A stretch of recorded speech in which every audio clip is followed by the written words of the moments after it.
A mysterious and powerful entity appears 30 years ago, surrounded by dark energy, marking the beginning of a cataclysmic event.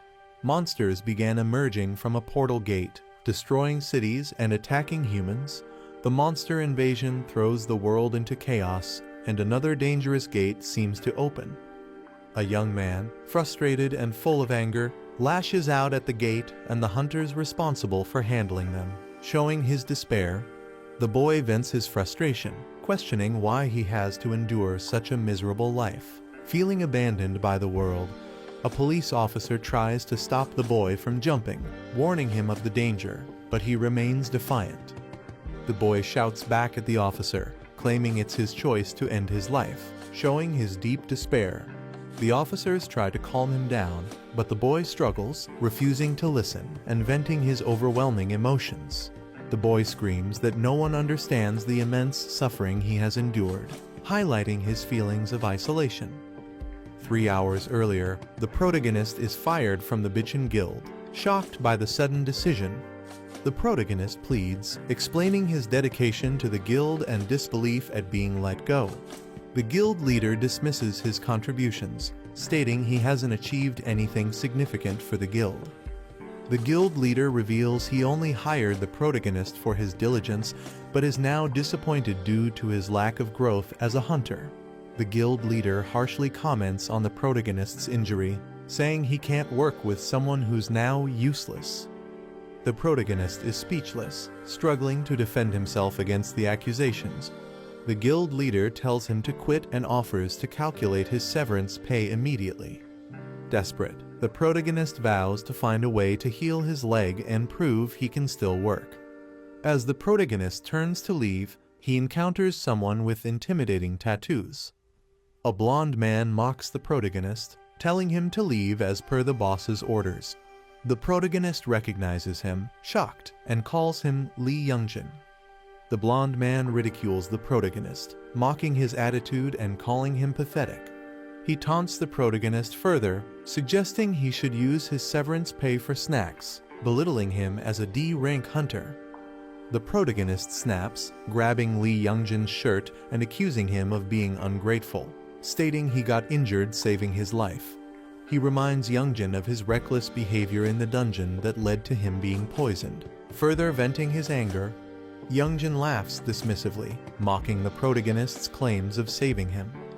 He tells the protagonist to stay in his lane, calling him a pack mule and accusing him of not knowing his place. Youngjin questions how someone as weak as the protagonist could even possess an S-rank skill, ridiculing him further. Youngjin mocks the protagonist's skill, explosive growth, jokingly suggesting it only helps with height. He continues to insult, sarcastically pointing out that the protagonist's growth plates are closed, provoking more anger. Furious, the protagonist attempts to punch Youngjin, calling him a punk. Their fists collide, with Youngjin blocking the attack using a shield-like energy barrier. Youngjin taunts him, saying it's time for the protagonist, Taejun, to learn his place. Youngjin throws a powerful punch aimed at Taejun. The punch lands directly on Taejun, sending him flying backward with intense impact. Taejun cries out in pain and shock, visibly overwhelmed by the attack. Taejun accuses Youngjin of acting arrogant just because he started earlier. Taejun sees this confrontation as long overdue. Youngjin punches Taejun with full force, mocking him, saying, "Let's see how tough you are today." The guild leader mocks Taejun, sarcastically labeling his crime as standing up to someone of a higher rank. Other guild members ridicule Taejun for challenging the boss, mocking him for simply being Lee Taejun.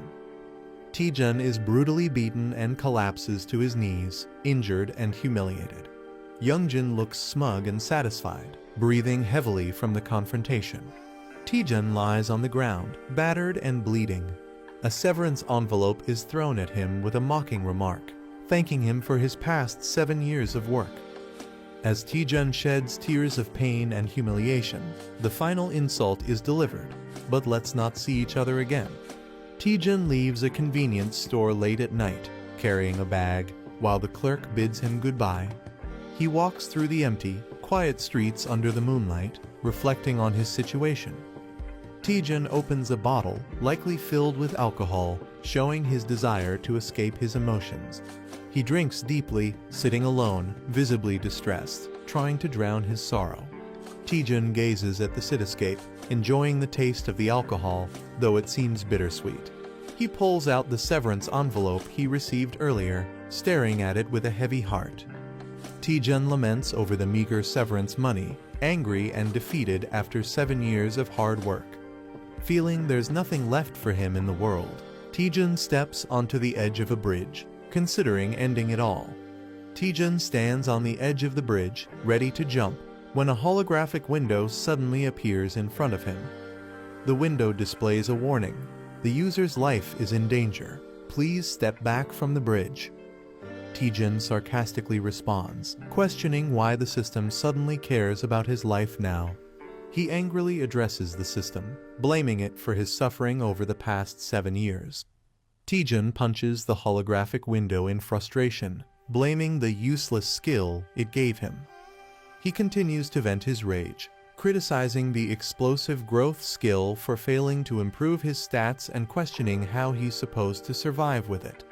The warning reappears, urging him to step back from the bridge, but Taejun remains furious. A red warning appears, stating, "Initiating strike due to baseless violent actions by the owner." Taejun breathes heavily, his emotions boiling over. Laughing hysterically, he mocks the red warning from the system as rain pours down. Taejun challenges the system, sarcastically inviting it to strike him, calling it useless for failing to explain skills properly. In a fit of rage, Taejun hurls his bottle and attacks the holographic warning, shouting for it to disappear. He slumps in defeat, trembling from the overwhelming emotions. Taejun reflects bitterly, lamenting that no matter how hard he tries, nothing changes. He accuses the system of ruining his life, blaming it for not explaining his skill correctly from the start. Taejun screams at the system, enraged that it dares to dictate his actions, even denying him control over his own life.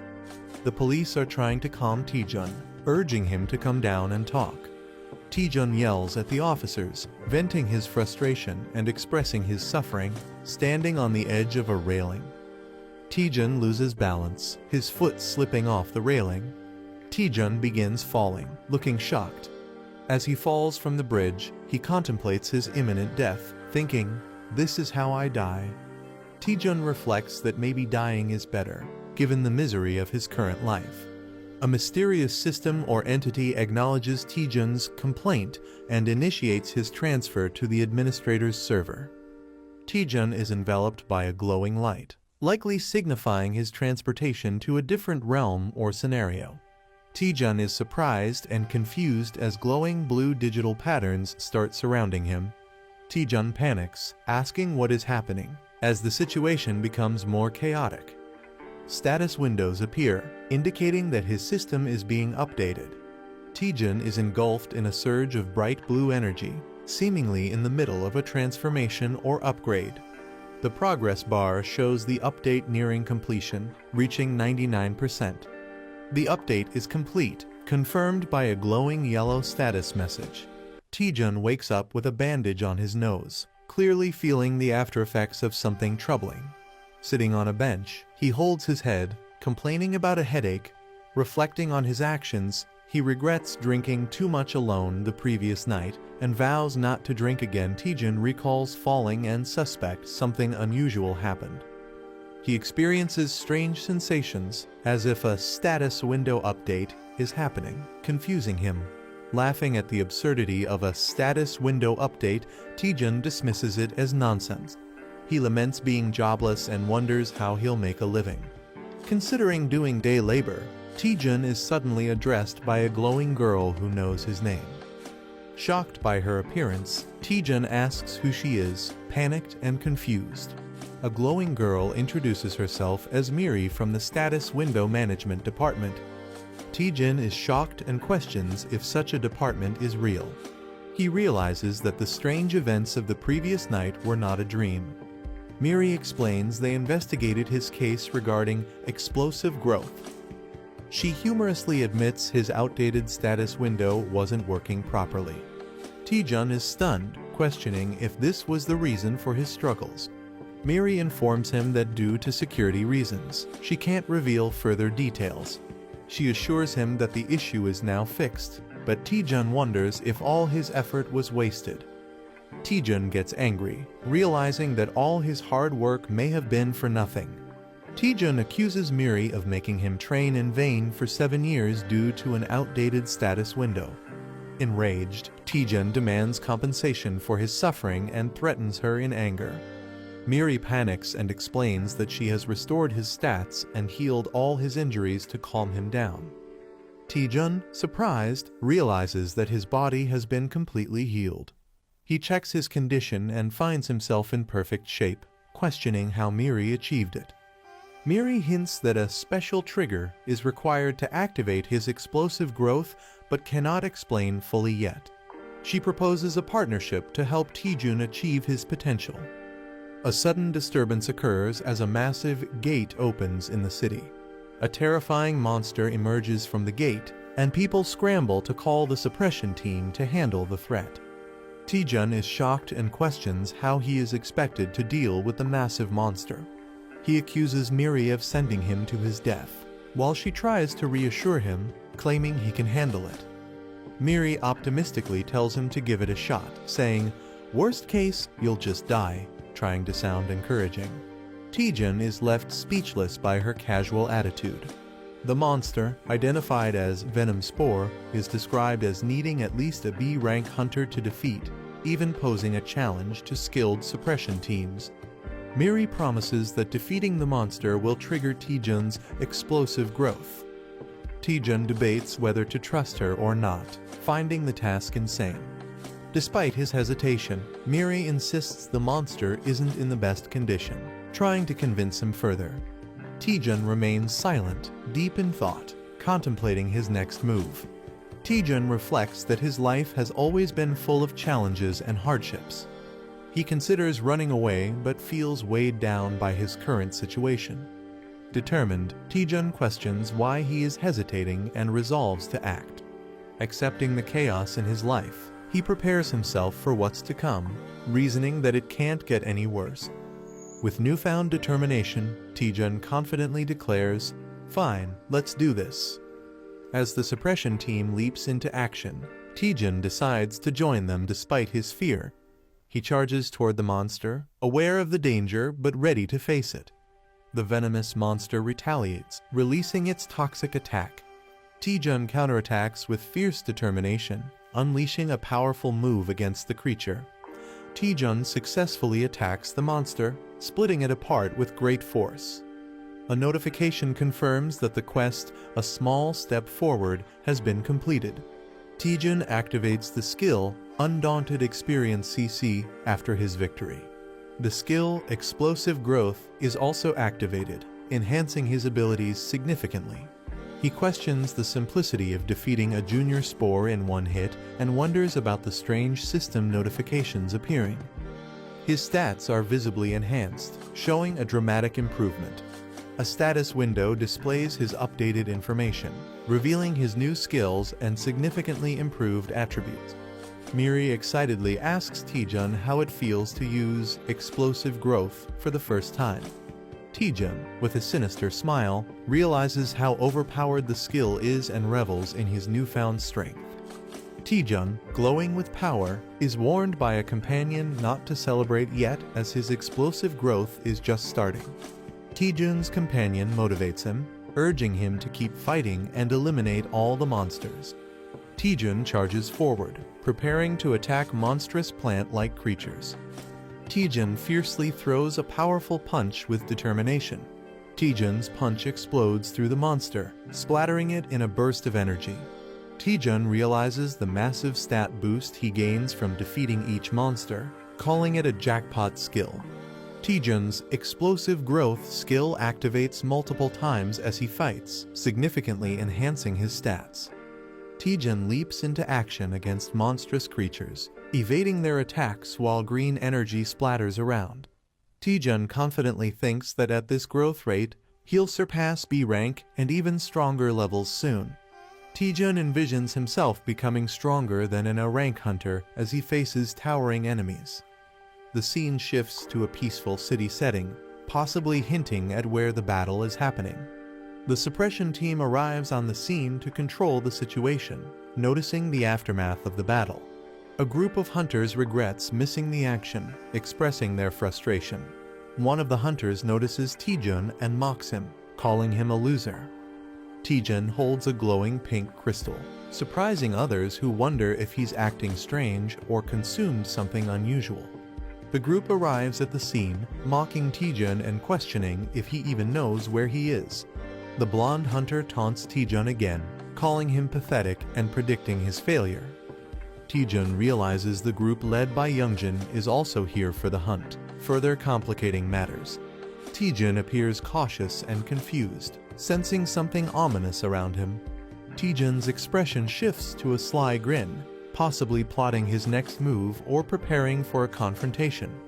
Taejun thanks a member of the suppression team, reflecting on his current injured state. The suppression team member acknowledges Taejun's efforts, praising him for preventing a dangerous situation.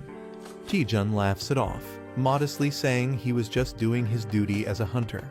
The blonde hunter and another person are shocked, realizing Taejun's true capabilities.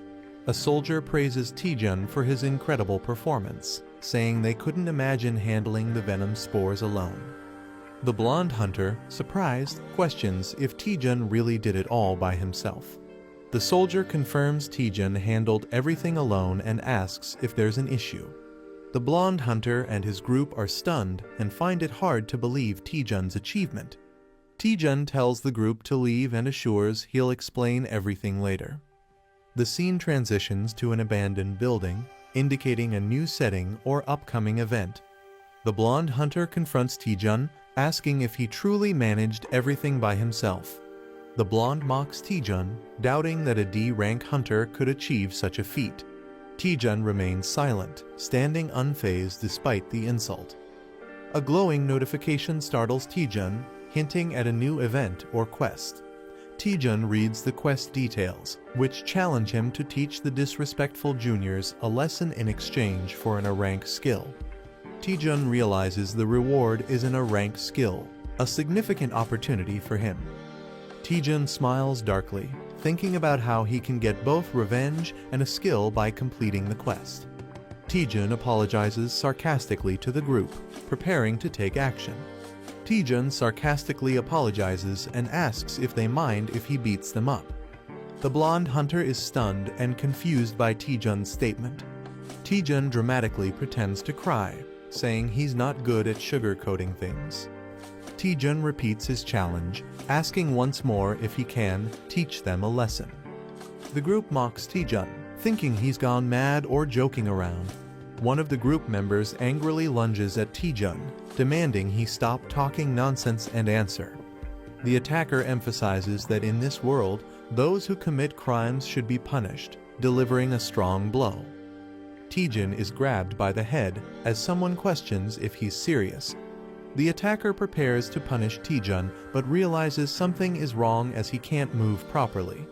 Taejun, with a dark smile, taunts the attacker, telling him to take his punishment like he deserves it. The attacker is shocked, unable to understand what's happening. Taejun strikes the attacker, sending him collapsing with one blow. Taejun easily overpowers the attacker, leaving him stunned and collapsing to the ground. The others are shocked, questioning what just happened. The others are confused, questioning why the attacker collapsed so suddenly. Taejun casually gestures for the rest of the group to come at him, inviting them one by one. Taejun menacingly smirks, daring them to endure just one flick on their foreheads for bullying their senior. The group questions Taejun's confidence and his intent to flick them, finding it ridiculous. Taejun flicks one member's forehead with enough force to cause intense damage, sending blood gushing. Taejun unleashes powerful attacks, effortlessly taking down multiple opponents.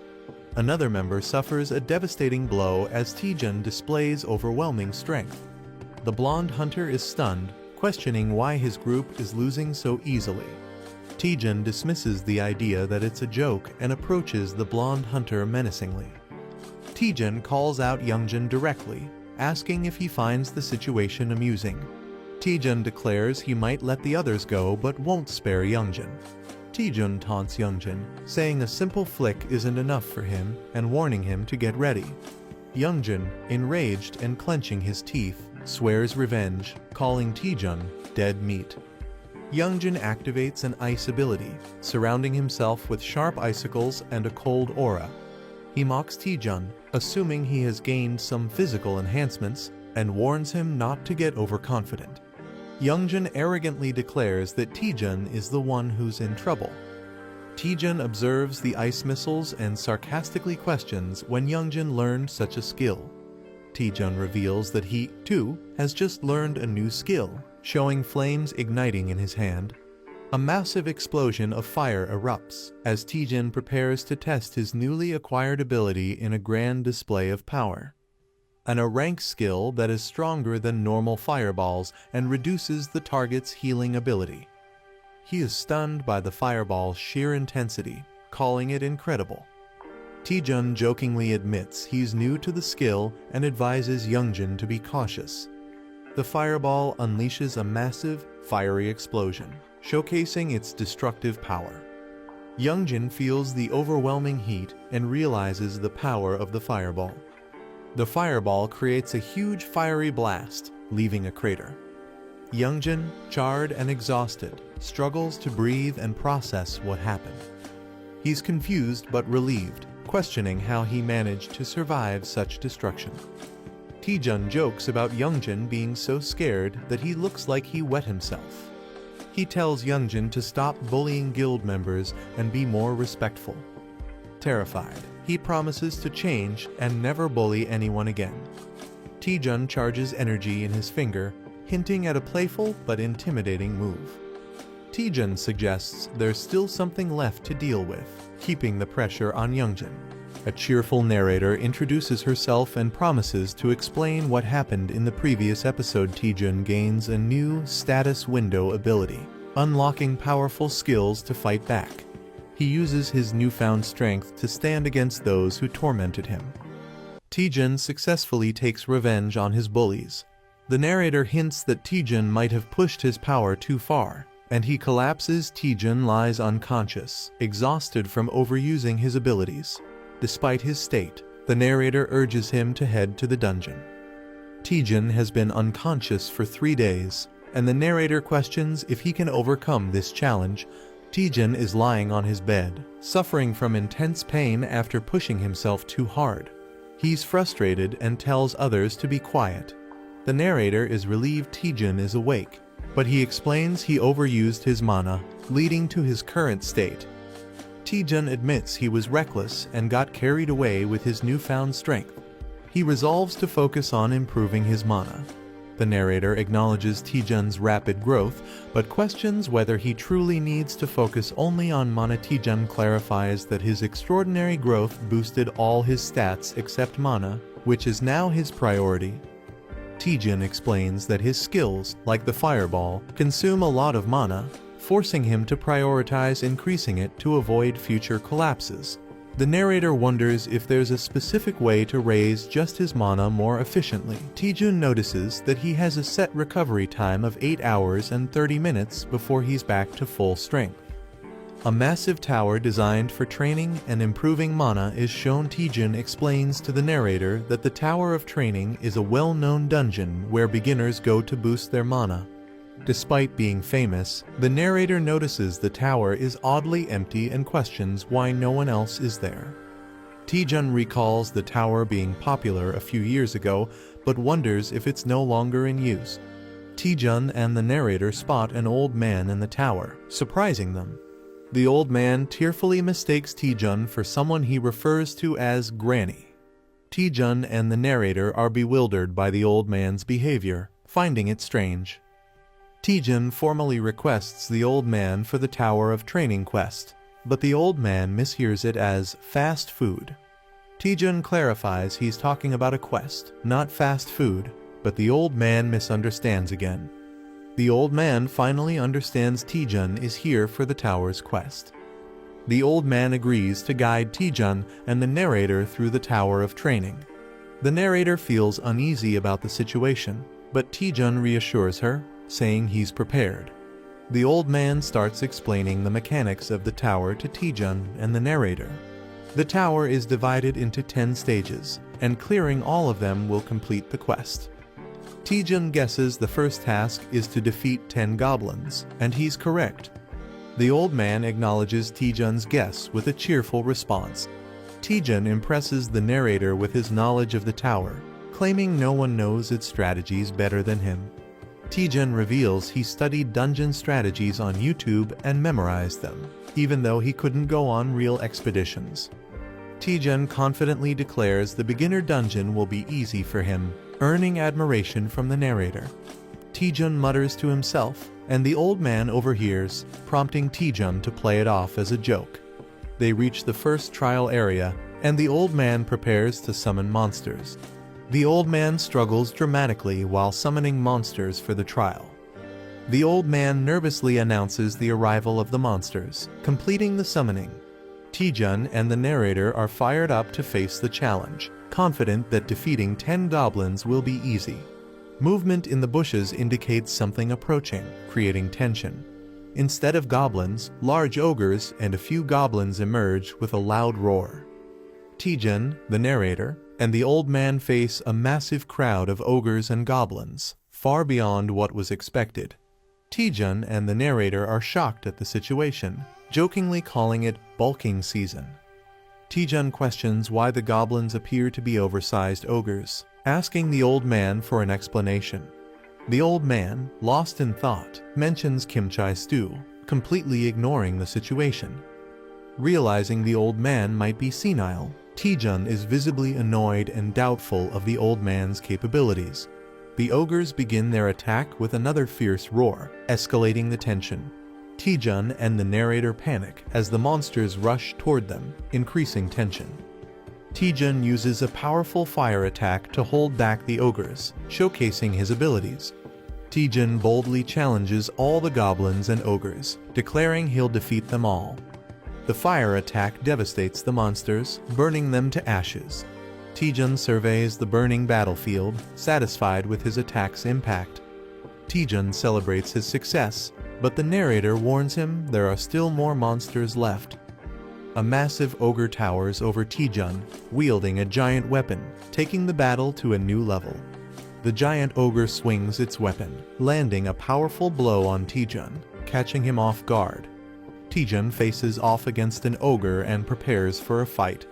The ogre attacks, and Taejun responds with determination, challenging its strength. Taejun skillfully dodges the ogre's powerful strike. Taejun spins, preparing a counterattack. He delivers a powerful blow to the ogre's head, drawing blood. The ogre roars in defeat as Taejun stands confidently. Notifications appear, confirming the completion of Stage 1 and increased experience. The old man, impressed by Taejun's swift completion of the first stage, acknowledges his achievement while flames blaze in the background. Taejun looks surprised but takes in the comment. The old man teases Taejun, suggesting the first stage was easy. Taejun nervously pretends it was harder than it seemed, masking his frustration. The old man casually suggests moving to the next stage, frustrating Taejun. Monsters appear, stronger and in overwhelming numbers, challenging his mental resilience. Taejun faces a giant beast, feeling the intense physical and mental pressure. Taejun realizes why no one dares to challenge this place anymore. He yells in frustration, calling the dungeon impossible to clear and referring to it as hell. Someone pleads for mercy, revealing Taejun's name as they face the tower. Taejun reaches the final stage, facing an ominous silhouette. The final boss is revealed, a massive hellhound Cerberus, ranked S and level 90. Taejun is horrified, sweat dripping as he reacts to the terrifying scene. Taejun realizes the final boss isn't a simple dog as expected, but an overwhelming threat. Taejun gives up, believing he can't defeat the boss, even with multiple lives. He's out of mana and struggles to find a way to continue. A hidden quest appears, tasking him with curing a senile NPC to restore order. Taejun reads the hidden quest details and begins thinking. He realizes the dungeon relies on the old man's unstable mana. The old man's loss of mana control causes the monsters to grow stronger. Taejun decides that if he can return the old man to normal, he can clear the dungeon. Taejun shares his plan with the spirit, but he's uncertain if it will work.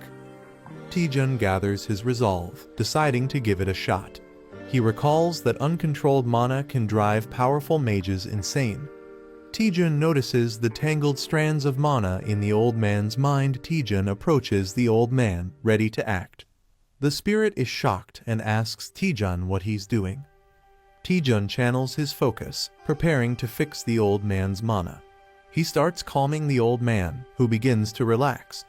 Taejun jokingly calls it nirvana, while continuing his task. Taejun redirects the scattered mana back into the old man's head, stabilizing him. Taejun checks on the old man, determined to fix the broken mana flows. A massive pink energy blast emerges, alarming the spirit. The pink energy intensifies, threatening Taejun and the old man. Taejun desperately shields the old man, bracing himself. The energy surges out of the tower, creating a massive explosion.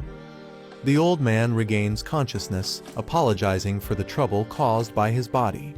The old man transforms into a muscular and revitalized version of himself. Taejun is shocked, questioning the old man's new appearance. The old man expresses clarity and refreshment, thrilled to be himself again. The revitalized old man confidently stands, emitting a powerful aura. A view from above shows the final battle arena, with the red beast still present. The old man expresses his gratitude to Taejun, calling him his benefactor and offering to grant any request. Taejun looks shocked as someone counts numbers, reaching 97 and 98. A glowing girl stands behind him. A muscular man lifts a heavy barbell, reaching 99 reps. The old man, now glowing with power, shouts 100 while lifting the weights. The weights slam into the ground, cracking it. The man explains that physical strength is needed for high-intensity mana use. His muscles flex, and he begins revealing something important. He proudly announces that his secret to becoming an archmage is intense physical training. The old man flexes and asks if they can feel the mana radiating from his muscles. He invites Taejun to touch them, but Taejun nervously refuses, questioning if this kind of power is necessary. The old man insists and then asks Taejun what he truly wants. Taejun hesitates to answer. Taejun complains about his low mana and asks if his mana capacity can be increased. The old man easily accepts the request and activates the mana body technique. He unleashes the mana technique build-up on Taejun. Taejun screams in pain as his mana increases dramatically to 500. Taejun coughs and complains that he almost died from the process. The old man observes that Taejun's issue isn't a lack of mana. Taejun, confused, asks what the old man means. The old man explains that Taejun is using too much mana for his Fireball skill. Fireball is supposed to be a basic skill. The old man explains that Taejun's Fireball is much stronger than normal but consumes too much mana. He reassures Taejun and offers to help him recreate his Fireball. A large modern cityscape appears, showing a tall building. A woman named Lee Seon-ah, a grade hunter from the Myth Guild, waves and calls out. Taejun's companion is surprised and asks if he knows her. Taejun says she's an old friend from Hunter's Den. The glowing girl teases Taejun, shocked that he has a female friend. Taejun gets annoyed. She asks why Taejun called Seon-ah. He explains it's to test his new Fireball technique. The Myth Guild has the largest training facility in the country. Taejun's previous Fireball was powerful enough to destroy a building. The new one will be even more dangerous. Taejun suggests they need a safe training area for testing his new Fireball. The glowing girl teases Taejun, surprised that he has more connections than she thought. Seon-ah hears something and asks what Taejun said. He nervously laughs and denies saying anything. In the elevator, Seon-ah comments that it's been a long time and asks how Taejun has been. He replies that he has just been doing his usual hunter duties. Seon-ah gives Taejun a curious look, making him wonder if there is something on his face. She smiles and tells him he seems different from before. Seon-ah tells Taejun that he used to rely on her, but now seems more confident. Taejun is surprised.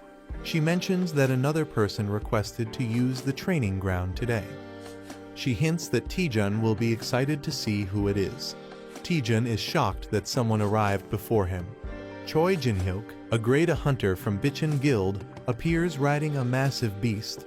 Taejun and Jin-hyuk exchange intense stares, recognizing each other. Seon-ah notices the tension and wonders why they are acting like rivals after a year. Inside the training facility, Seon-ah activates the system. She explains that the strength of the training monsters depends on how much mana is used. Seon-ah summons a monster, calling it cute, but Taejun is horrified by its appearance. The monster rushes forward, and Seon-ah asks if that explanation was enough. She casually leaves to grab drinks, leaving them to train. Taejun, the glowing girl, and Jin-hyuk stand in silence. Taejun learns that he can create a monster using mana. A giant, muscular orc roars as it appears, surprising Taejun. Taejun cracks his knuckles, ready to fight.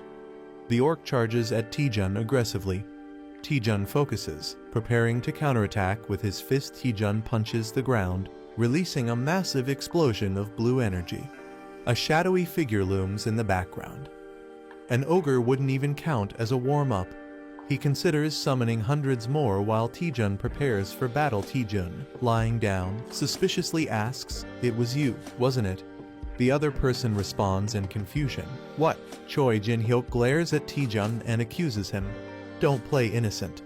You're the one who messed up the guild juniors, aren't you?" A battle scene flashes in the background. Taejun stands silently, looking slightly concerned or confused. Someone walks forward and says, "At first, I didn't want to believe it, but now that I look at it, it's true." Their steps echo in the empty space. Choi Jin-hyuk confronts Taejun. "Have you awakened some new power? What are you doing now that you're so strong?" He looks frustrated. A furious Choi Jin-hyuk accuses, "You're beating up your own family members who used to eat from the same pot." His face shows anger and disappointment. Taejun's face darkens as he mutters, "Choi Jin-hyuk." His expression is filled with determination and rage. A flashback shows Taejun, Choi Jin-hyuk, and Lee Seon-ah enjoying a meal together at Hunter's Den. The text reveals that Choi Jin-hyuk was once one of Taejun's few trusted friends.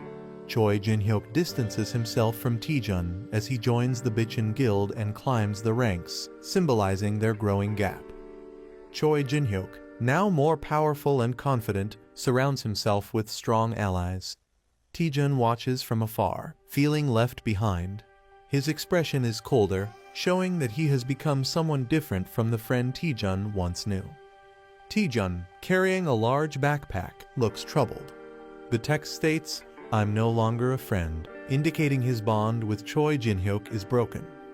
A deformed man arrogantly admits, "Yeah, I did it. So what are you gonna do about it?" His expression is mocking and unbothered. Choi Jin-hyuk is shocked as the same man dismisses the situation, saying, "So I roughed those punks up a bit, big deal." The deformed man continues to justify his actions. "They were the ones who messed with me first, weren't they?" His face is unsettling and intense. Choi Jin-hyuk gets angry, clenching his teeth. He confronts someone, "And you? While I was getting beaten to a pulp, what did you do besides watch?" He believes the person should have fought alongside him. Choi Jin-hyuk grabs Taejun aggressively and yells, "Hey, you've got some nerve." Taejun is taken aback, responding, "Excuse me." Taejun stays calm despite being choked, saying, "You're strangling me. It's hard to breathe. I feel my life is at risk, so this is self-defense." His expression is indifferent. Lee Seon-ah enters the scene cheerfully, saying, "Sorry to keep you waiting. This sister has something for you." She holds a bag, possibly with supplies or weapons. Lee Seon-ah looks shocked. possibly reacting to the fight between Taejun and Choi Jin-hyuk. Seon-ah yells, "You two, what are you doing?" as Taejun and Choi Jin-hyuk clash fiercely. Choi Jin-hyuk swings his spear, sending a powerful red energy attack at Taejun, who dodges just in time. Taejun nervously calls for a timeout as he tries to escape. Choi Jin-hyuk responds, "There's no timeout." Taejun gets hit hard and is sent flying backward, crashing to the ground in pain. Choi Jin-hyuk acknowledges Taejun's growth, saying, "You've really become stronger, Taejun," while gripping his spear. Choi Jin-hyuk powers up with electricity and says, "I'll face you seriously." His aura crackles with intense energy. Taejun smirks and playfully says, "Should have done that from the start, tilde haha." He downplays his injuries, calling it just a scratch. Choi Jin-hyuk gets frustrated and thinks, when did this punk get so good at taunting? As his electrified power surges, Choi Jin-hyuk activates the Bitchin Spear technique, first form. His spear crackles with powerful yellow lightning. He fully unleashes Thunder Spear, surrounded by electric energy, showing his strongest attack. Lee Seon-ah is shocked and yells, "You're crazy, Choi Jin-hyuk," pulling out the Thunder Spear here. Taejun smirks and casually says, all right, tilde, I knew you'd use that technique, tilde." He seems unfazed by the attack. Taejun steps forward confidently, saying, "Then I'll go all out too." He prepares to counter Jin-hyuk's attack. Lee Seon-ah and the spirit next to her look surprised, reacting to something unexpected. Wait, is that? Taejun begins charging a powerful energy blast, glowing blue. He unleashes a massive fireball attack, engulfing the battlefield in bright blue flames. A system message appears, revealing the attack's name, Archmage's Fireball S. It reduces the enemy's healing ability on impact. Choi Jin-hyuk is stunned, thinking, that's just like an energy blast, as Taejun's attack threatens to overwhelm him. A character gathers immense energy, forming a glowing orb in his hands. He unleashes a massive blue fireball attack, sending it towards his opponent. The skill used is Archmage's Fireball S, which reduces healing upon impact. An enemy, wielding a sword, looks in shock, realizing the immense magical power of the attack. He panics, thinking he can't block such a powerful attack. The fireball explodes, creating a massive shockwave and engulfing the area. A mysterious mechanism activates, possibly a defensive tool. The explosion spreads, shaking the battlefield. Taejun, Lee Seon-ah, and Fighter all look in shock and fear *** at the overwhelming destruction. A mysterious figure appears, radiating powerful energy, and Taejun asks, "Who are you?" She is revealed to be Cha Soo-hyun, an S-rank hunter and the vice president of Myth Guild. She scolds Taejun, saying his reckless attack could have caused a serious accident. Taejun, feeling guilty, nervously explains that he miscalculated the power since it was his first time using the skill. The fighter sees the situation and thinks Taejun is in serious trouble. Cha Soo-hyun, in a dramatic moment, intimidates Taejun, making him sweat. However, instead of punishing him, she suddenly offers Taejun a chance to join Myth Guild. The blonde-haired fighter is shocked and furious, unable to believe it. It's revealed that Cha Soo-hyun is one of the strongest hunters in the country, making her offer a huge deal. Cha Soo-hyun officially offers Taejun a scout proposal, recognizing his talent.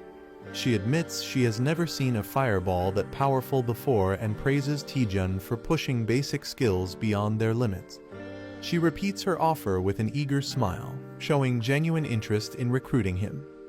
Taejun is shocked but intrigued, realizing how rare it is to receive such an offer from the Myth Guild. Lee Seon-ah is overjoyed, feeling that Taejun's skills are finally being recognized.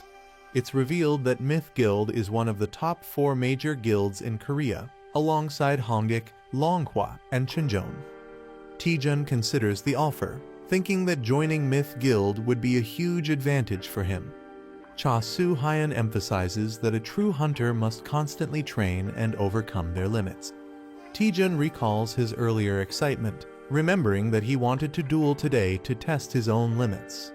Choi Jin-hyuk looks confused, denying that he ever agreed to duel Taejun. Taejun, fired up, reflects on his fight with Choi Jin-hyuk, realizing something important. He sees Jin-hyuk as a massive mountain he cannot overcome yet, symbolizing his current limits. Determined, Taejun refuses the guild offer, stating that he still has mountains to climb before joining. Jin-hyuk is shocked and frustrated, wondering what Taejun is even talking about. Cha Soo-hyun laughs, admiring Taejun's dedication to training and liking his spirit. She asks for his name and rank, and Taejun proudly introduces himself as a D-rank hunter. Soo-hyun is surprised, believing that his talent is wasted at such a low rank. In recognition of his potential, she gives him a recommendation letter, showing that she still believes in his future. Taejun receives an invitation to take the B-rank hunter evaluation in a month. His friends congratulate him. Choi Jin-hyuk is furious, realizing Taejun is advancing quickly. Taejun reflects that higher ranks allow hunters to enter stronger dungeons, making this a valuable opportunity. 1 month later, he arrives at the hunter testing site to take the B-rank exam. Taejun feels excited and confident, believing the atmosphere itself feels different. His spirit companion notes how Cha Soo-hyun gave him a recommendation right away, proving her high regard for him. She then asks, "Why didn't you join the Myth Guild, since they were offering him so much support?" Taejun comically shouts money, revealing his real reason. He explains that guild hunters have to share their earnings, making solo hunting more profitable. Taejun criticizes guilds, saying their rewards are low and they control schedules too strictly. He recalls how guilds exploit hunters, overworking them and discarding them if they get injured. He dramatically declares he would never join a guild, stating his only goal is making more money. Suddenly, someone calls out to him, catching his attention. A cheerful cat-eared girl, Yo Si-ah, from Chincheon Guild, greets him and asks if he's taking the test. Taejun is surprised she knows him, but she reveals that his reputation has already spread. She smirks, saying her guild is determined to recruit him, hinting at Myth Guild's interest. Taejun nervously laughs, realizing his name is spreading too fast. Suddenly, a tall, intimidating man appears, mocking Taejun, calling him a mediocre man. Kangjin, a C-rank hunter from H-Warring Guild, mocks the event, calling it overhyped. He boldly introduces himself, claiming he's destined to be the greatest hunter of the era. Taejun and Yo Si-ah are speechless, with Taejun internally wondering if this guy is crazy. The announcement begins, signaling the start of the B-rank hunter evaluation test. The participants, including Taejun, Kangjin, and Yo Si-ah, prepare for the test. The examiner introduces their mentor for the test, an experienced hunter. The mentor is revealed as Choi Jin-hyuk, an A-rank hunter from the Bichon Guild. Taejun is shocked, recognizing his rival, Choi Jin-hyuk. Jin-hyuk greets the participants, preparing to explain the test rules. The test will take place in a dungeon, and 8 participants will be grouped into teams of 2. The dungeon has 4 entrances labeled A, B, C, and D. The first 2 teams to reach the merge point will proceed to the boss fight. A man announces that even if participants retire from the dungeon, they should not worry. Safety personnel are stationed throughout the dungeon to ensure protection. A streaming score system will be used to track and rank participants. The test is being streamed live, showing a battle against monsters, and viewers are commenting. The test officially begins with red portals activating. The first team, Yu Si-rin and Kangjin, is called to start. The second team, Yang Dong-jun and Hong Ah-ryeom, is introduced. The third team, Cho Song-yi and Bong Jun-hyun, is introduced. The fourth team, Lee Tae-jun and Kim Jun-hyun, is announced, and all teams are instructed to enter their designated gates. Tae-jun recognizes Kim Jun-hyun and is surprised to see him, while Jun-hyun happily greets him. The teams begin entering the red portals, with Tae-jun leading the way. Someone watches Taejun closely, saying his name with suspicion. A man smirks darkly, realizing that Taejun is using him for his own advantage. Kim Jun-hyun clenches his fist, determined not to be underestimated. Taejun confidently steps into the portal, fully prepared for the test. A dark and eerie dungeon scene appears, with someone in the shadows vowing revenge, saying, "I'll make you regret it." A member of Bichon Guild is shocked when asked to participate in the B rank assessment. A heavy-built man and a young hunter with blue hair discuss something. The man is confused, while the young hunter seems uninterested. The young hunter is asked to disrupt Taejun during the assessment. The D route is much harder than the standard path, so interfering would make it difficult for Taejun to pass. The heavy-built man is reminded that his mother is sick, implying pressure on him. The blue-haired hunter tempts him with money for his mother's surgery. The man looks nervous, but the blue-haired hunter assures him he'll be rewarded if he cooperates. Taejun and his teammate enter the D route and encounter monsters. A giant snake with red eyes appears, roaring fiercely. Taejun easily defeats the monster, shocking his teammate. Taejun complains about the weak opponent, but his experience points slightly increase due to an ability. The heavy-built teammate is shocked at Taejun's sudden strength. He reflects, realizing that Taejun became much stronger in a short time. Taejun and his teammate were both in a weak position within the Bichon Guild, but Taejun never gave up. Taejun praises his teammate's skill to absorb attacks, calling it amazing. Taejun encourages him, saying he'll shine one day as a great hunter. Taejun's words gave his teammate hope when he had none. The teammate now struggles with guilt, realizing he's being forced to sabotage Taejun, despite how much Taejun supported him. The heavy-built man feels conflicted, but believes he has no choice because he needs money for his mother's surgery. He convinces himself that betraying Taejun is necessary for his family. He hands Taejun a bottle, acting innocent. He tells Taejun that it will help him, making it seem like a friendly gesture. Taejun accepts it, unaware, and the man explains it's a buff potion used in expeditions. Taejun happily drinks it, thanking him. However, the potion is actually poisoned, meant to paralyze Taejun. The man thinks this will quickly exhaust Taejun, making him fail. Taejun suddenly feels the effects, realizing something is wrong. Taejun starts feeling the effects of the potion, thinking something is awakening inside him. He suddenly realizes there's no bathroom, making him panic. His teammate confirms there's no bathroom, forcing Taejun to clear the dungeon quickly. The teammate is confused, wondering why the poison isn't working. Taejun's poison resistance ability activates, making him immune. Taejun investigates the dungeon's layout, noticing something is off. They reach a dead end, forcing them to turn back. Taejun complains about going in circles, while his teammate sees an opportunity. The teammate considers pushing Taejun into the pit to sabotage his assessment. The heavy-built man nervously calls out to Taejun. Suddenly, he lunges forward, apologizing as he tries to push Taejun off the cliff. However, he loses balance and falls instead, screaming. Taejun is shocked, watching him plummet. Both of them are confused as they realize what just happened. The man keeps falling, panicking. He crashes into the cliffside, hitting the rocks hard. Taejun shouts at him, thinking he's trying to die on purpose. Hanging upside down, the man breaks down, calling himself garbage and saying he deserves to die. A shocked Taejun reacts angrily to being called trash. A man confesses he tried to sabotage the assessment for his own benefit. The man, feeling guilty, wants to die, but Taejun refuses to let go. Taejun panics, realizing the situation has become serious. Taejun considers moving closer, thinking no one is watching his live stream. Taejun is surprised to see 10 viewers on his live stream. Taejun scrambles, not wanting viewers to see him in a humiliating state. Taejun loses his grip and starts falling from the cliff.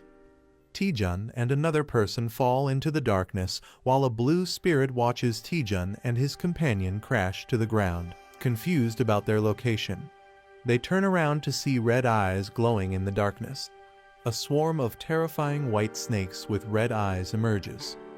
Taejun and his companion freeze in fear, realizing the danger. A girl watching the livestream worries about Team B's situation. Exhausted fighters struggle to battle the deadly snakes while viewers mock them. The girl doubts whether Team B can survive the ordeal. A terrified man panics and runs away, abandoning his team. With a teammate fleeing, the remaining member screams for help as Team B is eliminated. Team C is in chaos as one member attacks another in frustration. UC Rin cheerfully introduces herself while facing the deadly snakes. She confidently declares her intent to defeat the 1,000-year white snake. UC Rin prepares for battle, but the snakes suddenly disappear. A man aggressively attacks on his own, while UC Rin questions his actions. The man sees this assessment as a chance to impress the higher-ups. Determined, he unleashes a powerful attack, unwilling to miss his opportunity. UC Rin realizes he wants all the attention for himself. Refusing to be outdone, she activates her ice powers, ready to fight. UC Rin unleashes a powerful ice attack, Frost Wind. A fierce battle erupts as Team A dominates the battlefield. Team A reaches the boss room first, proving their elite skills. A mysterious figure claps, acknowledging their achievement. Choi Jin-hyuk offers to lead them to the boss room. UC Rin realizes that Lee Taejun hasn't arrived yet. Choi Jin-hyuk confirms Team D's signal is lost, hinting at their elimination. A teammate mocks Taejun, doubting his potential. Choi Jin-hyuk leads Team A through a portal to the boss room. Choi Jin-hyuk smirks, realizing Junhyun's plan was successful. He mocks how Vice President Cha Soo-hyun would react if she knew the truth. The group looks shocked as they sense something ominous. A monstrous spiked snake corpse lies before them, unsettling the team. A skeletal figure sits on a throne, exuding a terrifying aura. The Skeleton King awakens, its eyes glowing with dark energy. The absorption skill allows the user to absorb magic attacks and return them. The more magic absorbed, the stronger the attack, but it depends on the user's limits. A comedic moment shows the absorption skill leading to an unexpected fiery result. Lee Taejun and Kim Jun-hyun use their combined attack, Hell Train. Taejun pushes Jun-hyun to absorb more power as they charge forward. Determined, they rush straight to the boss room. Team A is confused, realizing the boss should be the Emuji. The team wonders how things took a drastic turn. Suspicion rises as they question the mysterious lick before them. The lick fully awakens, its glowing eye radiating dark energy. Team A realizes the danger as they recognize the powerful lick. They are shocked to see a lick instead of the expected dungeon boss. Choi Jin-hyuk urgently commands everyone to retreat. The lick and the monstrous Emugi stand side by side, ready to attack. The lick launches an attack as the Emugi roars fiercely. Choi Jin-hyuk prepares to counterattack with determination. He leaps into action as the Emugi strikes with force. UC Rin and her teammate refuse to stay idle and prepare to assist. UC Rin and Kang Jin launch their combined attacks against the Emugi. The Emugi retaliates, injuring UC Rin as she screams in pain. Choi Jin-hyuk panics as he sees his teammates wounded. He realizes that the lick is controlling the Emugi. He determines that taking down the lick is the key to victory. Choi Jin-hyuk prepares to strike but is caught off guard. The Emugi launches a surprise attack, hitting him hard. He regrets recklessly charging in without a proper strategy. The Emugi roars, ready to finish him off as he faces near death. The girl regrets not saying something before dying. A hunter is violently thrown back by a powerful attack. A shocked boy feels fear as he senses something terrifying. The team celebrates reaching the boss room. A man is relieved to be alive but realizes something is wrong. Urgent warning is given to Lee Taejun and Kim Jun-hyun. A massive monster, Imugi, looms over them in danger. Taejun and Jun Hyun barely dodge a devastating attack. They realize facing a lick and an Imugi is too much for a B-class test. The man suspects someone is sabotaging the evaluation. The team speculates that a powerful guild member might be involved. Taejun acknowledges the situation but finds it complicated. Taejun confidently suggests taking down the Imugi. Taejun and Man reluctantly agree to work together. A warrior with dual swords charges forward as something powerful descends from above. A fighter holds a glowing energy orb, declaring a temporary alliance. One character asks if Jun Hyun can take more fireballs, but he seems exhausted. A large, wounded serpent-like creature appears, still moving. A character warns Lee Taejun to be cautious as a dangerous attack approaches. The fighter with the glowing orb confirms that he also sees the danger. A massive 20% fireball attack is launched toward the enemy. A massive blue energy dragon appears, roaring fiercely. A warrior activates Divine Spear Technique, second form, preparing to attack. The warrior unleashes a powerful spear technique, cutting through the air. A lick with a flaming purple staff stands atop a defeated beast. You see Rin and Hangjin see the lick is vulnerable and prepare to strike. Hangjin charges at the lick while it casts an attack. Hangjin declares he won't miss his opportunity to attack. He delivers a powerful ice punch straight at the lick. A fighter asks Jun Hyun for one last favor, believing they can't lose as a team. Lee Taejun and Kim Jun Hyun activate a collaborative attack. Hell Train attack is unleashed, surging with immense energy. The enemy is frozen solid, trapped in ice. A fighter questions if they've finally defeated the enemy. The entire group looks shocked, realizing something unexpected. The lick survives the attack, unaffected by their efforts. The lick counterattacks, summoning deadly energy spikes. Two fighters are impaled, unable to escape. More allies are struck, screaming in pain. The team is injured and trapped by ice spikes, realizing the lick seems immune to damage. A fighter questions their lack of knowledge about the lick, wondering if they missed something. A mysterious manager appears, glowing with energy. The manager jokes about struggling to download an app. She suggests using a map hack key to fight more effectively. Taejun is shocked by the mention of a map hack as dungeon information starts loading. The system analyzes the dungeon, revealing details about its structure and enemies. Parsley navigation activates, displaying a virtual map. Taejun is confused by the new system's function. The manager explains that Parsley navigation reveals dungeon secrets, enemy patterns, and rewards. She has also installed more apps, advising Taejun to use them in battle. Taejun realizes this is beyond a normal map hack, calling it a game-changing ability. The dungeon's original boss was supposed to be a B-class Imugi, but something changed.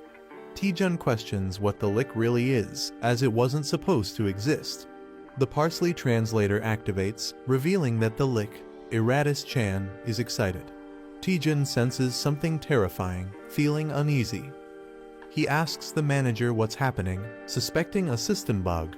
Iratus Chan thanks a contractor, hinting someone summoned it. Taejun realizes the translation is working fine, but something feels off. He questions if someone forcibly summoned the lick. Taejun checks on Choi Jin-hyuk, who barely avoided a fatal injury. Taejun claims he found the lick's weakness. Jin-hyuk is shocked but doesn't get a full explanation. Taejun asks him to trust and cooperate. Jin-hyuk hesitates, but the situation forces him to follow Taejun's lead. Jin-hyuk agrees to cooperate, asking what to do first. Taejun smirks, deciding to provoke the enemy first. The group taunts the lick, calling it out. Taejun makes a crazy face, mocking the lick. The lick gets enraged, preparing to attack. It unleashes a powerful dark spell, vowing to kill them. The group prepares for a counterattack, seeing this as their moment. A massive energy strike is unleashed, aiming at the enemy. The team survives the lick's deadly attack. Taejun realizes he can predict the lick's attack patterns. He gains confidence, knowing his strategy will work. Jun Hyun mocks the lick, laughing at its missed attacks. Taejun also taunts it, calling its attack a joke. The lick counters with powerful purple fireballs. Taejun gives precise movement instructions to his team. The attacks explode, but they dodge successfully. Taejun remains focused, ready for the next move. The team is amazed that they dodged everything perfectly. A skeletal enemy acknowledges the protagonist's dodging skills and prepares a stronger attack. The enemy unleashes a massive attack, covering the battlefield in dark energy and sharp projectiles. A panicked ally questions how they are supposed to dodge the incoming attack. A system or skill activates, with glowing barriers appearing around the characters. The protagonist realizes that the attack is unavoidable, covering the entire dungeon. The enemy's powerful skill, Death's Requiem, is fully unleashed. The enemy mocks the group, calling them foolish. The protagonist counters, saying if they keep dodging, the enemy will just use an undodgeable spell. They prepare to strike back. Someone realizes the enemy is on skill cooldown, a crucial moment for counterattack. The enemy is shocked, realizing they won't survive the counterattack. Chaos unfolds as the powerful attack shakes the battlefield, with everyone struggling to understand what's happening. The wide area attack grows stronger towards the edges, but its power weakens closer to the center. Taejun realizes the attack's weak point using his parsley navigation ability. Using this knowledge, he moves toward the center, reducing the damage taken. Yu-Si Rin steps in, using her ice magic to counterattack. She casts Frost Wind, freezing the skeletal enemy. The enemy acknowledges their effort but remains unfazed. The group realizes their attacks are ineffective, but they decide to focus on restricting the enemy's movement. The battle continues, and one of the characters asks for backup *** to cover the rear. The skeletal enemy is confused, calling out for someone named Hwawa. The enemy realizes something is wrong, looking shocked. It is revealed that the lick was summoned through a contract, using the contractor's sacrifices as hosts. Until the host body is destroyed, the lick remains immortal. Taejun finds the real body of the lick, hidden behind a magical barrier. The team understands they must destroy the objects sealing the lick to stop its summoning. The lick is enraged, accusing them of deception. The lick charges furiously at Taejun, vowing revenge. The lick attacks with its massive scythe, showing its full power. Taejun looks shocked as the battle intensifies. Choi Jinhyuk charges at the lick, taunting it to stay and fight. Jinhyuk, enraged, blocks the lick's movement, refusing to let it escape. He strikes fiercely, stopping the lick's attack. The lick screams in pain, showing its vulnerability. The team restrains the lick, urging Taejun to finish it off. Taejun thanks Jinhyuk, preparing for the final blow. The lick panics, trying to stop Taejun from reaching its core. Taejun delivers a powerful punch, aiming to destroy the lick's true body. The punch lands with massive force, shaking the entire battlefield. The lick is weakened, gasping in exhaustion. The sealed chest, which is the lick's true core, remains intact. Taejun finally finds the chest, preparing to destroy it. Bloodstained, dual-wielding spears, fighting skull with purple flames. Mystery, potential weakness mentioned by Taejun.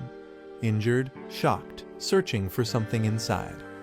Speaking unknown language, reacting, resisting attack. Skull reacting aggressively, chaotic energy, others affected. Surprise discovery, secret exposed. Observing, mysterious presence, tension rising. Holding a treasure chest, taunting with excitement. Reacting to Taejun's unexpected ability to understand ancient language. Holding a treasure chest, smug expression, spirit companion behind. Explaining contract-bound status, reacting nervously. Dismissing concerns, confident in contract control. Doubting Taejun's abilities, disbelief. Questioning his ordinary status, asserting dominance. Sacred relic, magical significance, hidden knowledge. Doubting Taejun, realization setting in. Overwhelming presence, contract breaking possibility. Reluctant agreement, forced cooperation, offering wishes, tempting, complaining about stomach, uneasy, ordering skeletons to be released, questioning control, skeletons attacking, blue-haired man and green-helmeted man fighting back. Anomaly detected, unknown disturbance.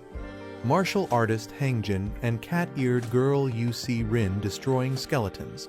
Accepting negotiations, communication success. Asking for Taejun's wish. Demanding everything. Confused by Taejun's sudden demand. Pressuring for items, accessories. Holding mysterious power, crucial item. Realizing Taejun's target, resisting. Pretending to break treasure chest, manipulating. Handing over staff, distressed. Holding staff, demanding contract release. Pretending ignorance about contract release. Realization hitting, caught off guard. Mocking, pretending ignorance. Intense red energy, furious reaction. Furious, overwhelming force, striking Taejun. Raising treasure chest, intimidating. Intense counterattack, explosion.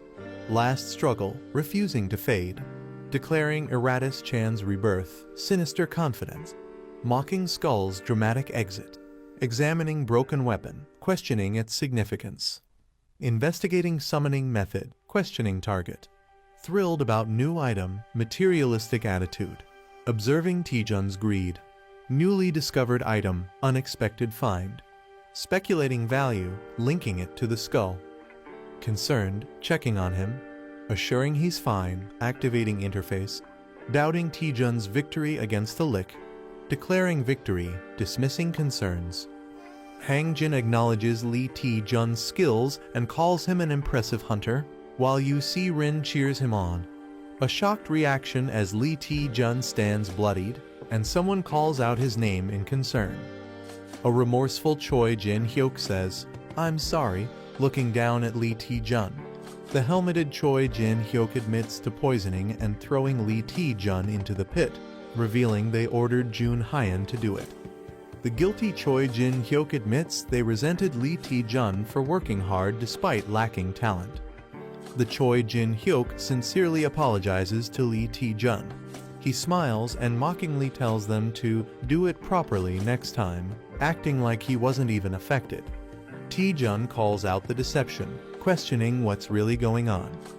The Choi Jin Hyuk suggests moving forward, inviting Lee Taejun for a meal as a celebration for becoming a B-class hunter. Kim Jun Hyan admits to poisoning and throwing Lee Taejun into the pit, revealing that he ordered Jun Hyan to do it. Taejun awkwardly asks a secretive question. Taejun whispers, "Do you like Lee Seon Ah?" catching the other person off guard. Taejun's question about Lee Seon Ah causes a hilarious shocked reaction. The accused character frantically denies it, while another teases them. A glowing green gate appears, signaling their way out. UC Rin and Kim Jun Hyan celebrate being able to leave, dreaming about food. Taejun smiles and tells everyone to go back together. The group walks toward the portal, feeling the relief of survival. Taejun hesitates for a second as he steps through the gate. They successfully exit, and a mysterious figure watches them. Taejun is officially promoted to B-class hunter, greeted by some intimidating figures. Lee Taejun is shocked to see Seo Yeon HWA Clear Sky Guild representative and Maddie Pyong Hwarang Guild representative. Maddie Pyong, a powerful and imposing figure, raises suspicion as Taejun wonders why the strongest hunters are present. The elegant yet authoritative Clear Sky Guild leader enters. Seo Yeon HWA reveals that someone interfered with their test, manipulating the results.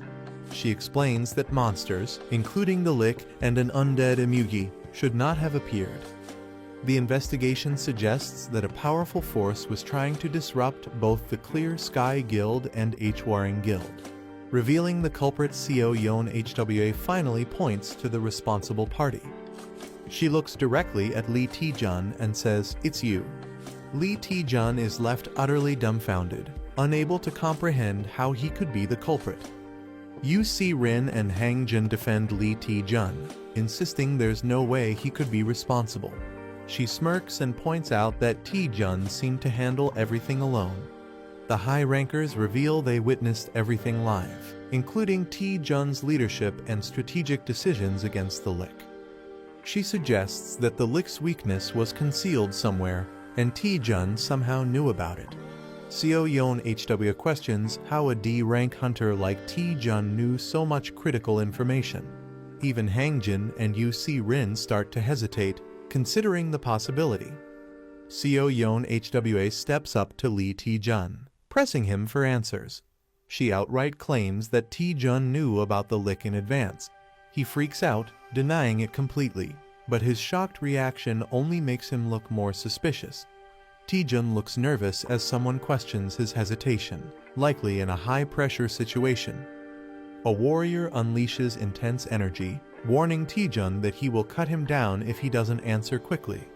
Taejun panics, realizing that the threat is serious and his life is in danger. Taejun, sweating and desperate, tries to think of a way to explain or defuse the situation. Taejun recalls something important related to a Lick, a sacrifice, and a contractor, possibly a key mystery. Someone interrupts, asking everyone to listen, possibly to prevent a fight or explain something. A new character excitedly reveals that his dream has always been to become a necromancer. The warrior and the blue-haired girl are surprised by the sudden statement. The character explains that he has studied undead creatures since childhood, knowing their abilities and weaknesses. Taejun proudly reveals that he figured out the Lick's hidden weakness. A woman doubts Taejun's claim and questions its validity.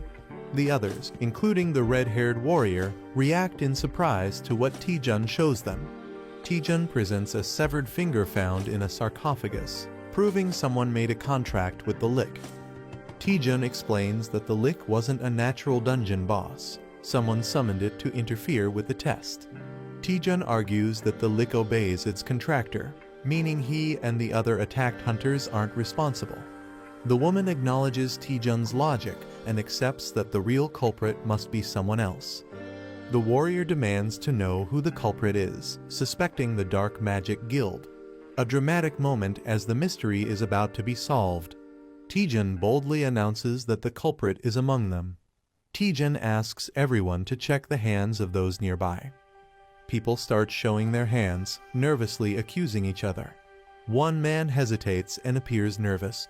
The true suspect is exposed as the owner of the severed finger. She is impressed and questions how Taejun figured it out. Taejun casually jokes that he learned this from detective manga.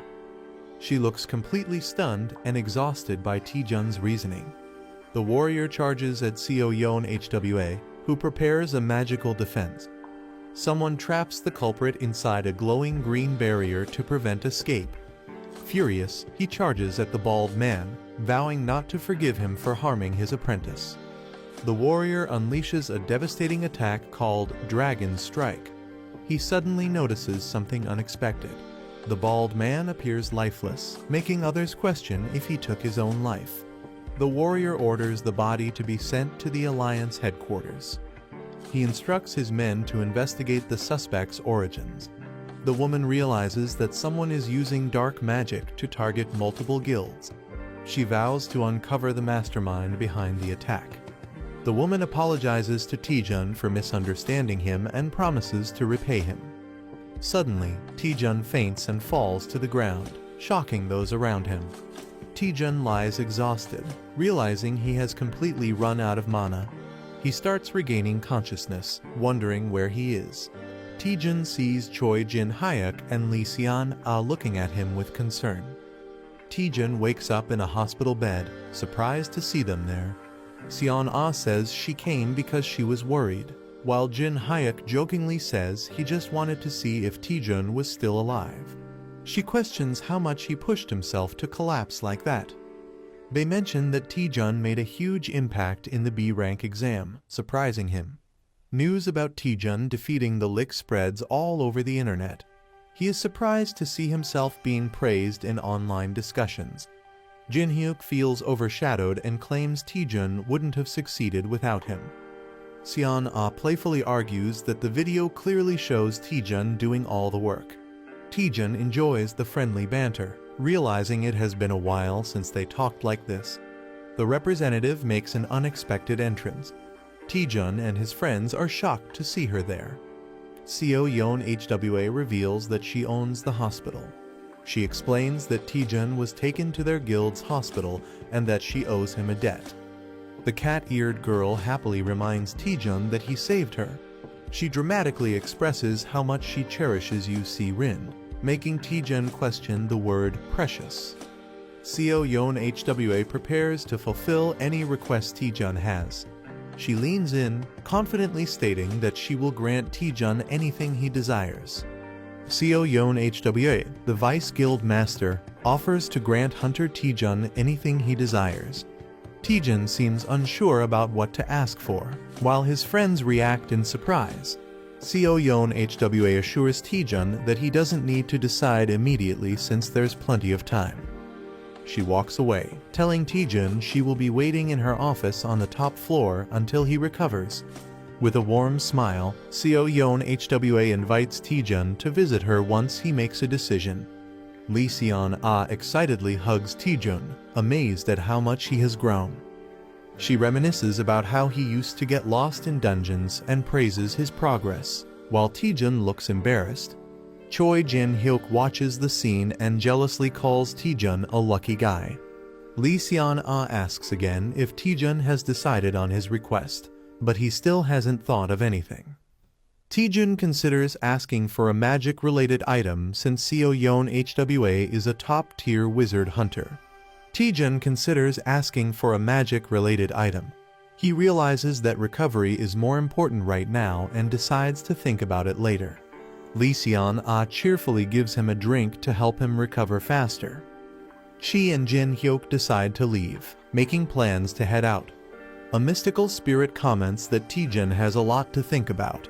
The spirit excitedly imagines a beautiful woman granting a wish, while Taejun is unimpressed. Taejun debates what to ask for, considering money as an option. He quickly dismisses the idea, realizing he should ask for something priceless instead. Determined, Taejun decides he needs to figure out what he needs the most. Suddenly, he remembers and asks about the items he got earlier.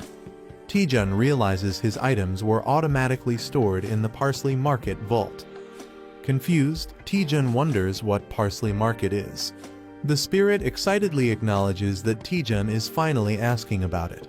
Parsley Market is revealed as a massive second-hand trading platform with over 100 million users. It has users from various dimensions, offering a wide range of items at reasonable prices. The platform provides no currency exchange fees, membership rewards, and secure transactions. Taejun is shocked to learn that even people from other dimensions use it. The spirit encourages him to try it out, while Taejun realizes he has unique access on Earth. Taejun understands his advantage. He can buy artifacts from other dimensions and sell Earth items exclusively. Excited, Taejun realizes he has the opportunity to monopolize the market. Taejun gets greedy, imagining the money rolling in, while the spirit looks unimpressed. Excited, he decides to connect to Parsley Market and collect amazing items. Taejun initiates the connection, pressing the screen. The system begins analyzing his body and player data as he connects. Taejun is amazed as he enters a bustling marketplace filled with unique beings. A dwarf vendor offers a fully enhanced dragon skin shield for 1.8 likely currency. Another seller offers arcana gems, asking for offers first. Taejun compares it to a generic mobile game, while the spirit encourages him to explore. He approaches the dwarf vendor and asks to check item prices. The dwarf happily invites Taejun to take a look at the dragon skin shield. The Dragon Shin Shield Plus 13 is a powerful B-rank shield made from dragon scales, priced at 18,000 parsley coins. Taejun questions the currency value, asking how much 18,000 parsley coins is worth. The spirit excitedly reveals that 18,000 parsley coins equals 240,000 magic stones. Taejun is shocked, realizing that 240,000 magic stones is worth over 1 billion won. He wonders if there's a cheaper item, but the spirit explains that 18,000 parsley coins is the market average. Disappointed, Taejun realizes he can't afford anything.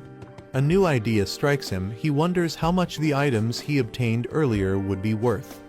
Taejun approaches a vendor, pretending to be a newbie, and asks for a price check. He shows the vendor an unusual item and asks for its value. The vendor examines it closely, getting ready to determine its worth. The vendor declares the staff unsellable, surprising Taejun. The staff is cursed, making it difficult to use unless someone is a powerful mage. Taejun is shocked to learn the staff is completely unusable for him. He shows another item, a crystal he obtained from the same monster, for appraisal. The vendor values it at only 10 parsley coins, leaving Taejun frustrated at how worthless it is. Taejun feels disappointed, but the spirit encourages him to take things slowly. A mysterious figure approaches, asking Taejun for a trade. A demon lord offers a trade, requesting to examine the crystal. Taejun thinks it's just junk, but the demon lord insists he accepts the trade. The demon lord is pleased, revealing that with enhancements, the crystal will become valuable, and he even offers to cover the costs. Taejun excitedly accepts the demon lord's offer, thinking it's a great deal. The demon lord reveals a condition: if the enhancement fails, Taejun must cover all costs. Taejun and the spirit are shocked by the risky condition. The demon lord adds that if the enhancement succeeds, it's completely free, tempting Taejun. The spirit warns Taejun, whispering that the demon lord looks like a scammer and they should ignore him. The demon tricks new players with high enhancement costs, calling it a classic scam. A character sees through the scam, thinking only a fool would fall for it. Something unexpected happens, making the character hesitate. The demon reassures that the player can stop enhancing anytime. With confidence, he prepares to begin the enhancement. A girl tries to stop Taejun, fearing he'll lose all his money. He reassures her, saying he has a winning strategy. She questions his plan, but he tells her to watch and see. He declares he'll prove that luck-based mechanics can be broken. The demon lord explains the game rules, where Taejun can keep enhancing until he decides to stop. If Taejun succeeds, all costs are covered by the demon lord. If he fails even once, Taejun must pay everything himself, making it a risky gamble. The higher the success, the bigger the risk, making it a high-stakes game. The demon lord gives Taejun 100 parsley coins and materials for enhancement. The demon lord offers to show a perfect spot, but Taejun remains skeptical. Taejun confidently starts the enhancement, ignoring the demon lord's trickery. The obsidian crystal begins glowing, signaling something unexpected. The enhancement of the obsidian crystal was successful, granting +1 strength. The demon lord is surprised by the success rate and admires the player's boldness. The demon lord taunts, questioning if the player will stop at just one enhancement. The player smirks confidently, hinting at his next move. With a crazed look, the player declares he's going straight to +9, daring others to back out. The demon lord is shocked and questions if going straight to +9 is a wise choice. The player mocks the demon lord, laughing and asking if he's scared. The demon lord mocks the player, calling him an idiot for attempting a +9 enhancement with a near impossible success rate. Seeing the challenge, the demon lord decides to take the bet and commits his money. The player confidently confirms the deal with a smirk. He presses the Enhance button, ready to take the risk. A rapid sequence of enhancements begins, filling the screen with energy. A character panics, calling out to Taejun in disbelief. The demon lord laughs hysterically, believing the player has doomed himself. A dramatic reveal: Taejun succeeds in enhancing the crystal to +9. The enhanced obsidian crystal now grants major stat boosts and mana recovery. The demon lord is left in shock, unable to comprehend the impossible success. The demon lord is in complete shock, unable to believe the player succeeded in enhancing to +9 without a single failure. Others suspect the player might be a game admin due to his unbelievable success. The demon lord, unwilling to let him go, plots to get him to enhance again. He tries to tempt the player by mentioning that he's only one enhancement away from max level. With a creepy grin, the Demon Lord pressures him to go all the way. The player hesitates, holding the enhanced crystal and considering full enhancement. He reveals that his success up to +9 was guaranteed due to the extraordinary growth buff. However, the chance for the final enhancement is only 10%, making failure a huge risk. Despite the low chance, the player's curiosity and excitement push him to try. Instead of deciding immediately, he suggests making a deal with the Demon Lord. The player confidently suggests going to the perfect spot for the enhancement. They arrive at Pierian Peak, a legendary enhancement spot. Other players pray desperately, fearing complete ruin if they fail their enhancements. The player stands calmly among the desperate crowd, exuding confidence. He claims he can feel the sorrow of all the failed enhancements from this place. The elf girl asks if enhancing at this location will increase his chances. With a smirk, the player bluntly states that it won't help at all. She is shocked and questions why they even came to this place. The player cryptically explains that luck follows a flow. He believes that understanding the right timing can help overcome even the lowest odds. The elf girl is somewhat convinced, but still questions the reason for coming here.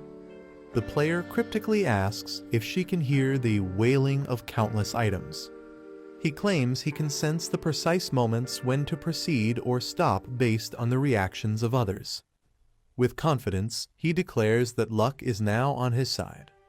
He prepares for his final enhancement attempt, pouring all his energy into it. The enhancement process begins with a powerful surge of energy. The Demon Lord is stunned, unable to believe he's actually attempting full enhancement. He doubts the success rate, believing it's statistically impossible to succeed from 0 to +10 without failure. Everyone watches in suspense as the outcome is about to be revealed. The crystal glows intensely, marking the decisive moment. A man is screaming intensely, sweat dripping from his face. The same man shouts "See you" with excitement, while a demon and a cat-like character watch. A notification announces that the obsidian crystal of Passing Porter has been enhanced to +10, glowing with twilight energy. The star-shaped Demon Lord and others are shocked, realizing they are seeing a fully enhanced item, calling it National Power Level material. The Demon Lord angrily accuses someone of being a con artist, suspecting they used an illegal program to achieve the impossible. The man sarcastically questions who the real scammer is. He mocks the Demon Lord, accusing him of trying to extort a newbie while pretending to help. The Demon Lord, furious, threatens to report him to get him banned from the game. Instead, the man blocks the Demon Lord and happily logs out. The Demon Lord screams in frustration, demanding his resources back as the market logs out and synchronizes with Earth. Taejun, lying in bed, laughs about getting a maxed-out item for free, while his companion sighs in relief. The elf girl worries about what would have happened if he had failed and how he would repay all the coins. Taejun casually responds, saying he would have just run away if he lost. He then laughs menacingly, mocking the real scammer, while the elf girl wonders if he is a demon. Taejun reveals that he also got valuable intel from the Parsley Market, holding up a mysterious item. Taejun holds a mysterious staff, realizing he might be able to use it. The scene shifts to the Clear Sky Guild's office, located at the top floor of a hospital. Seo Yeon HWA, the Vice Guild Master, is working at her desk and allows someone to enter. Taejun arrives, greeting her and being asked if he has recovered. He smiles, saying he isn't fully recovered yet, but is able to move. Seo Yeon HWA smiles, assuming Taejun has come because he has made a decision. She reflects on Taejun's impressive performance, ranking first in the last assessment. She believes that if her intuition is correct, Taejun will become one of Korea's top hunters. Taejun takes a determined step forward, about to make an important statement. He suddenly grabs her hands and boldly declares, "I want you." A large building with a medical cross symbol is shown. Someone questions if their skill is what the other person wants. Seo Yeon HWA teases Taejun about his way of speaking, while he looks confused. Taejun is puzzled, but the woman laughs it off, saying it was just a misunderstanding. Taejun wonders if he said something that could be misinterpreted, while a girl observes him. Taejun and the Seo Yeon HWA arrive at the 3rd basement level. Seo Yeon HWA confirms that Taejun wants to lift the curse from his item, finding it simpler than expected. Taejun hands over a skull-shaped cursed item to the Seo Yeon HWA. Seo Yeon HWA examines the item, confirming that Taejun obtained it when he was a D rank hunter. Seo Yeon HWA prepares to analyze the curse, confident that it won't take long. She activates her magic, generating a glowing green spell circle. Taejun and the girl recognize it as one of Seo Yeon HWA's powerful S-rank skills. The skill, Spell Dispel, nullifies and breaks down the structure of the targeted spell. Since a curse is just a complex spell, Spell Dispel is effective against it. A sinister man reveals that he wants that exact skill and holds a glowing crystal. Perfect Mimic's Obsidian Crystal Plus 10 allows the user to scan and store another person's skill. A man confidently declares that he won't just lift the curse, but will also steal the skill. Holding a glowing triangular artifact, he prepares to initiate something powerful. Seo Yeon HWA performs a mysterious ritual, copying the skill using green magical energy. Seo Yeon HWA, now focused, looks ahead with a serious expression.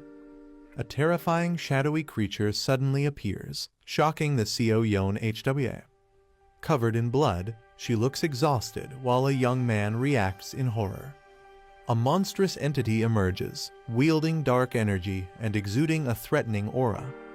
The young man runs toward the woman, calling her Vice Guild Master Seo Yeon HWA. The man attacks the creature with a powerful explosion, determined to complete his goal. His eyes glow red as he focuses intensely on the situation. A terrifying dark monster with glowing red eyes emerges, exuding an ominous aura. The young man realizes that physical attacks have no effect and prepares a new strategy. He unleashes a powerful 20% fireball, summoning blue flames in his hands. The massive fireball hurtles toward the monstrous creature, illuminating the surroundings. The young man checks on Vice Guild Master Seo Yeon HWA, who admits she let her guard down but isn't fatally injured. The young man is shocked and confused, wondering where the monster suddenly came from. Seo Yeon HWA corrects him, revealing that the entity is not a monster, leaving him puzzled.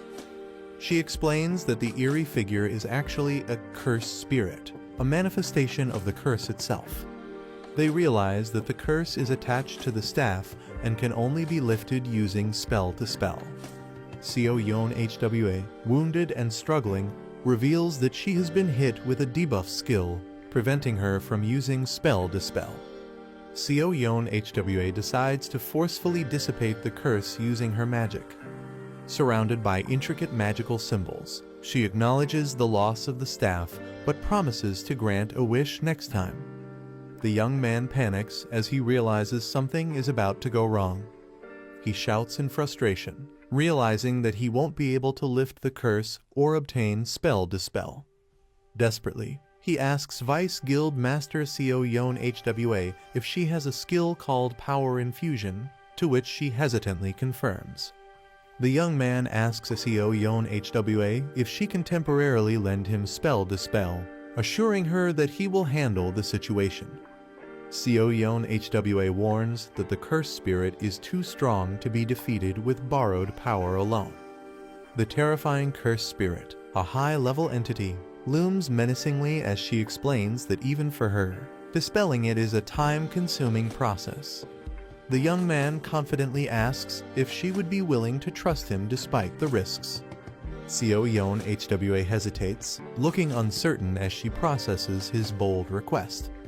Seo Yeon HWA sighs in resignation, Realizing the young man is determined to lift the curse, she explains that spell dispel requires high-level calculations and that he must carefully follow her guidance.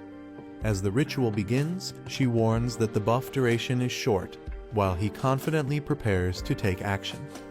A system notification confirms that he has been temporarily authorized to use spell dispellus. With a determined smirk, he confidently declares that if Seo Yeon HWA can't do it, he will handle it himself. With everything set up, the young man prepares to use his newfound ability while Seo Yeon HWA watches. As the battle intensifies, the cursed spirit lunges forward to attack. The young man unleashes spell dispel, surrounding himself with powerful green energy. His perfect mimic's obsidian crystal successfully scans and saves the spell dispel's skill, leaving one slot remaining. The cursed spirit screams in agony as its body begins to break apart from the impact of the spell. The Spell Dispel Enhanced Growth version combines Spell Dispel with a calculation system, allowing automatic skill execution.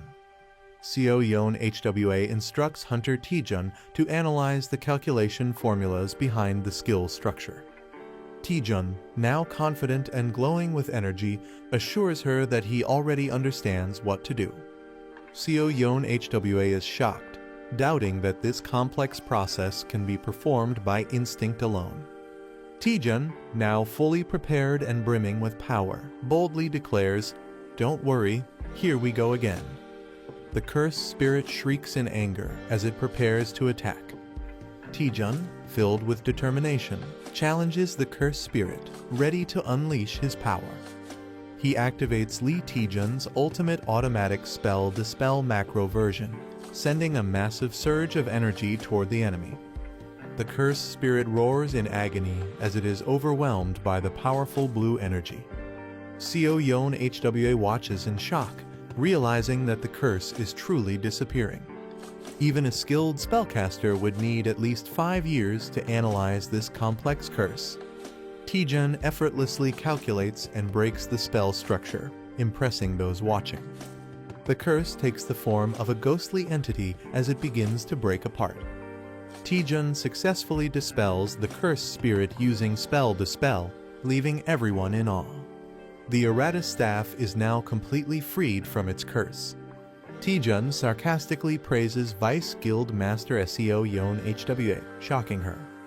He humbly admits that handling such a skill proves YS rank hunters are on another level.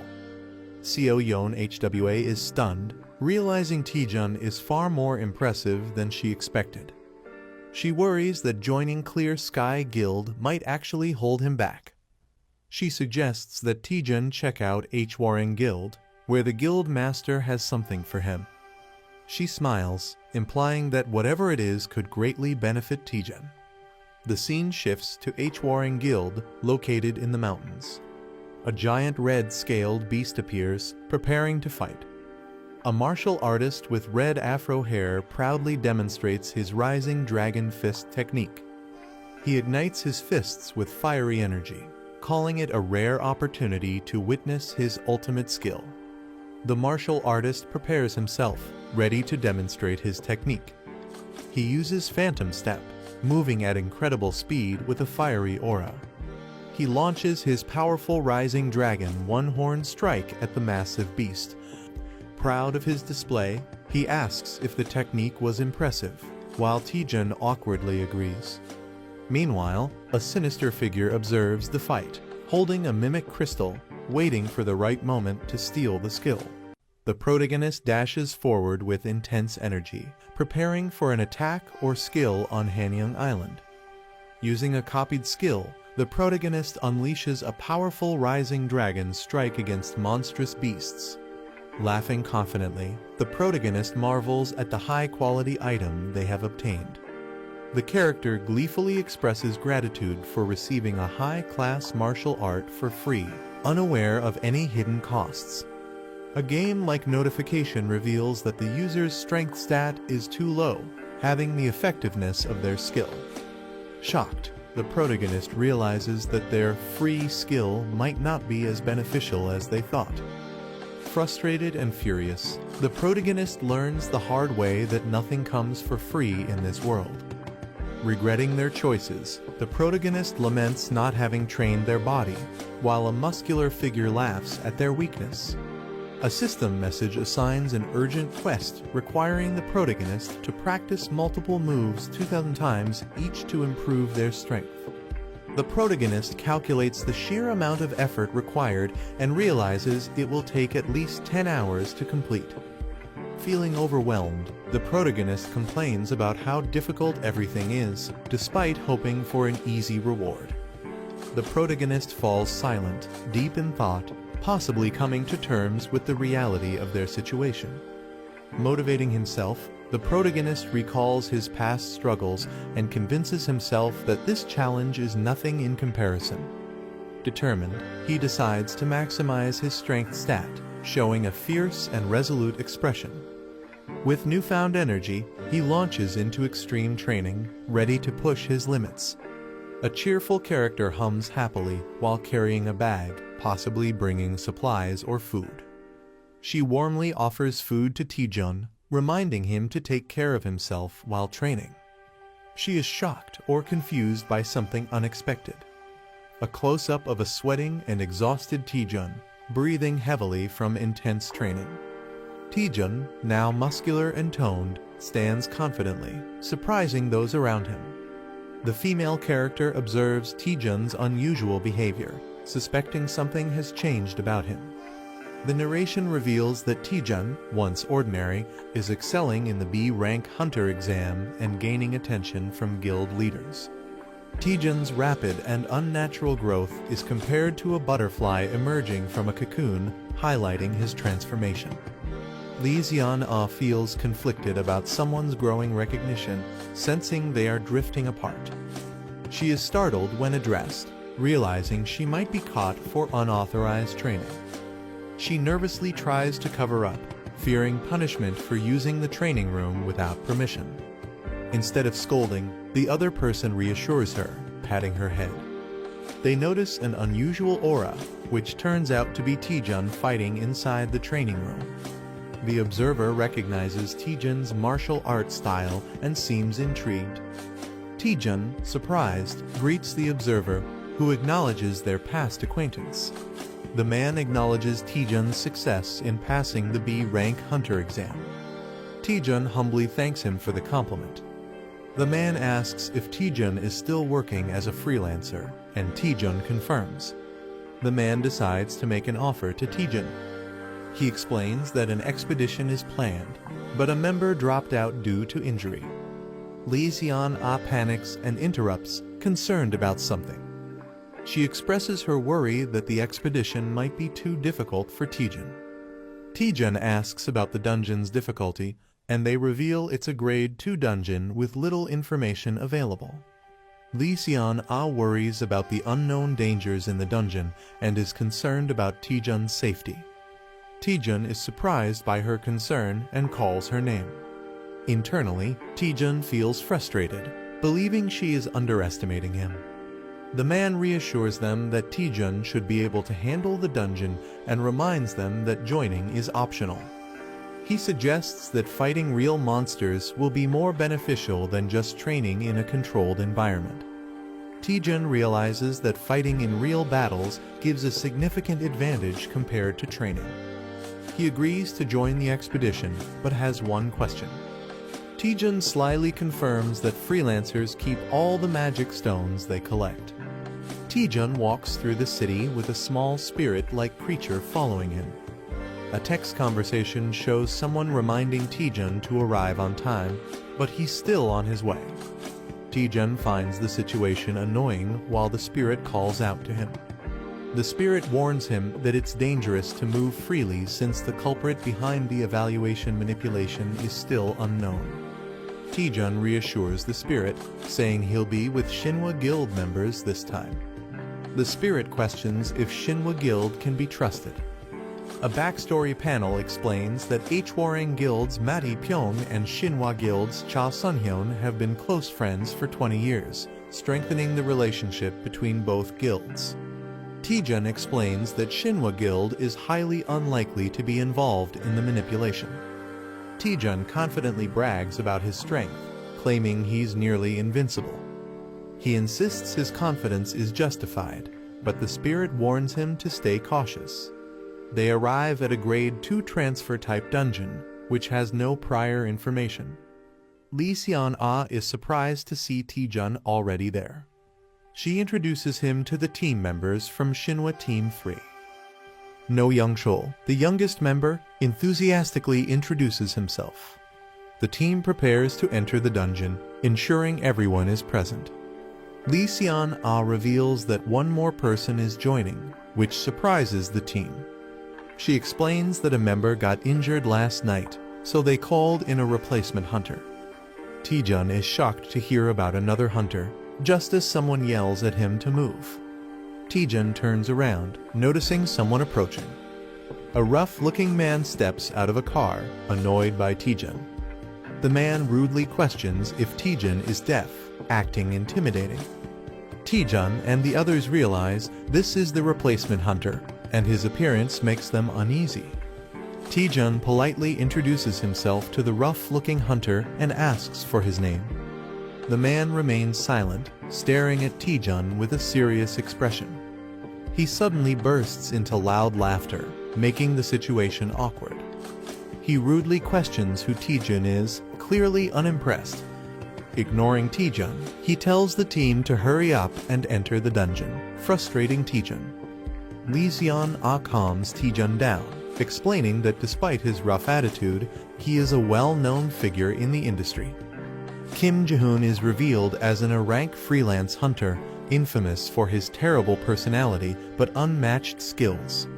Kim Ji-hoon hoards all the magic stones, taking advantage of his freelancer status. His teammates suffer, left without resources, even for medical treatment. Taejun and Lee Seon-ah discuss Ji-hoon's reputation, realizing how terrible he is. Taejun has a moment of self-reflection, feeling like he can relate to Ji-hoon's greed.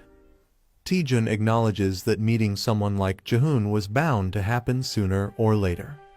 Ji-hoon intimidates one of the younger team members, asserting his dominance. Taejun, with a sinister grin, plans to give Ji-hoon a taste of his own medicine, signals danger as a monster appears. Ferocious monsters charge forward, screeching wildly.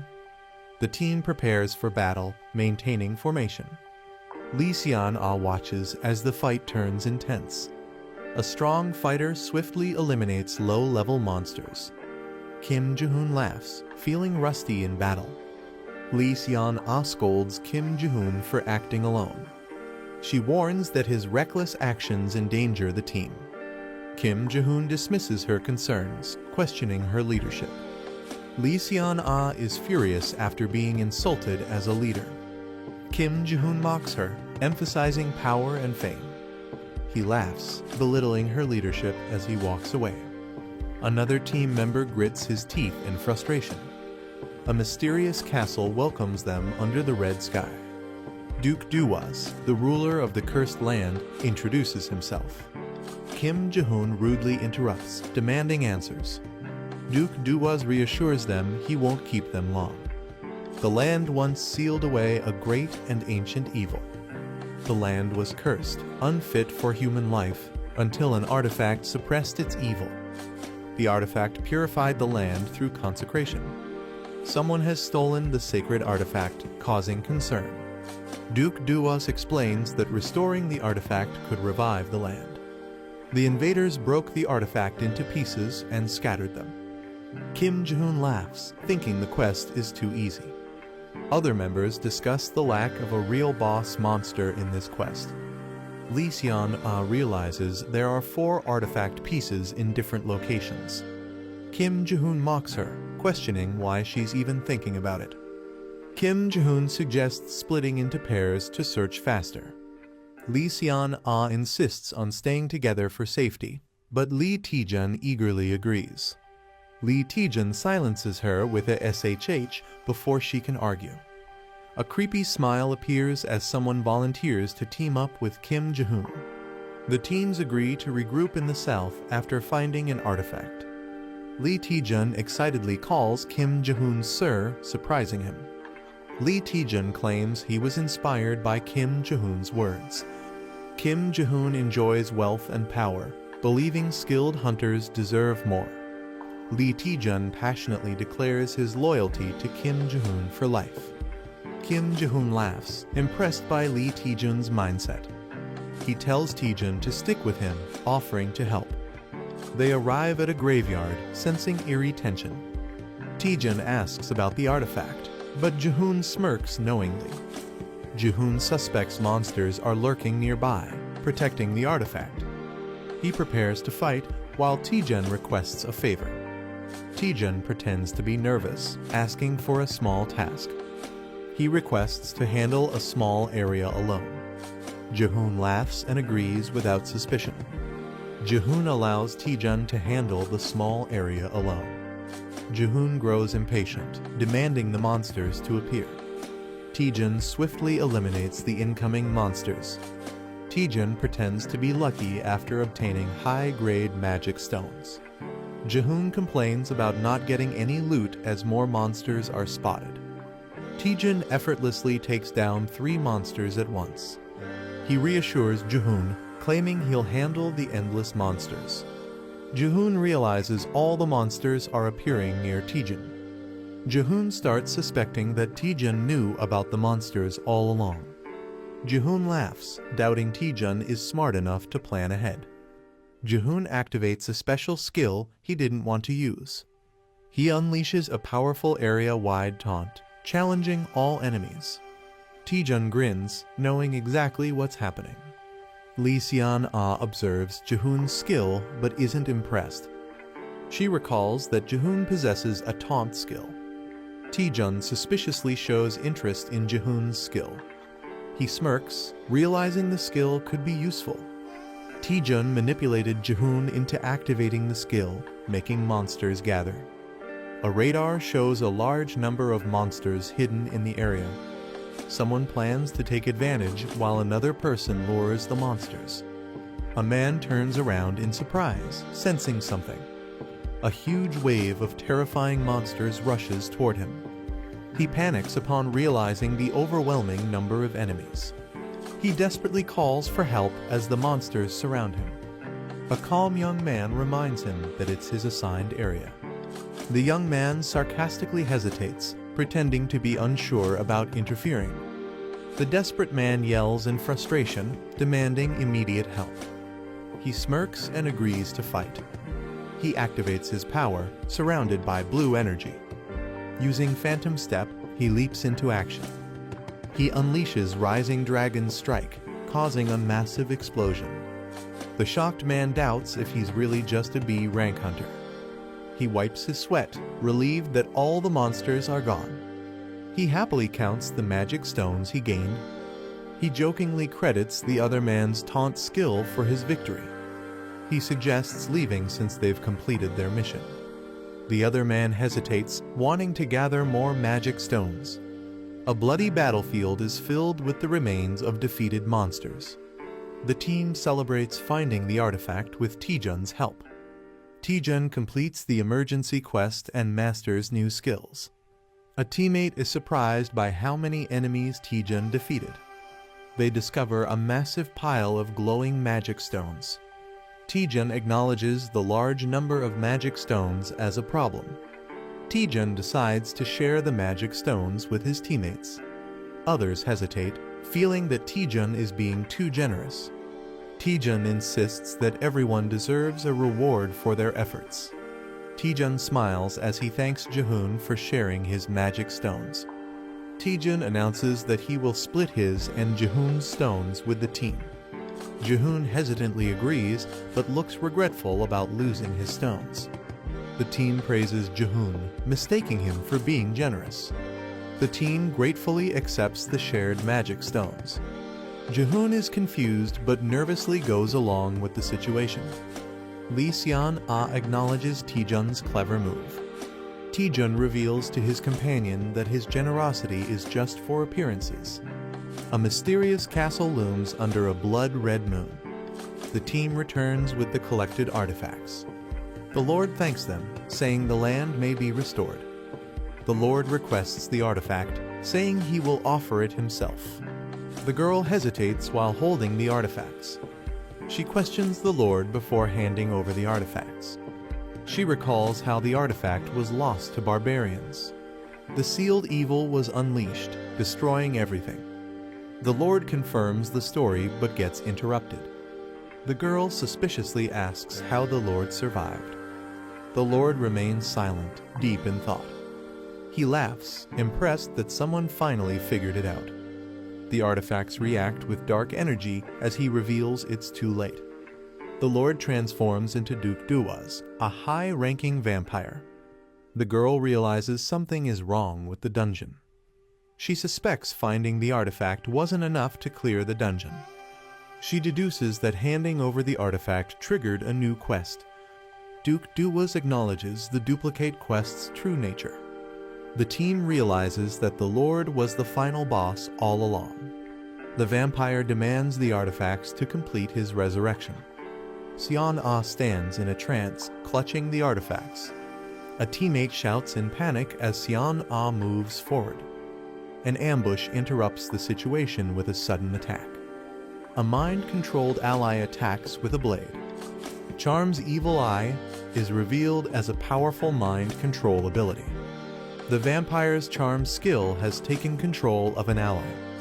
Taejun realizes his spell nullification skill protected him. The vampire mocks Taejun, questioning his resistance to the power. Taejun mocks the vampire with a rude gesture. He taunts the vampire, who is visibly irritated. The vampire begins the ritual to restore his full power. He commands his mind-controlled servants to attack. Taejun finds the situation troublesome as his allies turn against him. The vampire laughs, knowing Taejun values his comrades. He predicts Taejun's downfall at the hands of his allies. Taejun prepares a counterattack, activating a skill. With a powerful strike, an enemy is taken down. A fierce attack strikes a monstrous opponent, causing a powerful impact. A shocked vampire-like character reacts in disbelief. A confident fighter approaches a fallen enemy, preparing to say something. A devastating punch lands, sending the opponent flying with blood splattering. A fighter taunts the vampire, boasting about his strength. The protagonist smirks menacingly, enjoying his overwhelming power. The vampire panics, realizing his power hasn't fully returned. Lee Xian-Ah stands in front of the vampire, ordered to protect him. Xian-Ah is launched into the air by a powerful attack. Taejun, injured and sweating, warns Xian-Ah about the opponent. Xian-Ah moves at an incredible speed, making it difficult to stop her. Taejun considers using a powerful attack, but worries it may be too deadly. The vampire laughs and taunts Taejun, understanding the situation. Someone accuses Taejun and Xian-Ah of being in love, shocking both of them. The vampire enjoys the drama, calling it a tragic love story. Taejun is confused by the vampire's words while a small spirit warns him. Xian-Ah suddenly stops moving, appearing hesitant. Taejun realizes that the charm controlling Xian-Ah has weakened. The vampire angrily orders Xian-Ah to kill Taejun, but she hesitates. Taejun realizes that Xian-Ah reacted to the vampire's words about love. He suspects strong emotions can help Xian-Ah break free from the charm spell. Taejun urgently calls out to Xian-Ah, preparing to say something important. A flashback shows Taejun receiving a wallet from Xian-Ah as a gift last Christmas. The wallet, now a significant memory, is highlighted. Taejun awkwardly confesses that he sold the wallet on Carrot Market. He explains that financial struggles forced him to sell it, but Xian-Ah is furious. Taejun realizes that making her angry is actually working to break the charm. Taejun angrily confronts the vampire, vowing to stop his powers. Taejun activates his spell nullification technique, preparing to counter the vampire's magic. Taejun unleashes his attack, targeting the vampire's evil eye while the vampire screams in pain. A powerful roar shakes the air as blue lightning surges wildly. The enemy screams in pain as a hand forcefully presses into their eye. The attacker laughs maniacally, refusing to let go. He declares that the enemy will stay like this until death, acquiring a new skill. The Eyes of Enchantment skill has been nullified. The enemy howls in agony as lightning surges through them. The enemy growls in frustration, confused about what happened to their eyes. Someone reacts in shock, while another grins and flashes a victory sign. Two fighters feel as if they were struck, questioning if their powers were broken. The enemy is in shock, unable to believe what just happened. He panics, realizing his power has never been broken before.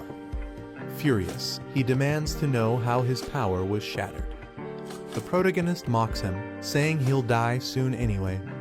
Jokingly, he tells the enemy to search for the answer online, but laughs at the irony. The enemy grins menacingly, enraged by the mockery. His bloodied hand trembles as he vows that the protagonist will be the one to die. He lunges forward, determined to kill with a bloodthirsty grin. The protagonist smirks, while a red-haired ally rushes in to attack. The enemy is struck mid-air as the team launches their attack. Taejun is surprised to see Lee Seon-ah awake, and she praises him. With a determined expression, Lee Seon-ah tells them to leave the rest to her. She calls everyone to attack, revealing the enemy can no longer use mental skills. The team unites, preparing to take down the vampire together. The vampire mocks them, but Taejun eagerly accepts the challenge. Taejun grins confidently, declaring that the enemy will be beaten. A cowboy-style fighter leaps in, ready to attack alongside his brother. No Young Chul fires his weapons, determined to prove himself in battle. The vampire is struck by powerful energy blasts, staggering backward. The team calls out to Taejun, telling him to let them handle the fight.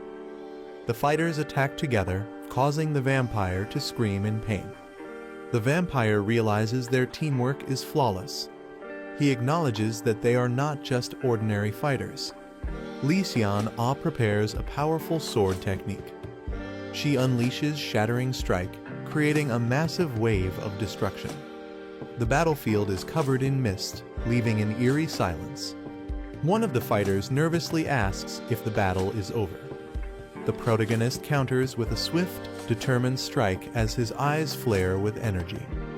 An enemy combatant is blasted backward by the force of the attack. The heroine charges forward, her mystical sword gleaming amid swirling light. A burst of radiant magic overwhelms the enemy, leaving him staggered on his knees.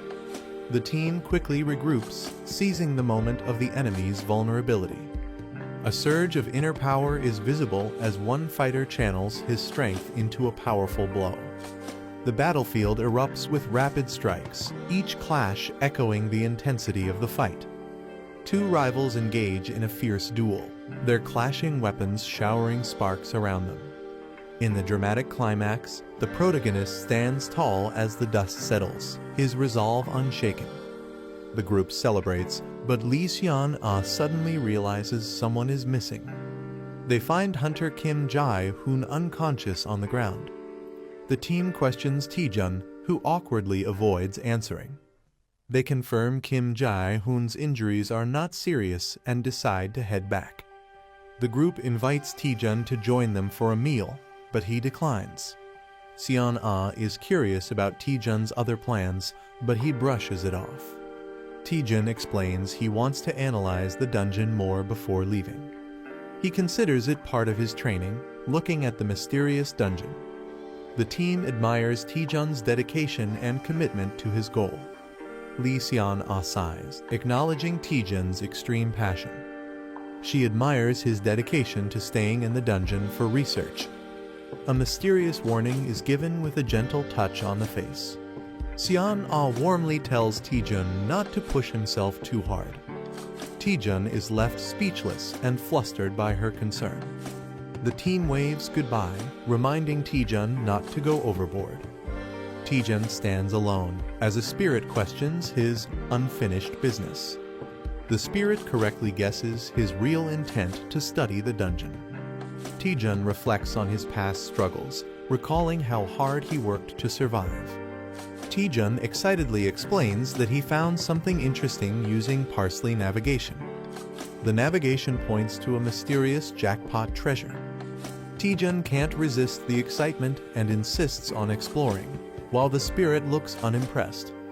The spirit questions if Taejun ever studied dungeons, and he playfully claims he was a hard worker.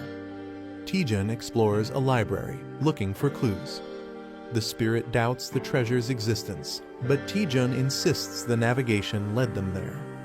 Taejun decides to try pulling a book like in the movies. The book triggers a hidden mechanism, revealing something. Taejun finds a secret passage and celebrates discovering hidden treasure.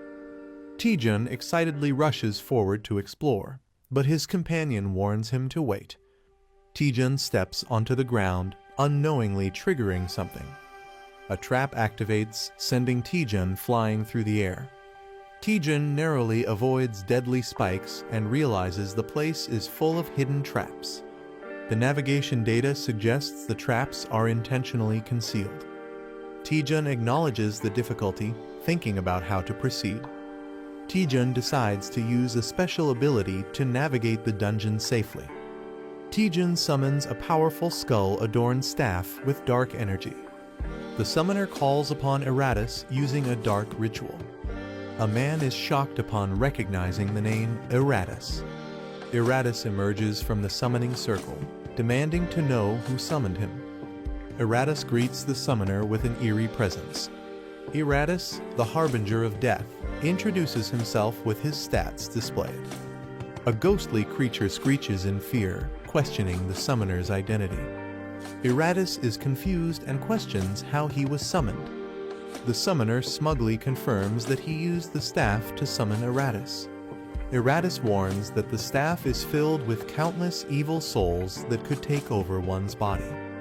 The summoner grins and proudly declares that he killed it. Eratus is in disbelief, but the summoner casually confirms it. The summoner mocks Eratus, questioning his authority. Eratus is struck by a powerful attack, stunned. The summoner warns Eratus to obey or face destruction. The summoner teases Eratus about his speech being too formal. The summoner gives Eratus his first command. The summoner confidently orders Eratus to charge forward. Eratus hesitates, confused about the direction. The summoner warns Eratus not to disappoint him. Eratus panics and rushes forward at full speed. Eratus turns in shock, realizing something is wrong. Eratus screams as he is shattered and unsummoned. The summoner calmly marks one trap as cleared. Eratus is revived, confused by what just happened. The summoner orders Eratus to charge forward again. Eratus runs straight into a fire trap. Eratus burns to ashes and is unsummoned once more. The spirit questions if the summoner will continue this madness. The summoner grins and confirms without hesitation. Lee Taejun declares he shows no mercy to his enemies. The spirit awkwardly accepts his reasoning. The summoner commands Eratus to body slam. The summoner praises Eratus for being a great detector. Eratus has grown stronger through repeated deaths. The summoner realizes Eratus is surviving traps better. He wonders if this is due to an extraordinary growth ability. Eratus blushes, feeling proud of his progress. The summoner plans to research extraordinary growth after the expedition. Eratus is shocked that his master is leaving after just saying, "Good job." Eratus protests, claiming even immortals have rights, but the summoner doesn't care. Eratus is unsummoned once again. The summoner moves on while the spirit calls him cold-hearted. The spirit believes they have reached the end of the dungeon. The summoner wonders if something feels off. He notices a suspiciously large tombstone. The summoner suspects something is hidden inside the massive structure. He touches the surface, triggering glowing purple symbols. A statue presents a red box containing a bracelet. The spirit recognizes it as a bracelet made from previous relics. The summoner considers appraising it, but worries about the cost. He hopes it turns out to be a powerful, world-class item. The elf girl excitedly explains that items don't need to be appraised one by one. She introduces the Item Analyzer app that makes analyzing items easy. The guy is shocked and frustrated that she didn't mention this earlier. She insists she told him before, but he was too distracted to notice. He tries using the Item Analyzer, and it scans an item automatically. The Relic of Malice is revealed as a unique grade bracelet with special vampire-related skills. He is shocked by its high grade, while the elf urges him to check the skills. The aesthetic of the vampire passive skill allows rapid healing except for severe injuries. Charm of the vampire skill allows controlling weakened targets. He gets excited about automatic healing, while the elf girl compares it to a duke's skill.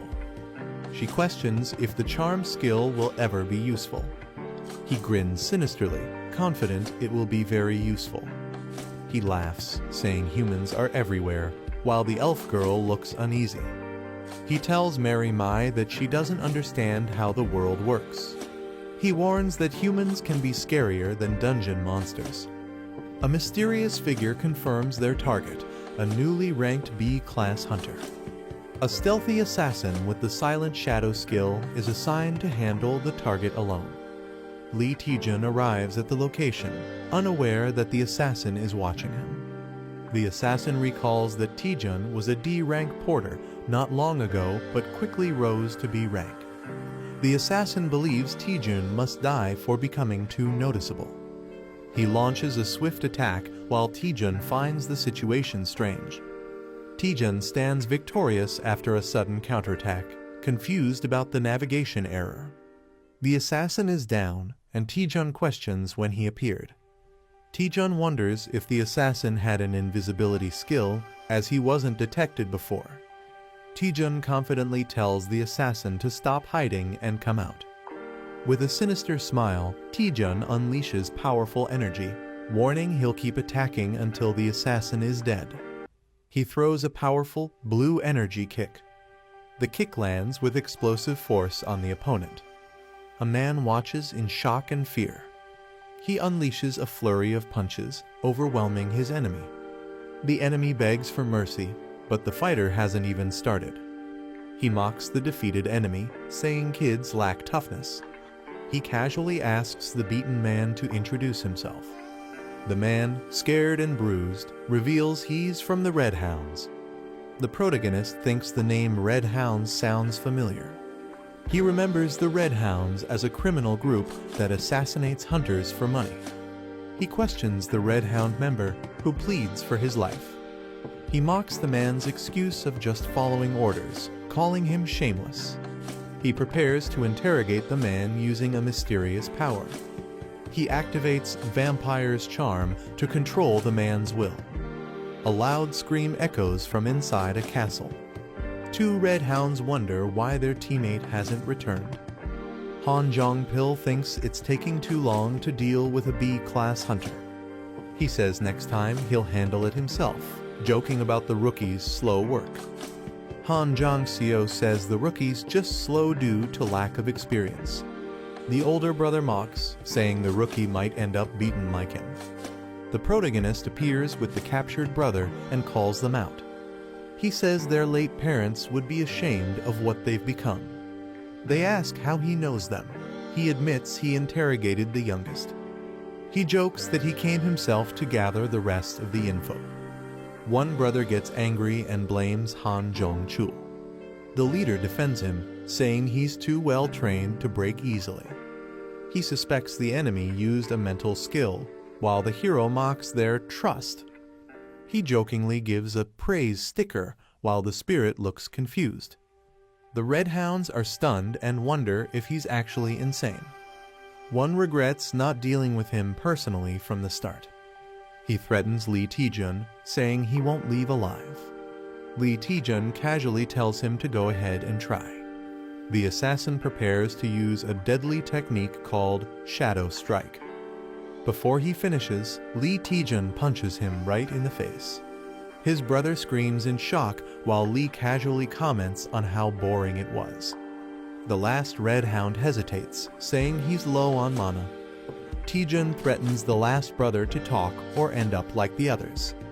The Red Hounds are arrested and taken into custody by the Hunter Alliance.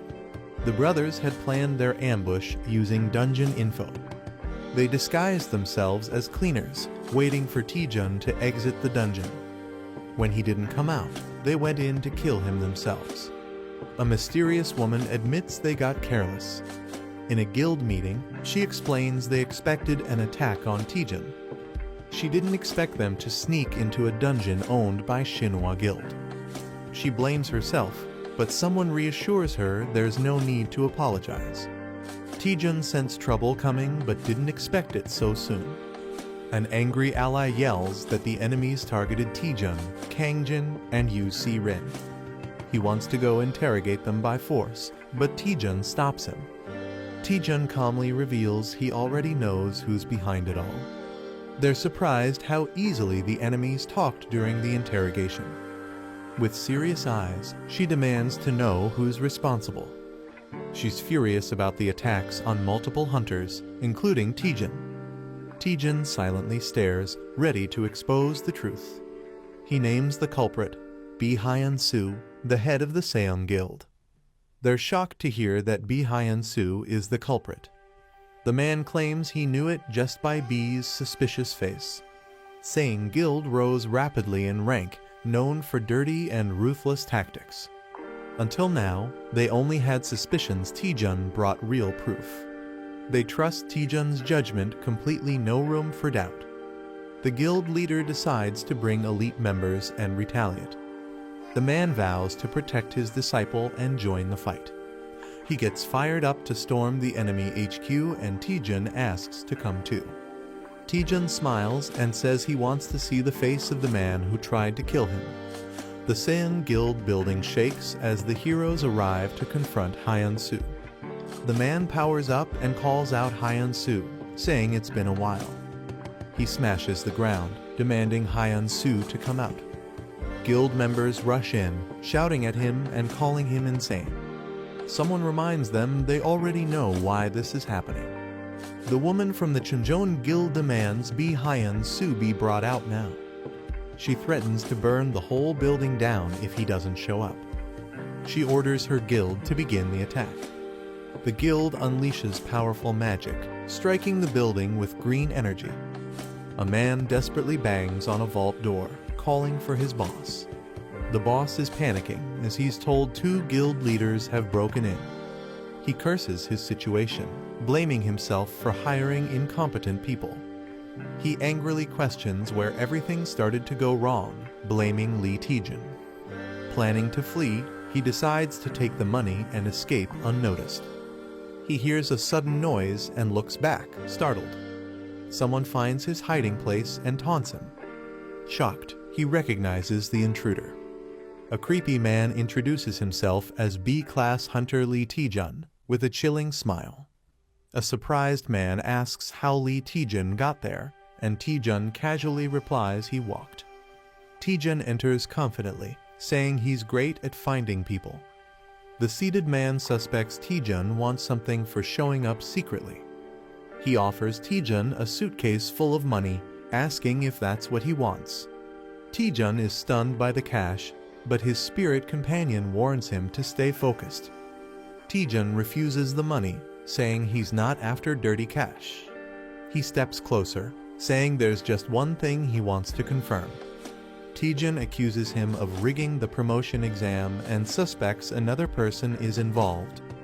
The man is shocked, but Taejun insists he already knows most of the truth and wants honesty. The man angrily claims he acted alone in rigging the exam. Taejun laughs, realizing his bluff didn't work. Taejun decides to just beat him up and take him in. The man glares furiously, insulted by Taejun's confidence.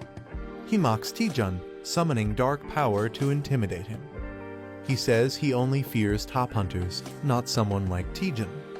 Taejun recognizes the dark energy and braces himself. The man smirks, thinking Taejun would have avoided all this by accepting the bribe.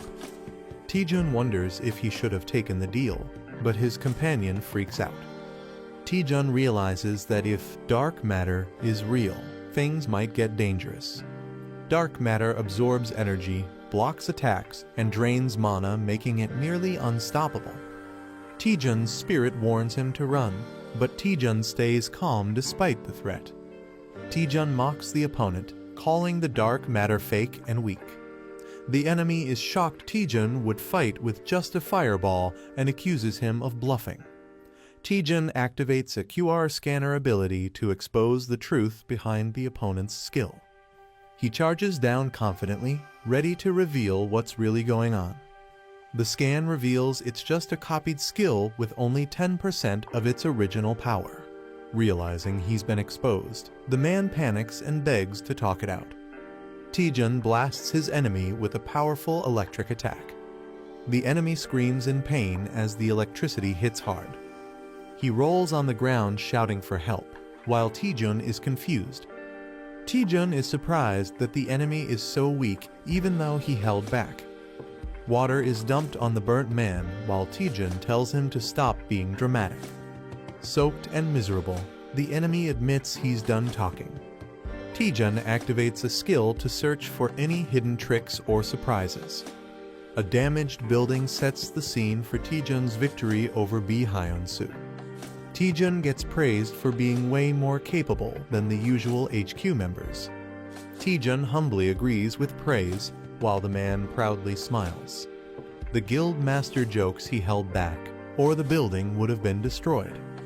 Taejun asks about Guild Master Seo, and the red-haired man says she's gathering evidence. A portal opens, and Guild Master Seo arrives just in time. Seo Yeon HWA confirms she found solid proof of exam tampering at the main office. She says some officials were involved, but they've already escaped overseas. She clarifies that Bi Hyun-soo rigged the exam with help from corrupt officials. The man gets angry about how people will do anything for dirty money. Furious, he grabs Bi Hyun-soo and scolds him for thinking money could solve everything. The man drags Bi Hyun-soo off for a beating before handing him over, while Taejun and Seo just watch. Seo Yeon HWA thanks Taejun for catching Bi Hyun-soo in his secret hideout. She says they're once again in Taejun's debt, but he says he did it for his own reasons. Taejun explains he wanted to uncover any hidden forces involved in the corruption. He doubts Bi Hyun-soo acted alone and suspects a bigger plot. Taejun lists dark magic, liches, and assassins too much for one person to manage alone. He believes Bi Hyun-soo had help, and he wants to bring down every last one of them. Taejun declares anyone who commits evil should face justice plain and simple. Surprised, Seo comments on Taejun's unexpectedly righteous side, and he just smiles. Seo asks Taejun if he found the people helping Bi Hyun-soo behind the scenes.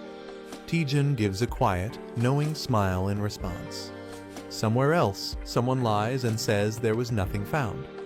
News reports confirm Bi Hyun-soo confessed to the exam rigging after his arrest. A furious man, Go Young-min, is frustrated Bi acted recklessly and hired assassins. He starts to panic, worrying that the consequences might reach him too. He reassures himself that the sealed contract should keep him safe, then someone knocks. Nervously, he tells them to come in, sweating with tension. His vice guild master, Cho Yang-ti, enters and says someone wants to meet him personally. The masked visitor waits in the lobby, and Go Young-min wonders if it's someone from a known guild. The vice guild master says the visitor is masked and unidentifiable. The visitor left a cryptic message, "Flying Fly," which shocks Go Young-min. Panicked, he shouts to let the visitor in immediately, wondering if Bi Hyun-soo betrayed him. As the masked person enters, Go Young-min anxiously questions if their secrets were leaked. The masked man removes his disguise, and Go Young-min is stunned it's Lee Taejun. The vice guild master recognizes Taejun from the B rank assessment. Confused and nervous, the guild members wonder why Taejun is here. Go Young-min puts on a fake smile, wondering if Taejun came to blackmail him. Go Young-min suddenly bursts into maniacal laughter, completely losing it in front of everyone. Hunter Lee Taejun throws enemies like a whirlwind, shocking everyone around. Someone shouts at Yang T in confusion as he suddenly moves. A girl screams, "Stop him," while falling in terror. Taejun charges wildly through the hall while others rush to stop him. Someone screams, begging Taejun to stop and questioning his sanity. Taejun laughs maniacally as he moves with insane speed. The bald man commands Yang T to stop Taejun immediately. A purple attack is launched as Taejun is mid-flip, and someone yells in anger. A powerful energy blast explodes as someone screams Taejun's name in fear. An impressed voice praises Taejun's strength, calling him Hwaryeong Guild's true number one. The bald man acknowledges the girl's flawless technique that restrained him instantly. The girl slams someone into the ground, saying it's enough to pass the entry test. The man introduces himself while Taejun flips mid-air and restrains him with help from the girl. Taejun proudly states his name with confidence and a smile. Taejun says he attacked just to test the guild's skill level before joining. He smirks and says it was all just a test to see how they'd react. Someone watches Taejun nervously, thinking he's totally insane. The man is stunned by Taejun's behavior, calling it beyond crazy. He warns Taejun not to act foolish, reminding him of where he is. He mocks Taejun, saying a weakling without necromancy has no place here. Taejun mocks back, laughing at how obsessed they are with necromancy. The Hwaryeong Guild was built by Go Jin-ho, a master of uncontrollable blood magic.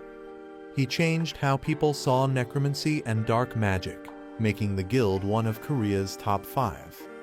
But now, after the first guild master retired, it's nearly bankrupt. Taejun says they can't afford to be picky and should see crisis as opportunity. He boldly declares that joining him will revive the Hwaryeong Guild. The man hesitates, unsure, while Taejun prepares to reveal more. Taejun hands him a paper, saying, "Take a look at this." The man reads the document in shock, realizing its significance. A dramatic gasp bursts out. Whatever he saw left him horrified. Go Young-min panics and hides the document when asked what it is. He realizes Lee Taejun had known everything from the very start. The paper reveals shady deals and manipulation in the B-rank assessments. Taejun grins smugly, asking if they've changed their mind yet. He leans in creepily, pressuring Young-min to sign the contract. Angrily, someone slams their fist on the table, shouting, "You little." Yang T yells at Young-min for letting a non-necromancer into the guild. Young-min nervously tries to calm Yang T down. He nervously argues Taejun is weird, but his skills are top-notch. Yang T complains that Taejun is only here to drain the guild's resources. He warns that Taejun must learn necromancy no matter what. If not, Taejun will face a brutal lesson during initiation. A peaceful city view sets the scene for a calm moment. Taejun enjoys his coffee, finally feeling relaxed.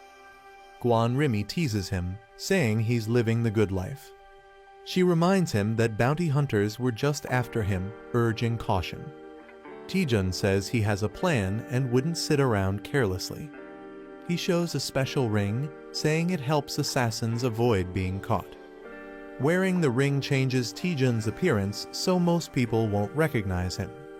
The ring is called the Ring of the Hidden Hunting Dog and disguises the user randomly. Guan Rimi feels relieved Taejun can now move around safely. She wonders why Taejun chose Hwaryeong Guild over the better-known ones. Taejun says other guilds are fine, but dealing with their demands would be too much trouble. He doesn't want to deal with constant international expeditions. He also dislikes being dragged into political events by top guilds. Since Hwaryeong is ranked low, it lets him freely profit from monastones. He even gets to set his own contract terms. Guan Rimi now fully understands his reason. Taejun casually says he might go shopping since it's been a while. Guan Rimi is surprised by his sudden interest in shopping. Taejun says splurging now and then is worth it. Let's go waste some money. They arrive at a huge, impressive building that leaves Taejun in awe. Taejun laughs, saying he never imagined this life before money really is powerful. Guan Rimi questions the place, feeling it's not an ordinary mall. Taejun explains it's the largest marketplace for hunters, packed with all kinds of gear. The mega mall has everything from weapons to armor, updated weekly with rare items. It's called Gwimuljeon, a massive hunter-only shopping complex in Korea. Taejun is about to shop when someone suddenly recognizes him. A girl says she barely noticed him with the item on.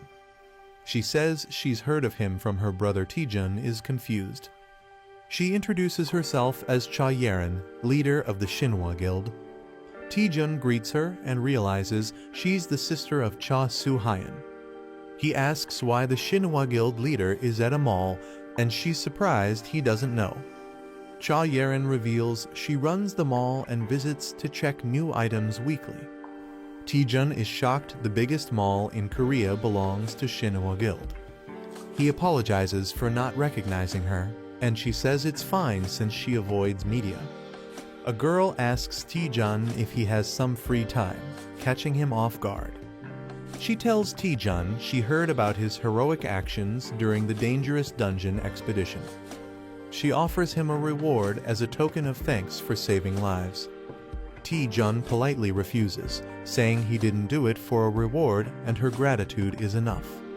She smiles softly and agrees not to insist further. Still holding a gift, she hesitantly asks if he's really sure about refusing. Taejun looks shocked when she says he could have picked anything he wanted. She shyly reveals the gift was from their exclusive VIP item store. She double-checks if Taejun is really okay with giving up the reward. She reminds him it's a rare VIP exclusive item she was offering. Taejun is stunned to realize she was offering such a valuable item for free. She starts to walk away disappointed, but Taejun stops her. Taejun changes his mind and asks to see what items are available. While riding the elevator, she comments that Taejun seems more ordinary than she expected. She admits she thought Taejun would have a more unique presence. She explains her expectations were based on all the impressive rumors about him. Taejun laughs awkwardly, realizing he unintentionally hyped himself up. She reassures him kindly. She admits she likes how humble and grounded Taejun seems. She laughs, wondering if Seon-ah might not like her saying that Taejun is confused. As the elevator opens, she tells Taejun that the area ahead is only for VIP customers. She invites him to look around freely in the special VIP section. Taejun is amazed they've entered the rare item store's VIP section. He realizes the items are worth billions and is shocked at their value. He's stunned to realize that she, the person before him, owns everything here. She asks Taejun if anything caught his eye. He admits it's hard to choose. Blushing, Taejun says there is something that definitely caught his eye. Taejun points to a set of items and asks what they are. She smiles and says Taejun has unique taste. She explains the items once belonged to legendary guild masters from Korea. Though no longer usable, the items are preserved to honor their legacy. She tells him they aren't for sale, but offers to show even better items. An assistant notifies her that the vice director of Hyonin Guild has arrived. She realizes she's late for a critical meeting. She says goodbye, planning to meet Taejun again after the meeting. The spirit warns Taejun about his deep bowing, but he says it's part of work life. The spirit is confused why Taejun is interested in such an old, useless item. The item is a broken gauntlet with zero durability, once used by a forgotten martial artist. Taejun admits it's useless, but something about it draws his attention. He can't explain why. but he feels strongly interested, especially since it connects with his skill set. He receives a quest: obtain a synergy item to unlock a new status window function. He recalls that the system never gives him impossible quests, always something he can handle. He realizes there must be a way to restore the broken gauntlet somewhere. Taejun dramatically pleads with the director to help him fix it, desperate for a solution. He even gets on all fours and barks like a dog to show how serious he is, leaving the spirit speechless. Taejun lies on the floor, desperately trying to think of a way to convince the director. He overhears something surprising and snaps to attention. He's confused, hearing someone mention a previous agreement and contract fee. Director Cha Yerin appears surrounded by guards. Someone seems to be causing her trouble. Taejun realizes something: he might have a chance here. He sees an opportunity to help the director and earn her favor, and maybe that item too. Determined, he dashes off to help her like a dramatic hero. He dramatically declares himself as the loyal hound, ready to serve Director Cha Yerin. Cha Yerin, unimpressed, expresses her disappointment and asks how long he'll keep being stubborn.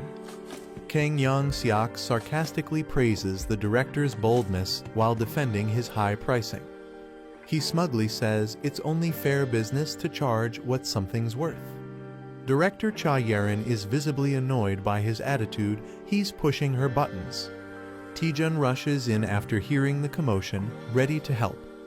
Young-seok dismissively tells Taejun to move aside, not knowing who he is. He claims they're in the middle of an important business meeting. Cha Yerin tries to stop Taejun, but he plays along, pretending to respect the business. Taejun throws a cheeky line, saying he enjoys business, especially business class flights. With a smug grin, Taejun takes a seat and suggests they talk business. Kang Young-seok asks who Taejun is, and Director Cha hesitates to respond. Taejun looks at the weapons and begins to piece together the situation. The Hyonin Guild specializes in item appraisal and dominates the Korean market. Because of that monopoly, the Shinhwa Guild is forced to comply even with unfair treatment. Taejun confidently introduces himself as Cha Yerin's legal advisor. With a big grin, he asks what the issue is, as if it's just casual business. Director Cha is confused by his bold claim, while Kang accepts it without question. Kang explains they're being asked to appraise too many items in too short a time. He says hiring extra staff increases cost, and the added payment wasn't nearly enough. Kang Young-seok demands double the original fee, shocking both Taejun and Cha Yerin. Taejun says he understands the issue, but finds something suspicious about it. He confirms with Kang that the Hyonin Guild is supposed to be an appraisal specialist. Taejun questions why experts would need a whole week. It sounds too slow and inefficient. He mocks them, laughing that a week per item is absurd and saying he'd have found another guild by now. Kang becomes visibly angry and offended by Taejun's words. Kang challenges him, warning that switching guilds could ruin all their items. He explains that a wrong appraisal can permanently destroy an item's value. Taejun listens as Kang insists that taking a chance with another guild is too risky. The director questions if any other guild can handle the job. The woman tells Taejun to back off before things get worse. Taejun apologizes for stepping out of line and disturbing business. Taejun leaves quietly, and the director feels satisfied. The director smugly claims their appraising skills are unmatched. Cha Yerin shows up, surprising the director. Lee Taejun cheerfully introduces himself as the new item appraiser. A man nervously greets Director Cha Yerin for the first time. Lee Taejun proudly introduces himself as the new item appraiser. Taejun excitedly examines the weapons laid out on the table. Taejun confidently assures Director Cha the appraisal will be quick. Taejun eagerly suggests starting, surprising Director Cha. Taejun asks the other appraisers to leave, calling it a trade secret. The older appraiser is shocked and mutters that this is ridiculous. He angrily warns Taejun that lying could lead to legal trouble. He mocks Taejun and tells him to stop pretending and leave. The appraisers mock Taejun for claiming he can finish in 1 hour. Taejun pulls out a necklace and asks them to look at it. He says he already checked this item earlier out of curiosity. Taejun reveals he finished the appraisal in just 10 seconds. He jokes that even he could become an appraiser at this rate.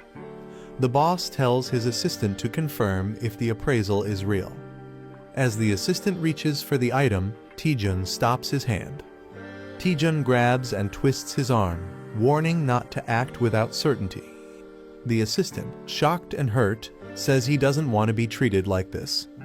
Taejun tells the deputy director he must also risk something if he wants proof. The deputy director bursts into laughter, amused by the situation.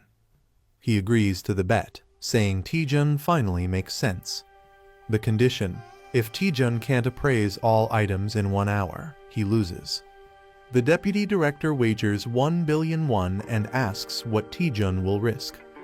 Taejun laughs and praises the director's boldness. As tension builds, Taejun suddenly agrees to the bet with a firm deal. Taejun ups the stakes dramatically by adding 10 billion won more. Everyone is shocked, and someone yells out, questioning Taejun's sanity. Director Cha questions how Taejun plans to appraise everything and handle 10 billion won. Taejun confidently says he already has a plan. Taejun asks Director Cha to check the item's appraisal status. She's shocked to see the cape is already fully appraised. She's stunned and wonders how it's possible, while Taejun smiles. The spirit reveals the secret Taejun used the new Item Analyzer feature. She wasn't sure it would work for others until now. Director Cha realizes the appraisal data can be shared with others. Taejun celebrates, dreaming about making a fortune as an appraiser. Director Cha is surprised Taejun really did the appraisals. Taejun proudly announces all the items have been appraised. Shocked, Director Cha is told to check the items herself. She places her hand over the weapons to verify. She sees detailed information about each item instantly. She's amazed the data appears instantly, unlike normal appraisals. She asks Taejun in awe how he pulled this off. The deputy director stands frozen, shocked by what he sees. Taejun laughs and teases the stunned deputy for looking shaken. Taejun smugly reminds the deputy he warned him not to bet without certainty. Taejun lightly mocks him, offering compensation and sarcastic advice. The deputy director loses it and grabs Taejun, accusing him of scamming. He lashes out, suspecting everyone is in on the trick. Director Cha calmly tells him to look at the proof himself. She confirms the contract states he owes Taejun 10 billion won. Taejun grins and tells the deputy to stop whining and pay up. Devastated, the deputy drops to his knees, unable to believe it. In denial, the deputy convinces himself it must all be a bad dream. The deputy director loses his mind, laughing hysterically and calling everything a dream. The girl feels pity as the boy grins oddly with a strange monocle on his eye. She thanks Taejun but warns him that his actions can't be ignored. She says his skills could revolutionize item appraisal and destroy the market overnight. She's shocked and asks how he managed something so impossible. He laughs nervously and says it's a trade secret. Taejun brings up a forbidden antique, saying he found it interesting. He offers a hint about his technique in exchange for the antique. She hesitates, surprised that he wants the item so badly despite the rules. He celebrates excitedly after getting approval to take the antique. She casually sits and asks him to explain. She directly questions how he appraised the items. He stays silent with a smirk, not answering right away. He begins to respond while a tall building is shown. Outside a store, someone thanks the director. She waves goodbye while he happily holds the antique. Someone asks the director what she found out. She says he told her everything before leaving, surprising the other person. She exhales softly, smiling with mixed emotion. He claims the secret is listening to the item's voice, baffling others. She suspects he never planned to reveal the truth or simply couldn't. She warns she won't let Taejun off that easily. With determination, she vows to recruit him into their guild. He laughs maniacally after finally getting a mysterious item. Taejun clings to the item like it's his true love. The girl tells him the item is now just useless junk. Taejun asks if the item can be fixed. He admits with a grin that he has no clue how to repair it. Still hopeful, he believes he'll figure something out. The girl suggests posting about it on Parsley Market. She explains the market has people from many dimensions who might help. She tells him he can post using just the status window. He gets ready to post something using the virtual screen. He asks if anyone can repair the broken spirit sword. He wonders if the post will help. She's unsure but smiling. He says it's not urgent and expects someone to reply eventually. He shifts focus to more important items lying in the room. He laughs about tricking someone to get these powerful tools. She notices all the weapons have holy attributes. She questions why holy items are needed for a black magic guild. He reveals the ceremony will involve dark summoned monsters. She's confused why he's using items in a duel where they're forbidden. He smirks and tells her to just watch how he handles it. The Worm Guild welcomes Hunter Lee Taejun. Taejun arrives earlier than expected and is being guided in. The man says preparations for the duel are already complete. It's revealed that the duel is against Deputy Leader Jo Young-tae. A special arena is prepared to witness Taejun's necromancy skills. They enter a dark arena where a grim opponent awaits. Taejun and his guide walk past a strange crowd of bald men. Taejun suspects the guild is trying to mess with him. He thinks they want to humiliate him for being weak at necromancy. He always felt something was off, but now it's clearly worse. The girl wonders why all the necromancers are bald. She panics after learning dark mana may cause baldness. The opponent reminds Taejun of the duel rules. The duel will be strictly limited to necromancy skills. If Taejun wins, he can join the guild on his own terms. But if he loses, something ominous awaits. If Taejun loses, he must serve the guild leader forever. Taejun expected this and isn't surprised at all. Jo Young-tae secretly controls the guild from behind the scenes. The guild is crumbling because of Jo Young-tae's selfish rule. Taejun decides to add his own condition to the duel. If he wins, Taejun wants to replace the current deputy leader. He also demands compensation for the guild's financial damage. Taejun adds a wicked grin, making it entertaining for the crowd. The opponent realizes things might not go as planned. He angrily denies causing any harm to the guild. He claims the guild survives only because of him and summons a powerful Death Knight. He dares Taejun to show what he's got. He wants to see if Taejun's necromancy is truly impressive.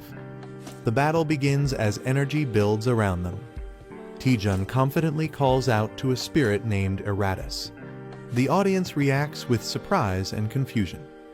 Taejun's summon is revealed to be a single skeleton warrior.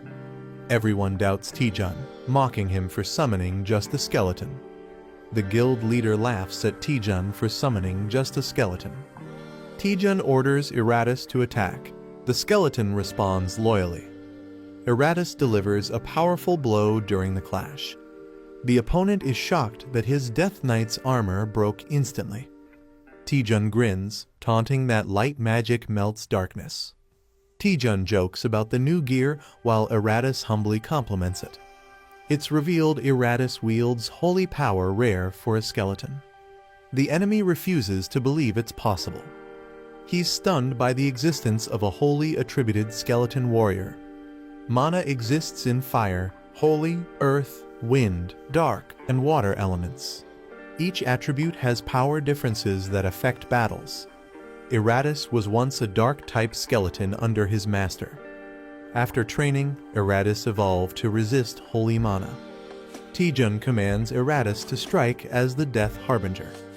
Eratus charges in while an ally yells at him to dodge. Eratus slams down a powerful attack, shaking the floor. A demon prepares to counter with a massive red blade. The demon's slash lands hard, shaking the battlefield. He mocks the idea that darkness can defeat light. Taejun commands Eratus to unleash his secret weapon. Eratus prepares to fight alone, holding divine gear. Eratus starts reciting creation verses, confusing enemies. He grips the holy relic, ready to activate its power. Eratus declares, "Let there be light," summoning holy energy. A skeleton holds a golden relic tightly. A powerful burst of light forms around the skeletons. The light explodes, blinding everything nearby. The enemies panic, shouting in fear at the sudden light.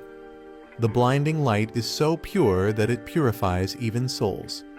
The enemies panic, shocked by the skeleton's divine power. A massive explosion of light overwhelms the area. A man smirks and declares the match is over for Jo Yangti. The skeleton Eratus wins by surviving until the end.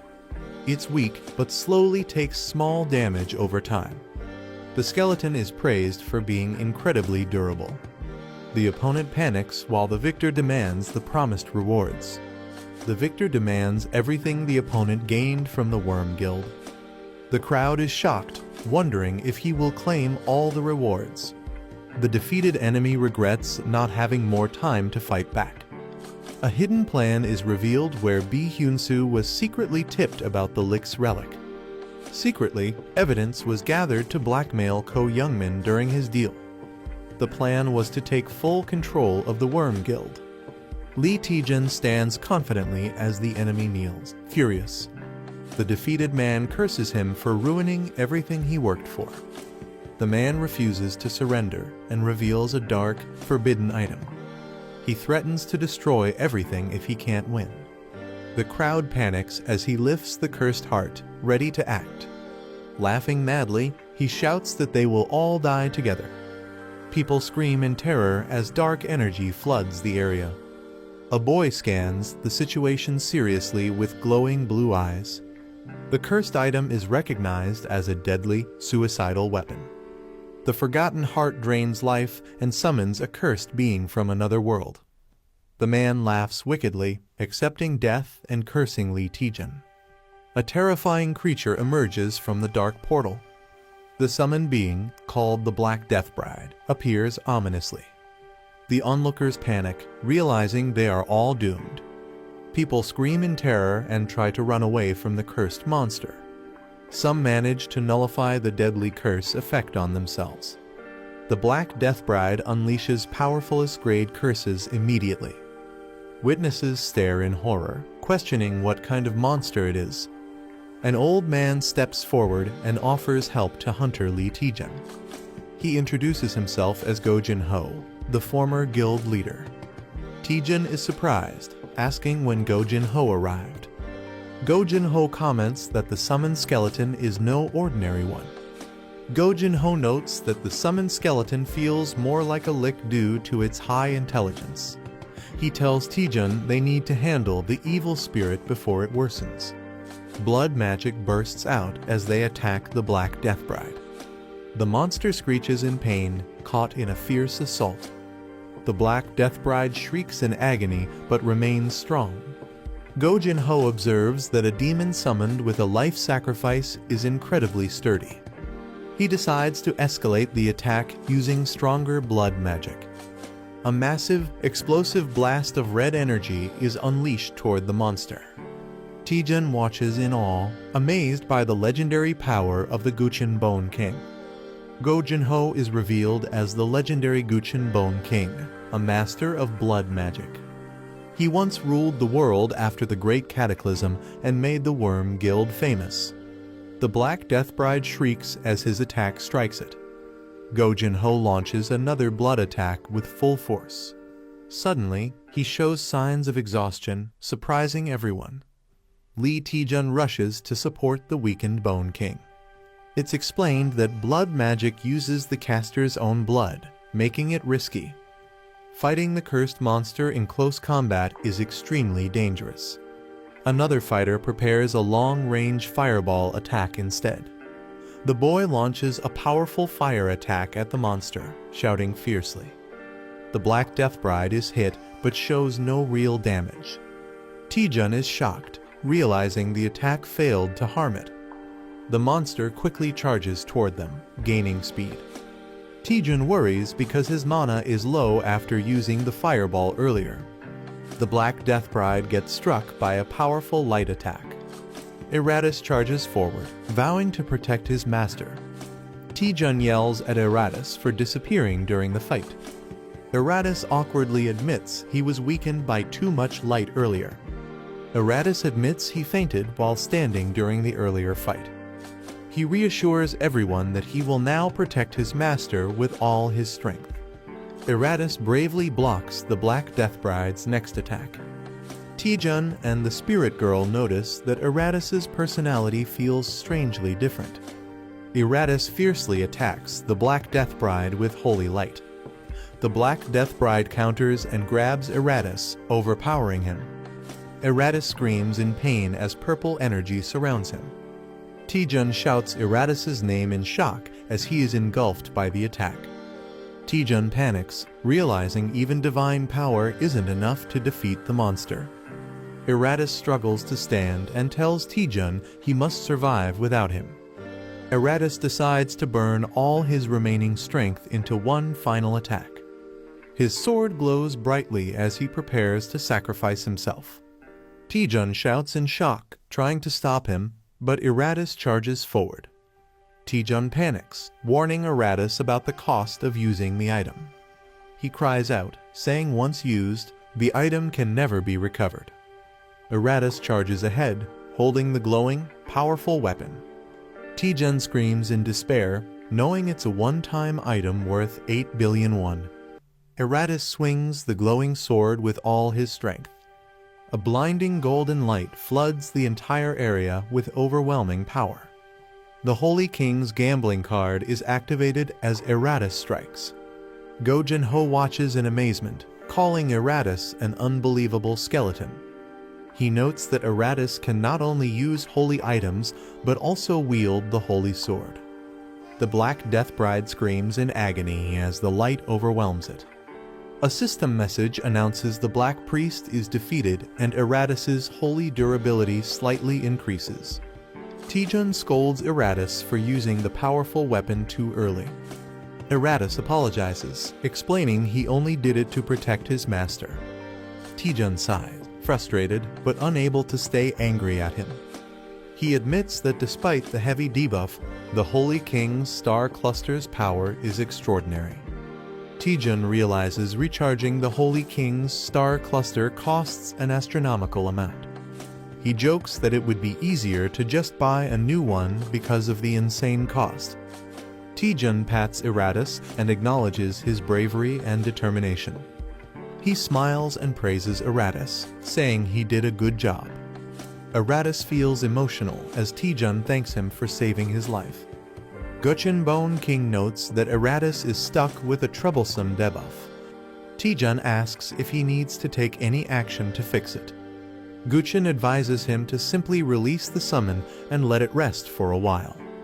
Guchin admits it's the first time he's seen a skeleton wield holy weapons. He says the sight reminded him of the heroes of the past. Taejun shyly smiles, thinking it was just a skeleton. Guchin sincerely thanks Taejun for everything he did. Guchin says Taejun helped stop Zhou Yangti's betrayal plan. He acknowledges that their goals aren't so different. Guchin asks Taejun if there's anything valuable left in Hwaryeong. Taejun awkwardly laughs, realizing Guchin had seen through him from the start. Taejun explains he joined Hwaryeong Guild only for his own benefit. He says he never intended to take anything from others. Taejun confirms that Hwaryeong Guild still holds value for him. Guchin quietly accepts his answer with a nod. Guchin declares in front of everyone that Taejun's abilities have been proven through the duel.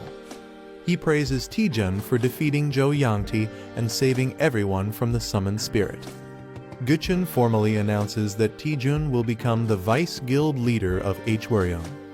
Taejun is surprised and confused, not expecting this sudden promotion. Taejun is told to give his induction speech and feels awkward about it.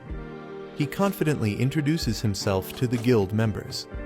Taejun simply says he has only one thing to tell them. He shouts that everyone should protect each other's livelihood, surprising everyone. The scene shifts to Myth Guild's building shining under the sunset. News spreads that Lee Taejun has officially joined the Hwaryeong Guild as vice leader. A man feels surprised and betrayed by Taejun's decision. He blames another man for being careless and losing talented people again. The woman scolds her brother for losing talented people like Lee Taejun. She regrets not bringing Lee Taejun into their guild earlier. She can't understand why someone with his talent would join Hwaryeong Guild. She decides to ask Seon Ah, who is close to Taejun, for help. The girl says she's unsure if asking Taejun to join Myth Guild will work. She explains that although they're close, even she doesn't fully understand Taejun's thoughts lately. The woman wonders why Taejun suddenly joined Hwaryeong after insisting on freelancing. The girl admits that despite 10 years of friendship, Taejun remains unpredictable. Taejun arrives at the guild, determined to keep getting stronger. Guild members welcome him warmly with a red carpet and cheer for the new vice guild leader. A bald guild member insists on personally guiding Taejun to his office. Taejun, a bit overwhelmed, casually waves and tells him to proceed. Taejun feels awkward, noting how polite everyone is compared to what he expected. The spirit asks how he feels about becoming vice guild leader, and Taejun starts doubting if it's what he truly wanted. Taejun reflects that success feels lonelier than he imagined. Finally, he lies down exhausted, unsure about his new path. Taejun reflects that he's been chasing his goals non-stop without thinking much. After clearing many difficult quests, he's grown rapidly and caught up with strong hunters. Although he's gotten stronger, he feels a strange uneasiness inside. He questions if it's really okay to grow this powerful so quickly. Taejun starts doubting the manager, realizing he knows too little about her and the system. He recalls that it was strange he had a unique status window that no one else on Earth had. The manager panics after discovering something shocking while investigating the dramatic growth. Taejun urgently asks what's wrong, and she reveals she found critical information. Taejun asks what kind of information the manager found, and she begins reading it to him. She explains that users of dramatic growth quests must follow strict quest rules. If users fail to complete quests in time, their growth effects will be immediately invalidated. Taejun is shocked and panicked after hearing the serious consequences. Taejun panics after learning that the dramatic growth system limits user growth and could erase everything he's gained.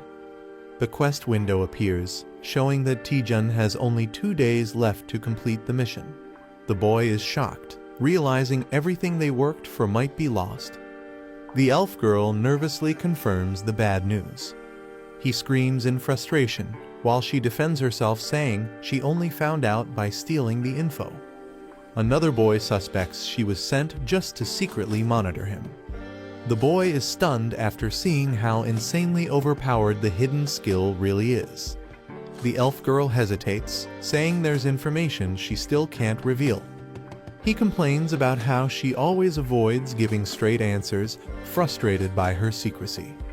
She clenches her fist with determination and assures him that she is always on his side. The boy asks if he can trust her, and she responds with a cheerful yes, calling him a friend. He thinks deeply, concluding that she doesn't seem like a bad person. Remembering her concern during past dangers, he decides to give her the benefit of the doubt. Gaining some trust, they shift focus to check the remaining time on their quest. The elf girl updates the interface, and Taejun is relieved he can finally see the quest details. They discover only 2 days remain to complete the Radical Growth quest, which puts Taejun under pressure. She reminds him to check the item post he made earlier at the Parsley Market for a solution. Curious, Taejun opens the post, wondering how many comments it received. Taejun checks the comments and is disappointed to find only one, and it's useless spam. He panics, feeling like all his effort was wasted. Suddenly, a new comment appears mentioning an ultra-legendary item. A mysterious user responds, recognizing Taejun from a past encounter involving a strange staff and enhanced crystal ball. Taejun gets frustrated waiting for the slow reply while the elf girl watches over his shoulder. The message explains that the item contains complex mana circuits that require precise repair. Taejun is shocked to learn he'll need at least a 7th circle mage to fix it. The mysterious commenter jokingly suggests finding such a mage, and Taejun quickly thanks them for the tip. The mysterious user logs off, leaving Taejun frustrated and wondering if he knows any 7th circle mages. They consider asking Seo Yonawa, but she's only a 5th circle mage at best. Taejun explains that 7th circle mages are extremely rare and top tier even on a global level. As panic sets in, Taejun reveals that he might know one person who fits the requirement. Taejun admits the person he's thinking of isn't the most reliable, but he's their last hope. He knocks on a door, calling out with a polite, "Excuse me." A tired-looking staff member peeks out and says he's brought documents for the deputy guild leader. The staff member reluctantly enters, asking the leader to treat the task as part of his responsibilities. The staff member finds a note saying, "Today's a vacation day," on the guild leader's door. Surprised, he realizes the leader is absent on his very first day. Taejun and the elf girl arrive at the Tower of Training in search of the 7th circle mage.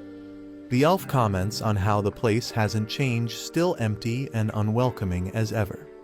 She questions why a dungeon is in the middle of the city instead of behind a gate. Taejun explains that the tower is actually a massive gate, and in rare cases, the surroundings adapt to the dungeon.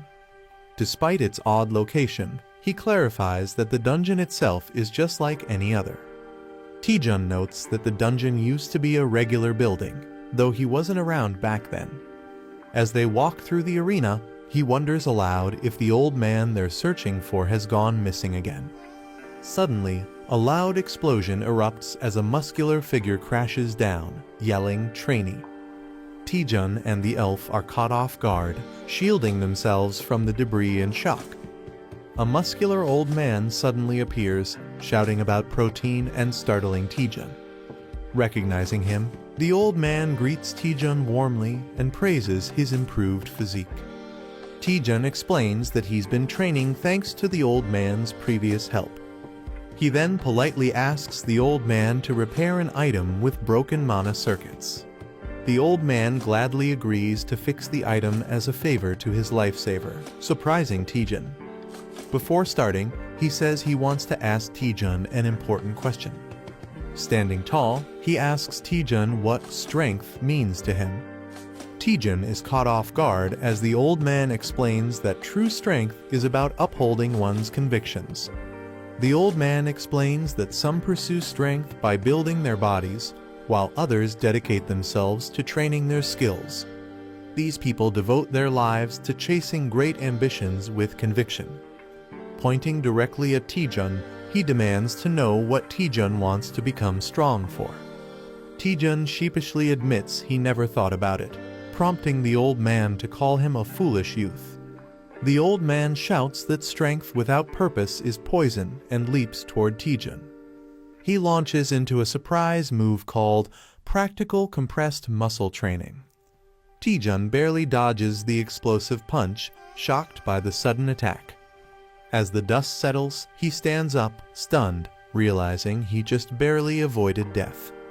Taejun yells at the old man, calling him crazy, but the old man calmly says Taejun's body moves fast while his heart is uncertain. He compares Taejun to a lost, aimless beast with no direction. Taejun tries to fight back, but the old man easily counters and offers to give him a valuable lesson. With a confident pose, the old man assures Taejun that he'll take it easy on him despite his overwhelming strength. Taejun, clearly annoyed, glares at the old man and accuses him of provoking him on purpose. He launches into an attack, jokingly warning not to report him for hitting an elder. Using a powerful skill, he charges with intense force toward the old man. The old man blocks the move effortlessly, impressed by the weight and force behind Taejun's strike. Taejun, filled with determination, declares the fight isn't over yet. He unleashes his powerful technique, the Rising Dragon Divine Fist. His glowing fist charges forward, bursting with intense blue energy. The old man braces himself as the attack comes crashing down from above. Taejun's powerful attack creates a massive explosion, making it seem like the battle is over. Excited, Taejun and the elf girl wonder if they've actually defeated the old man. But the old man calmly reappears, praising Taejun's strength and creative combat skills. He warns them they've forgotten something crucial while Taejun focused on physical power. The old man reveals a glowing magical attack and reminds them that he's also a mage, casting Elkeroid's Fireball X. The old man confidently states he's a wizard and prepares to cast a powerful fireball. Taejun is shocked, wondering if the spell is the same as his own fireball technique. The old man explains that the fireball's power varies infinitely based on the caster's mana. He demonstrates how mana strength and quantity shape countless versions of the same spell. He then tells Taejun that while his fireball has improved, it still lacks the essence of ultimate power. The old man explains that mana is fueled by one's desires and inner cravings. He unleashes his ultimate fireball, an embodiment of his dreams and willpower. He shouts that mere desire to grow stronger isn't enough to reach the highest level. Taejun panics as the massive attack barrels toward him, accusing the old man of not going easy. The old man urges Taejun to block it with everything he has and discover his true self through the clash. Taejun questions his true reason for wanting to become stronger in the first place. He recalls the silent years he spent climbing from the bottom with no recognition. The more others belittled him, the more determined he became to improve. Even without acknowledgement or support, he pushed himself forward through pure persistence. Taejun realizes that he sought strength to prove all his effort and pain hadn't been meaningless. Still unsatisfied, he channels the frustration of years of struggle into a new surge of power. As he charges forward, he vows to keep pushing ahead no matter what. The old man is stunned by the burning intensity in Taejun's new flame. Though it's still weak, he can feel the raw, genuine desire, the spark of Taejun's true purpose behind the attack.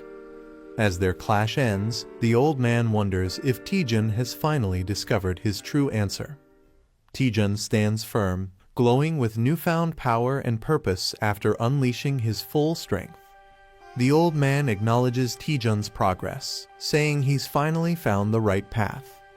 Although Taejun isn't yet ready to fully wield that power, the old man sees great potential in him if he continues training. Taejun collapses from exhaustion, relieved he survived the intense ordeal. The old man examines the mana circuit and confirms it's as complicated as he expected. He estimates the repair will take between 8 to 12 hours due to its intricate structure. Taejun is shocked by how long the process will take. The old man explains that restoring the circuit demands deep concentration, and he'll be unable to do anything else during that time. He places crystals around the item, channeling all his focus and energy into the restoration. He asks Taejun to guard him in case anything goes wrong during the process. Taejun casually agrees, brushing it off as something easy and not a big deal. The old man confirms he'll begin and Taejun enthusiastically gives the go-ahead. He starts focusing his energy, placing his hand over the item surrounded by glowing runes. Suddenly, he erupts into a dramatic chant and intense ritual, surrounded by pink magical energy. Taejun and the spirit girl are left speechless, stunned by how extreme the process is. Taejun wonders what he's even guarding since there's no danger around, and the girl awkwardly realizes he has a point. Bored, Taejun decides there's nothing else to do but take a nap while the old man continues his intense ritual. He jokes about shadowboxing for 8 hours and lies down to relax, finding the situation surprisingly peaceful. The girl agrees and joins him in resting, reminding him to wake her when it's over. Taejun mumbles in his sleep, dreaming about receiving a gift and happily accepting it. Meanwhile, a monstrous spider-like creature creeps toward his unguarded body. Just as the creature gets dangerously close, it growls, breaking the silence. Taejun slowly opens his eyes in confusion, sensing that something is wrong. Taejun wakes up screaming as a monster nearly bites him, reacting in pure panic and smashing it in self-defense. After the loud screech and impact, he looks around in confusion, wondering when monsters even appeared. He realizes something's off. The tower was supposed to be cleared of monsters by the old man. More creatures begin to emerge from the shadows, and his spirit companion urgently checks if he's okay. Taejun realizes the monsters are not ordinary, they're void creatures invading through a dimensional shift. He recalls that such beings sometimes target strong mana sources in dungeons. Observing the old man deep in concentration, he connects the dots. They've come for the old man's powerful mana. It now makes sense why he was asked to guard him during this ritual. Energized and excited, Taejun powers up, ready to fight back with a grin finally shaking off his laziness. Taejun unleashes his Dragon Fang Slash, violently slicing through the wave of void monsters. His companion urgently warns him to watch his back as more creatures approach. Taejun sharply turns, realizing he's surrounded from behind. Facing the incoming threat, he braces himself with frustration, calling the monsters disgusting. Taejun casts a barrage of multi-fireballs to stop the monsters from reaching the item. His attack causes the void creatures to screech and fall, seemingly defeated. He cautiously asks if it's finally over while observing the aftermath.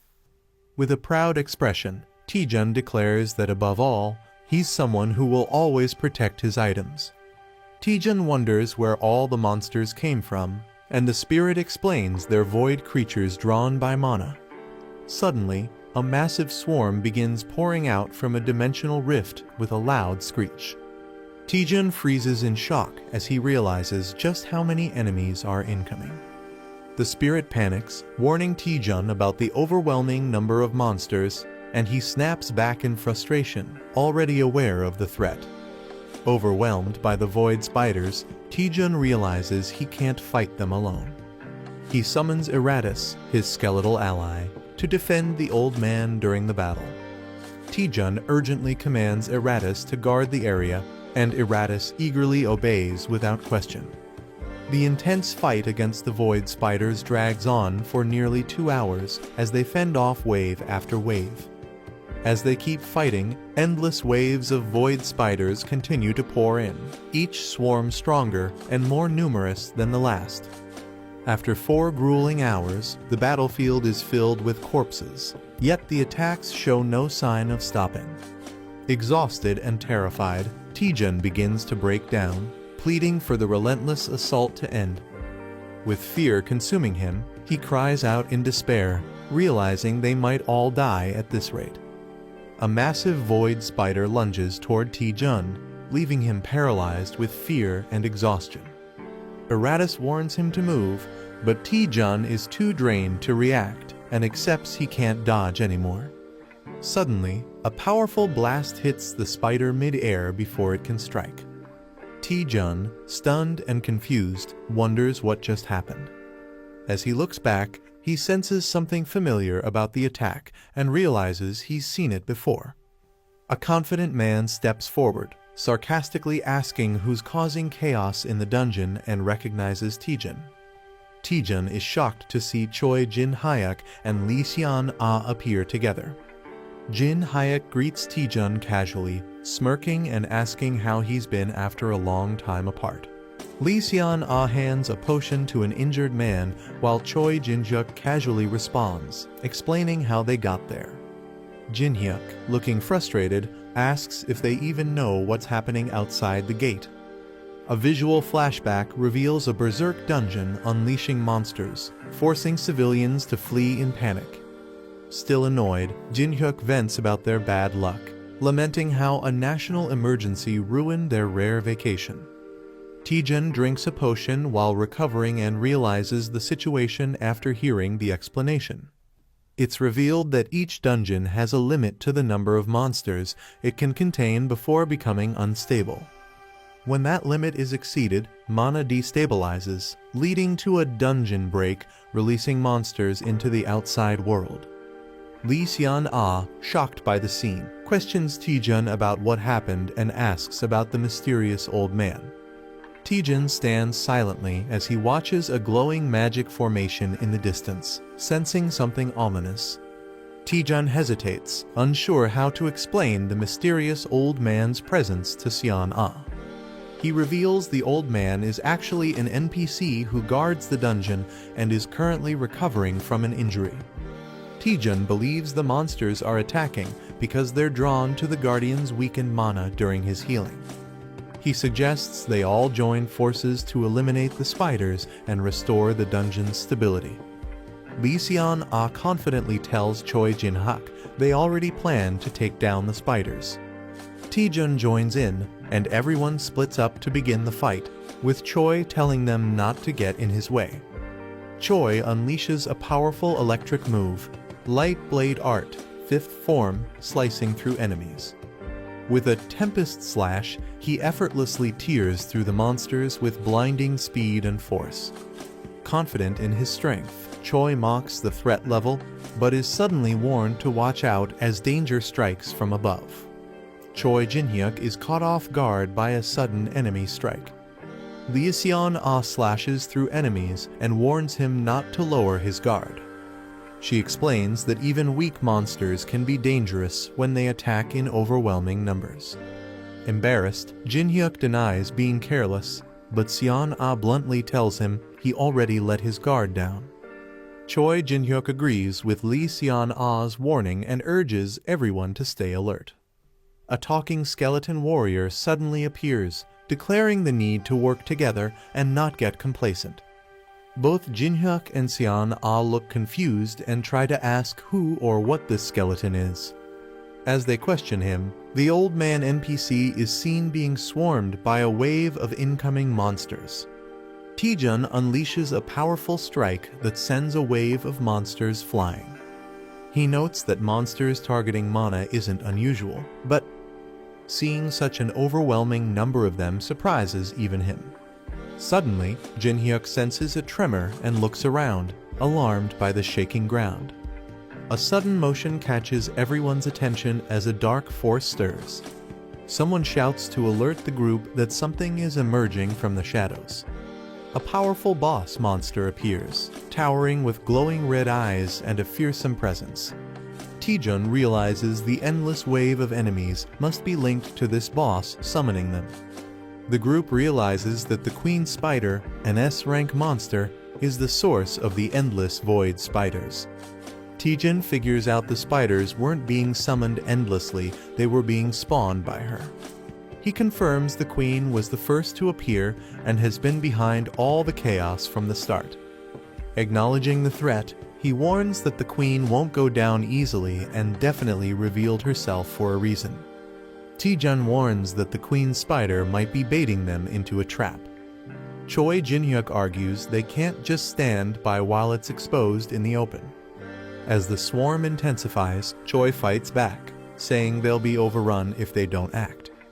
Taejun admits Choi isn't wrong, silently acknowledging the urgent threat around them. Taejun assesses the battlefield, realizing they can't attack blindly but also can't stay idle. He confidently commands Iratus to charge into battle as the best strategy. Eratus panics, questioning if his master is sending him to die, while Taejun casually shrugs. Taejun grins mischievously, reminding Eratus that he's immortal, so it's no big deal. Taejun laughs darkly, assuring Eratus he'll just revive him if he dies. He orders Eratus to stop hesitating since he's just a summoned being meant to charge ahead. Even Choi Jin-hyuk and Seon-ah join in, shouting at Eratus to go check if it's a trap, leaving him shocked. Eventually, everyone yells "charge," leaving Eratus speechless as he's pushed to lead the advance. Eratus realizes his true role and accepts his fate with a heavy heart. Feeling used, he laments that he was just a disposable tool from the beginning. Crying out to the heavens, Eratus bravely charges at the Queen Spider with all his might. He prays for strength as he clashes directly with the terrifying queen in a bold frontal attack. Eratus looks confused when nothing seems to happen after his dramatic attack. Sitting on the Queen Spider, he casually reports back that everything appears normal. Taejun mocks him for overreacting, calling him a drama queen with a laugh. Suddenly, something shifts, and Taejun shouts in alarm as Eratus notices a strange movement in the queen's body.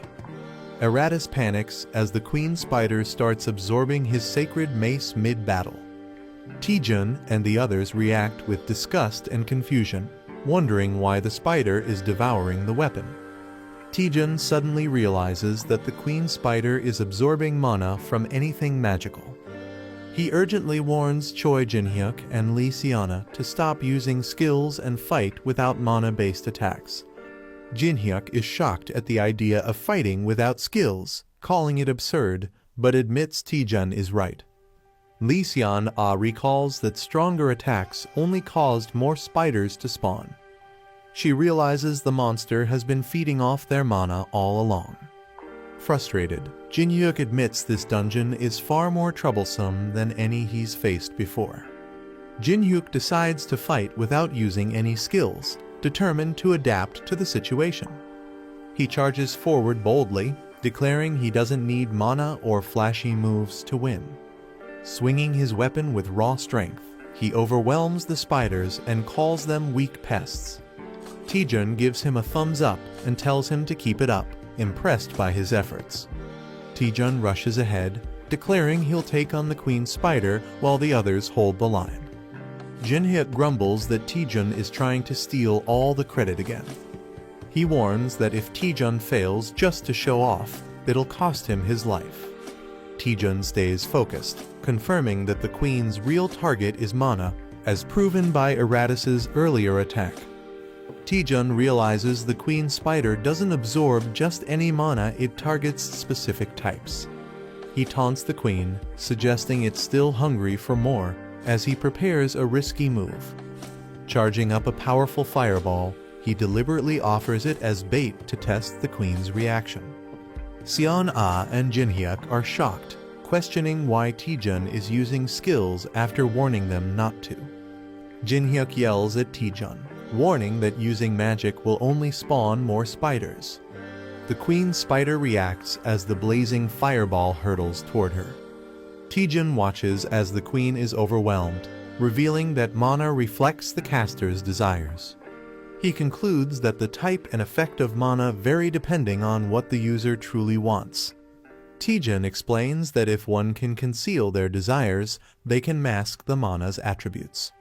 A powerful greedy fireball skill is launched, confusing Jin-hyuk with its hidden nature.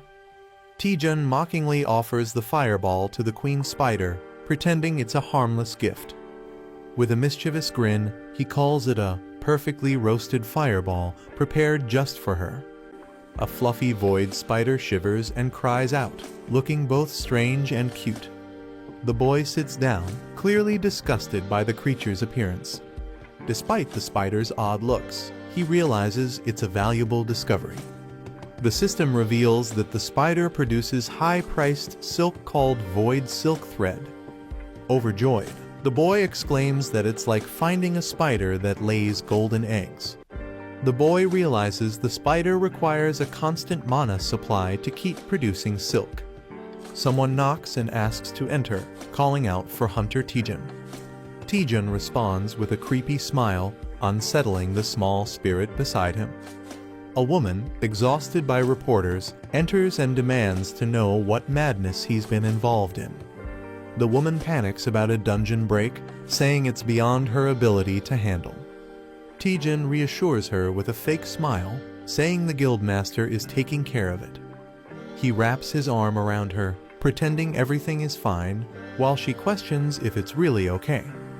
She worries the lie will be exposed soon, while Taejun mocks her for not understanding how the world works. Taejun says people care more about the outcome than the method. He highlights the guildmaster's prediction and his own role in stopping the disaster. He believes this incident will be remembered for a decade, and it will help restore the damaged reputation of the Hwaryeon Guild. Taejun emphasizes that all of this will ultimately benefit the Hwaryeon Guild. He flashes a greedy smile while the woman imagines piles of money and rewards. Though hesitant, she admits his logic is strangely convincing. She then grows suspicious and asks why he brought her to this unused, isolated area. Taejun tells Guildmaster Ko that he plans to set up a workshop and needs her help. He reveals a small creature, the offspring of the Void Swarm Lord, and places it in her hand.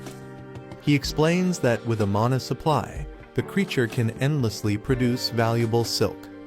He shocks her by revealing the silk sells for 1,000,000 won per gram, leaving her stunned. Ko is overwhelmed by the profit potential and asks how much it all adds up to. Taejun slyly asks her to take care of the spider, calling it their cute little poppy. The scene shifts to a dimly lit room now covered in spiderwebs. Ko nervously offers a tray full of mana crystals to support the spider's production. Ko gently offers the mana crystals, telling the spider to eat well. Suddenly, the spider growls menacingly, revealing its monstrous size. It roars and lunges at Ko, startling her and making her panic. Out of breath and terrified, Ko realizes the spider has grown far more than expected.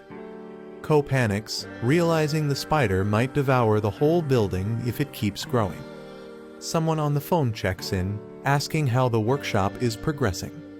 Taejun proudly replies that they've already produced a full kilogram of silk and tells them to proceed. Relaxed and smiling, Taejun allows the caller to ask a question. Ko nervously asks if the spider creature is really safe to be around. Taejun casually assures her it doesn't bite, while the creature looms ominously. He then says he'll be away on a business trip and leaves the spider in her care. Shocked, Ko demands to know where he's going. Taejun replies with a smile, saying he's visiting Dihwado, where the former guildmaster lives. Ko is shocked to hear Taejun plans to visit Dihwado, a highly restricted danger zone. She explains it's a Class 1 area that requires special permission from the Union. Normally, only those with clearance from her uncle or an authorized escort can enter, but she can't reach him. Taejun casually acknowledges the issue, pretending to take it lightly while lounging in his chair. Ko assures Taejun that she has connections and will find a way to handle the situation. She asks if he has urgent business with his uncle and why he's suddenly going to Dihwado. Taejun casually replies that as the new vice guildmaster, he wants to formally introduce himself. He smirks, adding that he heard his uncle has prepared a special gift for him. A system notification appears, assigning a quest to learn a blood magic skill within 4 days and 13 hours. The character realizes the urgency and decides they must act immediately. The scene shifts to the Chinjon Guild building under a clear sky. Inside the guild, a woman grants permission to enter after someone asks to come in. Taejun enters and greets Representative Seo Yeonhwa with a smile.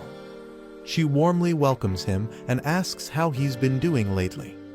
Reading the news, she mentions his recent feat of stopping a dungeon break. Curious, she jokes about how he's always involved in major incidents, and Taejun laughs it off, calling it luck. Seo Yeonhwa expresses regret, saying she would have tried harder to recruit Taejun if she'd known he'd join the Hwaryong Guild. She explains that not just she, but many others were disappointed by his choice. Taejun humbly reacts while she acknowledges his accomplishments make the disappointment understandable. She then jokes about other guild leaders getting drunk and singing in frustration over losing him. Seo Yeonhwa says Taejun's interest in dark magic explains why he joined the Hwaryong Guild. She asks why he came to visit her today, and Taejun begins to explain. He reveals his plan to visit Dihwa Island, but admits he can't go without an S-rank companion. Taejun then politely asks if she would accompany him on the trip. Seo Yeonhwa apologizes, saying she can't join Taejun due to prior commitments. Taejun panics, thinking her refusal ruins his entire plan. She clarifies that she can assign another guild member to escort him instead. Realizing he can still proceed, Taejun lets out a big sigh of relief. Seo Yeonhwa gives Taejun a gift as thanks for resolving the exam manipulation case. Taejun is surprised and asks what it is, and she explains it's a key card to a high-security apartment for top hunters.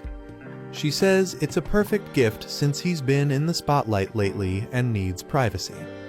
The apartment is well protected, ensuring he can live peacefully without media disturbance. Overwhelmed with gratitude, Taejun tears up and asks if he can call her Nuna. Seo Yeonhwa laughs and playfully says she's not old enough to be called Nuna. The scene shifts ominously to Dihwa Island, revealing the lair of the Gucheng Bone King. A dark presence stirs inside the lair, declaring that the time has come. The Bone King ominously states he can no longer suppress his thirst, hinting at an impending threat. A dark, monstrous figure demands blood, threatening terrible consequences if it's denied. The shadow warns it will devour the man's entire body as blood tendrils start to engulf him. The protagonist arrives near Dihwa Island with only 3 days and 14 hours left on the quest. He realizes he must master blood magic within 2 days to meet the deadline. Even learning from the Gucheng Skeleton King might not be fast enough. The reward for success is unlocking the feature horizon of Communication Ver 1.1. The protagonist asks Administrator Mia if a single skill can interfere with the system's status window. He brings up past incidents like the Spell Dispel and QR scanner being added through Shocking Growth. He questions if it's acceptable for a skill from one employee to tamper with the system. Mia admits she reported it to higher-ups, but they didn't take any special action. Her only instruction is to monitor the situation unless something unusual happens. The protagonist confirms that his skill isn't currently seen as a threat to the company. During a quest, he obtained an item that unlocked the Monman Wiki feature in his status window. This feature provides detailed information about monsters' traits and weaknesses. Shocking Growth not only boosted his stats, but also enhanced the overall functionality of his status window. The protagonist admits he doesn't fully understand his new skill, but plans to take advantage of it. UC Rin excitedly greets Taejun, saying he looks cooler than before. Taejun recognizes her as the representative from the Chinjon Guild. UC Rin happily volunteers to help him, saying no one else would. She smiles slyly, saying she can't miss such a rare opportunity, snapping a photo of him. UC Rin excitedly takes selfies with Taejun, praising him for stopping a dungeon break. Taejun is confused and embarrassed, especially as she calls him Appa despite not being close. She asks to post the photos online and suggests they follow each other on social media. Suddenly, a man dashes in, loudly greeting Taejun with exaggerated respect. Taejun is stunned, wondering who this dramatic guy is. UC Rin is surprised to see Hunter Kangjin suddenly kneeling before them. He dramatically declares that he owes his life to Taejun and has sworn to follow him as his Hain. Taejun is overwhelmed and confused by Kangjin's devotion. Just then, the boat captain yells at the group to hurry up because time is running out. Captain Kim Young-soo waves from the boat, ready to depart once everyone boards. The group travels by boat toward Dihwa Island. Captain Kim Young-soo grumbles that he wouldn't go there if it weren't for Yeon Hwa's request. He asks if the hunters are unaware of the monsters near the island. They mention that many monsters exist, especially a large number of sirens. The captain warns them that it's currently the sirens' breeding season, making the journey even more dangerous. Monsters guarding their eggs become extremely aggressive during breeding season. Even a slight intrusion into their territory can trigger a massive swarm. Captain Kim suggests taking a detour to avoid provoking them. Taejun, however, places a hand on his shoulder and says there's no need for that. With a creepy smile, he insists they head straight through instead. The captain is shocked by Taejun's order to sail straight into dangerous waters. Taejun confidently assures him that even a swarm of sirens won't damage the ship. He urges the captain to trust him and take the fastest route. Despite being convinced, the captain firmly refuses the risky plan. The captain refuses to risk his life, stating he has a family to provide for. Taejun offers to pay him double whatever Representative Seo Yeonhwa is paying. Shocked, the captain accuses him of trying to bribe him. Taejun ups the offer to triple the pay with a wild grin. The captain is left speechless and visibly shaken by the tempting offer. The captain yells, "Full speed ahead," as the ship charges forward at maximum speed. Taejun laughs excitedly, enjoying the smooth and fast ride. Rin questions whether he's being too reckless with such confidence. She warns that marine monsters could ambush them unpredictably. Taejun acknowledges the risk but tells her not to worry, assuring her he's got it handled. Taejun uses the radar system and confidently announces he knows the exact positions of the enemies. As the sea creatures approach, he quickly assigns Rin to cover the right side while he handles the left. Hostile monsters leap out from both sides of the boat in a sudden ambush. Rin is shocked that they appeared exactly as Taejun predicted. Empowered with lightning magic, she admits she doesn't know how he did it but prepares to fight. Rin launches a powerful ice arrow, committing to trust Taejun and fight. Taejun instructs her to wait until the monsters get close before attacking. As the creatures leap onto the ship, Taejun prepares a fiery counterattack. He activates a new attribute called Power Strike, added to his Rising Dragon Fist skill. This ability ignores 50% of the monster's physical defense, dealing massive damage. Smirking, Taejun remarks that it'd be a waste to just toss them back into the sea. Taejun grins wildly and decides to collect mana stones from the fallen monsters. As he hums while gathering them, Kangjin watches in awe. Realizing Taejun really uses the Rising Dragon Fist, Kangjin confirms the rumors were true. Taejun notices Kangjin staring and awkwardly wonders how long he's been watching. Kangjin explains that his Rising Dragon Divine Fist is different from Taejun's martial art. He suddenly declares Taejun as his official rival and pokes his forehead dramatically. Taejun is confused and annoyed, wondering why Kangjin decided this on his own. Without warning, Kangjin charges toward a dangerous area to prove his strength. The scene shifts to Dihwa Island, where a mysterious man stands on the shore. He is shocked to hear that Hunter Lee Taejun is arriving on the island today. Angrily, he demands to know why he's being informed so late. The woman on the call nervously explains she couldn't reach their great-uncle earlier. A woman is scolded for not using the crystal sphere to communicate due to Dihwa Island's poor signal. The old man realizes Taejun's arrival is badly timed and worries others will target him.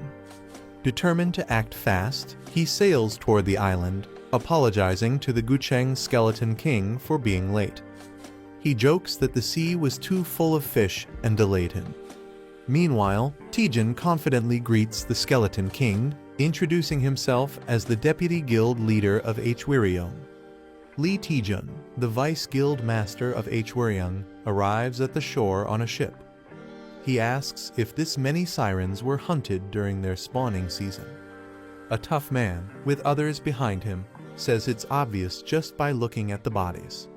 The battle against the sirens was intense, almost as if they had a detector to find every one of them. Though they hunted all visible sirens on the way to Dihwa Island, it's still uncertain if the threat is fully gone. The boy suggests some sirens might still be hiding deep in the ocean, but says they've done enough. Lee Taejun calmly replies that the remaining sirens will vanish on their own due to lack of food. He explains that sirens surprisingly can't dive into the deep sea, implying they're vulnerable. The boy is surprised, but Lee Taejun's serious tone hints there's something more to worry about. The system alerts that one hostile entity is still targeting them. Everyone rushes as a giant siren leaps out of the water with deadly speed. The boy senses the intense presence approaching fast. Another hunter quickly identifies the threat's location northeast. Rin instantly prepares to attack as the boy reacts with urgency. Rin activates her magic, declaring she'll stop the monster immediately. She unleashes Ice Chamber, freezing the siren midair. The siren resists, its scales glowing with red energy through the ice. Straining under the pressure, Rin winces and struggles to hold her stance. The siren breaks free from the ice, violently shattering the spell. Rin is struck back, confused and hurt by the sudden backlash. She realizes the siren is immune to magic, which causes her own mana to go berserk. Shocked, she questions why a B-rank siren would have such a powerful passive ability. Rin warns Taejun that this siren is not an ordinary one. The massive siren leaps from the water, letting out a terrifying screech. Shocked by its size and power, the man panics and questions what kind of creature it is. It's revealed to be Siren King a monster with mana-nullifying scales that reflect magic. The boy recognizes the creature as a Siren King and prepares cautiously. He knows he can't use elemental attacks due to its skill reflection and resistance to freezing. Realizing direct combat won't work, he suggests retreating and forming a new plan. Meanwhile, Lee Taejun observes the situation, questioning if the boy's fate is sealed. Suddenly, he summons Mr. Gucheng's Skeleton King and orders the hunters to fall back. The Siren King rises from the blood-soaked sea, declaring it will fight alone. It lets out a loud screech as it charges forward with rage. Lee Taejun prepares a powerful dark spell, scolding the creature for its disobedience. He strikes the Siren King directly, showing no mercy. With overwhelming force, he states it must be disciplined, unleashing a devastating blow. The Siren King lets out a final screech as it falls lifeless. Everyone watches in awe as blood magic annihilates the sea monster. Rin is stunned that a rank boss was defeated so easily. The boy admires blood magic's unmatched power and magic penetration ability. Lee Taejun, walking away, considers that despite its risks, this magic might be worth mastering. Lee Taejun declares that Dihwa Island will finally have peace, at least for now. He mentions he meant to personally congratulate the boy on his new position. He thanks him for visiting first despite not having greeted him earlier. Taejun then invites everyone to follow him to his residence. The scene transitions to the grand estate of ***Gu Junho****. The group is amazed to meet Mr. Gucheng's Skeleton King on such a remote island. Rin realizes why Sister Yonawa kept his identity a secret. They express disbelief that such a legendary hunter lives here quietly. Rin excitedly recalls how he defeated the Siren King with just blood magic. Even compared to other top hunters, his power proves he's a true hero of the Great Cataclysm. One of the boys boasts that their master is even stronger than Mr. Gucheng. Another mocks the claim, asking if he's just a kid trying to brag. The group starts settling in, with each person identifying their assigned room. The boy politely tells them to rest after their long journey. The boy tells the others to relax while he goes to meet Mr. Gucheng's Skeleton King.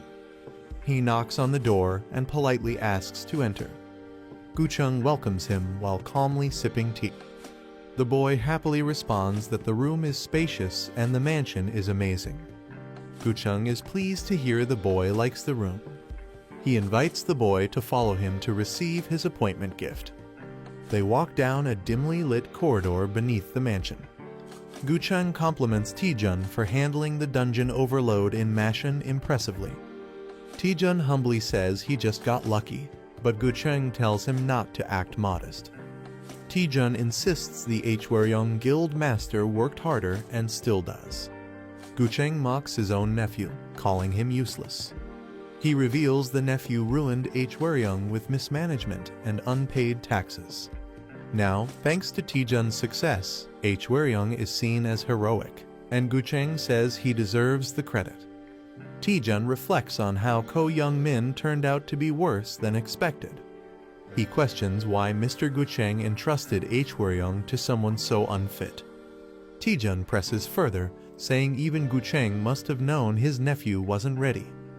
Gucheng pauses and begins to explain, saying, "That's because..." Gucheng admits he's grown weak and suggests they continue the conversation elsewhere. Taejun wonders how someone like him could be considered weakened. He reflects that even awakened beings are still human and time affects everyone.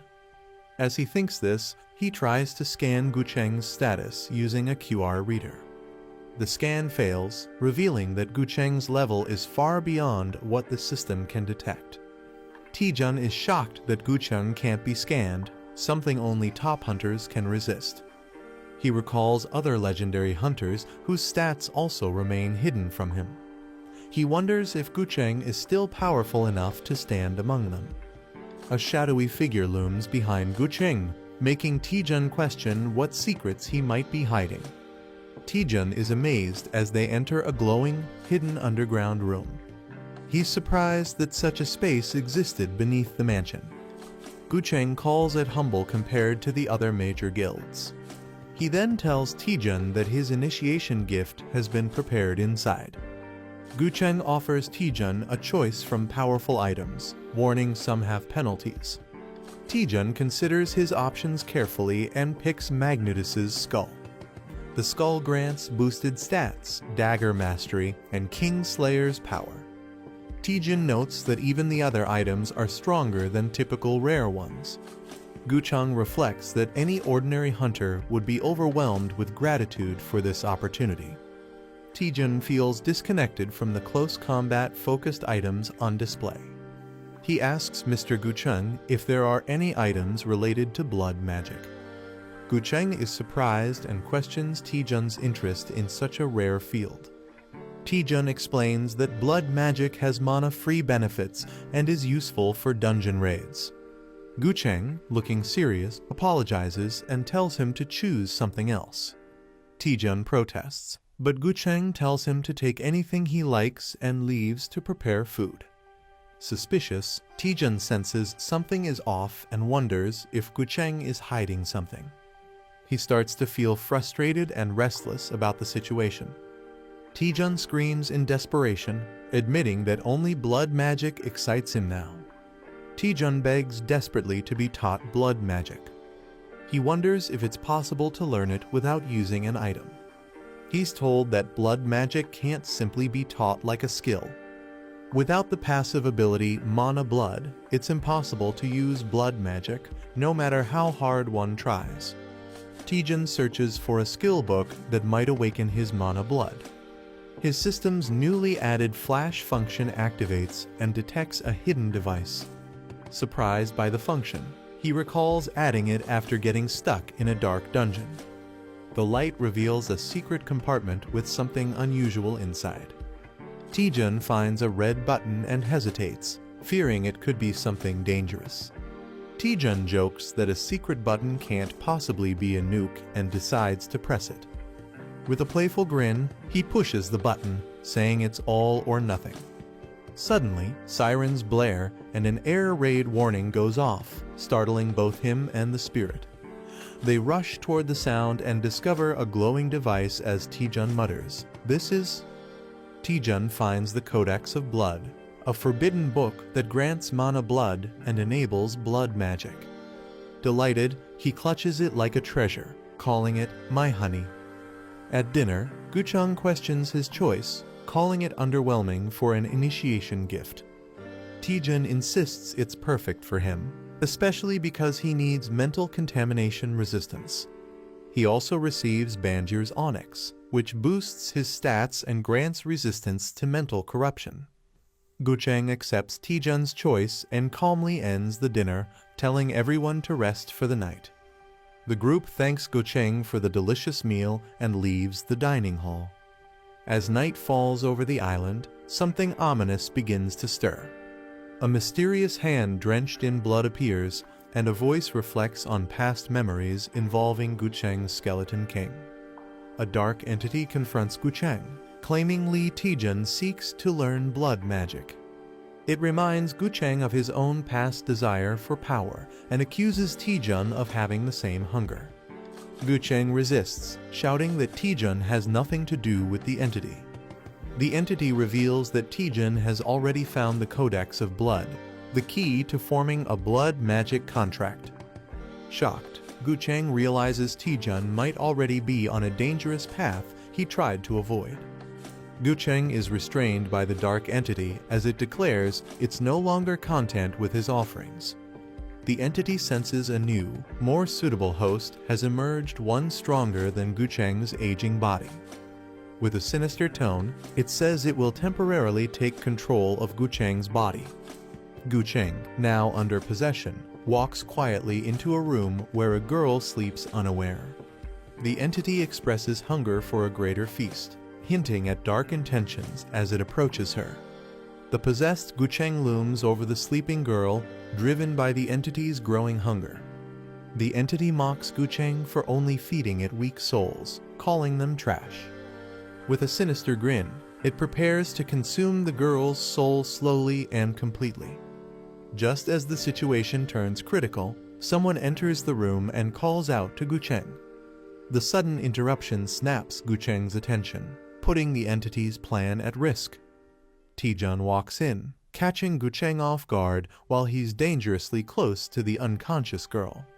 Bowing in guilt, Taejun confesses that he couldn't sleep due to the dishonesty about his initiation gift. He admits he lied about his true desire and wasn't entirely honest with Gucheng. Finally, Taejun reveals the real object he wanted all along, the Forbidden Codex of Blood. Taejun apologizes for taking the codex without permission, explaining he has a powerful reason to learn blood magic. He declares that his motivation is so strong, he's willing to give up everything to achieve it.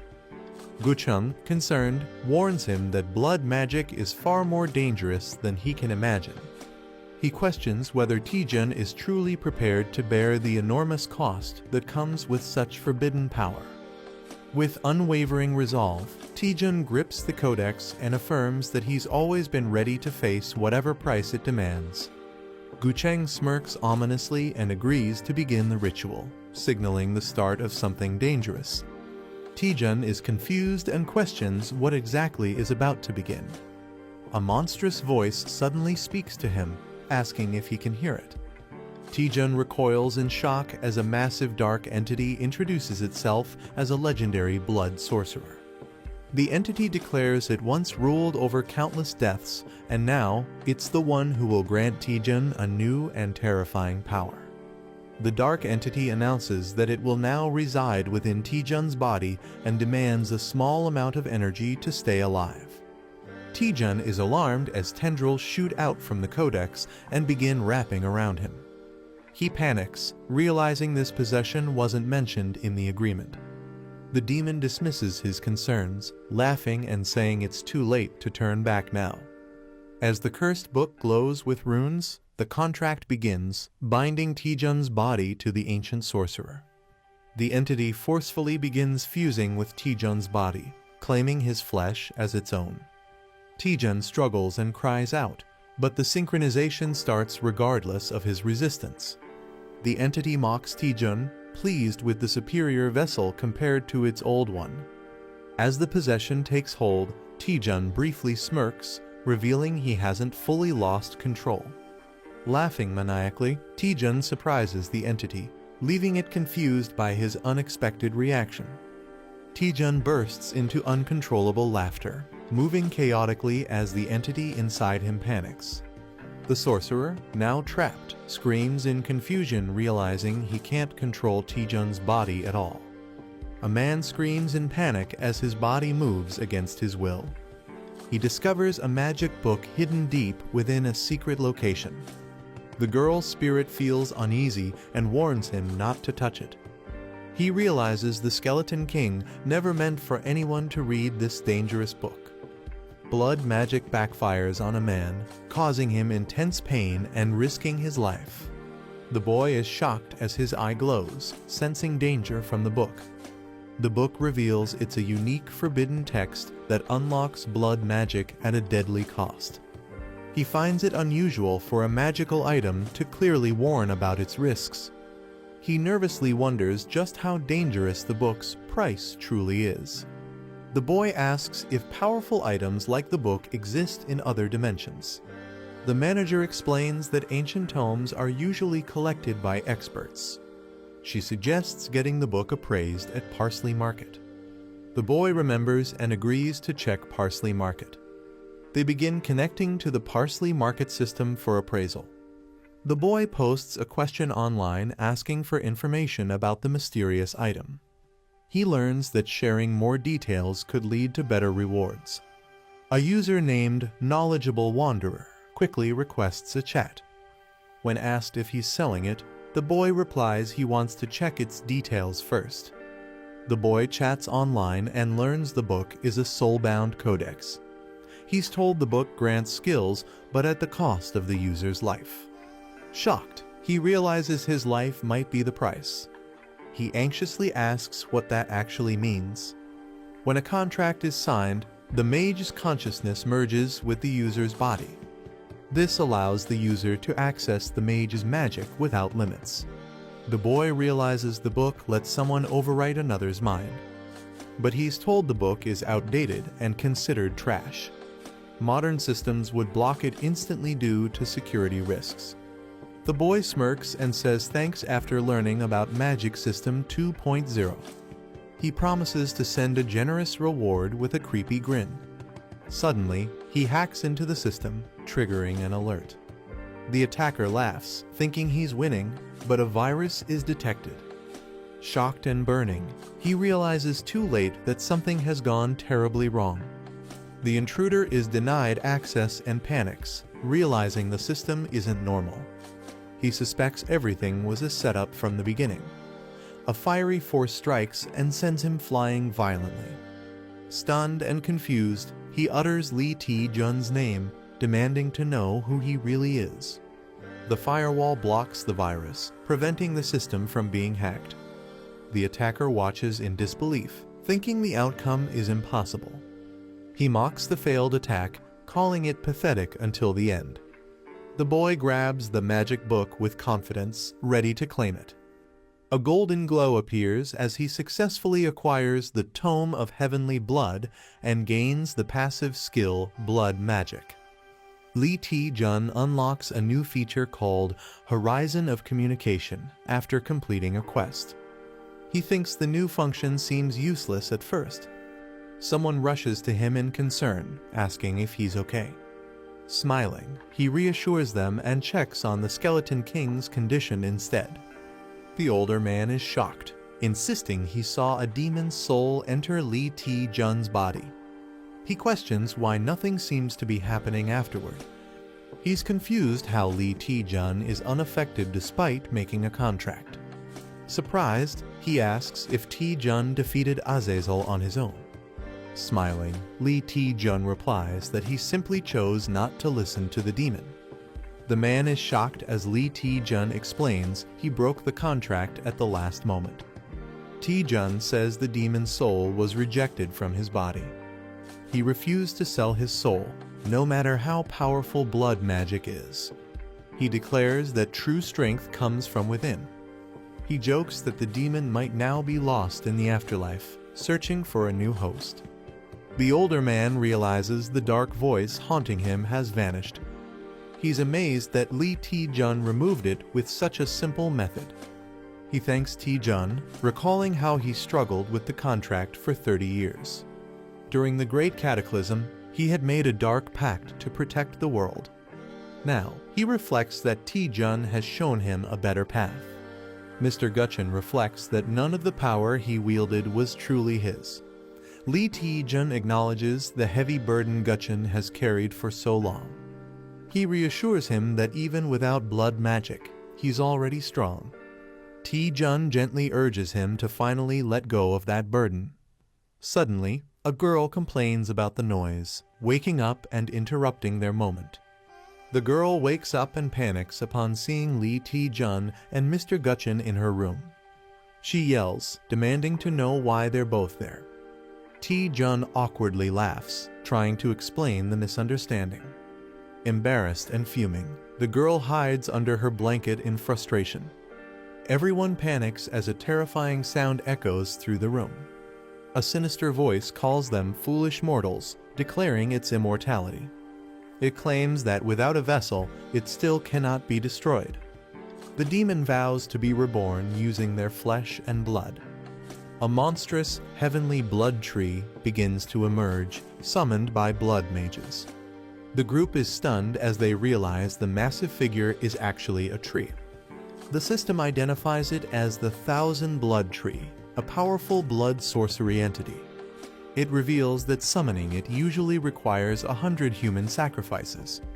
Since no humans are present, Lee Taejun deduces the caster sacrificed himself. A sinister beast with glowing red eyes appears, confirming the dark ritual's result. Silver Fang beasts suddenly charge in, roaring as chaos erupts. The girl panics, shocked by the arrival of the strange tree and monsters. Mr. Guchen declares they can't ignore the growing threat. He orders the girl to wake up hunter Kangjin immediately for support. The enemy, still hungry after consuming countless souls, continues its advance. The monstrous tree begins absorbing all life around it, expanding its reach. Mr. Guchen calls it greedy and prepares to fight using a massive bone weapon. A panicked hunter demands to know what's going on. Another fears that a gate has opened nearby, worsening the situation. Lee Taejun steps forward, ready to explain everything before it's too late. Lee Taejun explains that the monstrous tree is the remnant of the blood mage who once haunted Mr. Guchen. He thought the mage had vanished after failing to form a contract, but somehow it returned. The girl is shocked that such a terrifying being could come back in this form. Mr. Guchen confesses that all his past power came from that demon's blood magic. Another hunter expresses regret, ashamed of being called a hero despite the dark truth behind his strength. Mr. Guchen is told not to belittle himself, as he's still a hero without blood magic. Magic users prepare to handle the incoming Silver Fangs with confidence. One of them casts a freezing spell to intercept the beasts. Lee Taejun notices something unusual about the enemies. He warns everyone that these Silver Fangs are not ordinary monsters. The Silver Fangs look normal, but are powered up by blood veins and buffs. They have magic absorption and healing, making regular attacks useless. Lee Taejun says they must destroy the tree first, or the battle won't end. He wonders if there's a way to completely eliminate the Thousand Blood Tree. Unfortunately, the tree's regeneration and passive skills make it nearly indestructible. Lee Taejun thinks hard, unable to find any weakness in the monster. Then he confidently says there must be one, and he knows a way. He asks everyone to trust him and buy time by handling the Silver Fangs. Mr. Guchen agrees and prepares to fight, ready to show his skills again. A powerful green energy strike slams down as the battle begins. A creature emerges from the ground, relieved that the parasite on its body is gone. Surrounded by undead, it declares that it feels great for the first time in ages. The silver fangs roar fiercely, ready to attack. A muscular fighter charges forward with a loud battle cry. Using triple step charge, he smashes into the beast with explosive force. Seren summons ice magic, calling upon the spirits of the frozen earth. She activates the blessing of the Ice Spirit King to empower their undead allies. She signals Mr. Gucheng to launch his coordinated attack. Skeleton warriors clash with the Silver Fangs in a fierce battle. But the monsters activate a regeneration buff set to fully recover in just 13 seconds. Seren admits that if things continue like this, they won't be able to win. Guchen reassures her, acknowledging the challenge of the enemy's magic absorption ability. They both start wondering why Li Ti-jun hasn't made any progress yet. Despite fighting the Silver Fangs for a while, Ti-jun appears to be struggling. Guchen grows concerned and calls out, sensing something might be wrong with him. Li Ti-jun faces off against multiple Silver Fangs, readying his stance. He launches into triple step, Phantom Flash Strike, dodging and attacking swiftly. He follows up with triple step, Dragon Fang Strike, striking the enemy head-on. Despite cutting through the blood veins, the creatures remain unaffected. Ti-jun realizes in frustration that no matter how many times he attacks, the blood veins won't break. Li Ti-jun realizes that attacking through the blood veins no longer works. With determination, he decides to execute his final plan. Stepping forward, he declares to Azazel that he's changed his mind. Shouting boldly, Ti-jun demands to be taught blood magic again. His allies are left shocked and confused by his unexpected decision. Li Ti-jun boldly mocks the monster, praising blood magic as unbeatable. He offers his entire soul, begging to be granted blood magic one last time.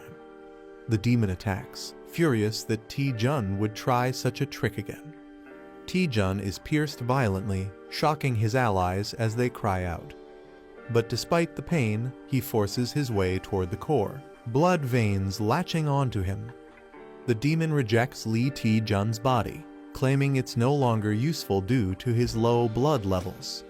As Ti-jun screams in pain, the system warns of severe blood loss and shock. The demon's twisted form begins to materialize from gathered blood and flesh. It sets its sights on the others, intending to use them as fuel for full resurrection. As the monstrous figure grows, it taunts Ti-jun face to face with a mocking, "Hello there?" The demon screams in shock as Li Ti-jun suddenly appears inside the blood realm. Ti-jun smirks, saying the blood magic gave him a clever idea. He reveals he realized he could take what he needed directly from the demon.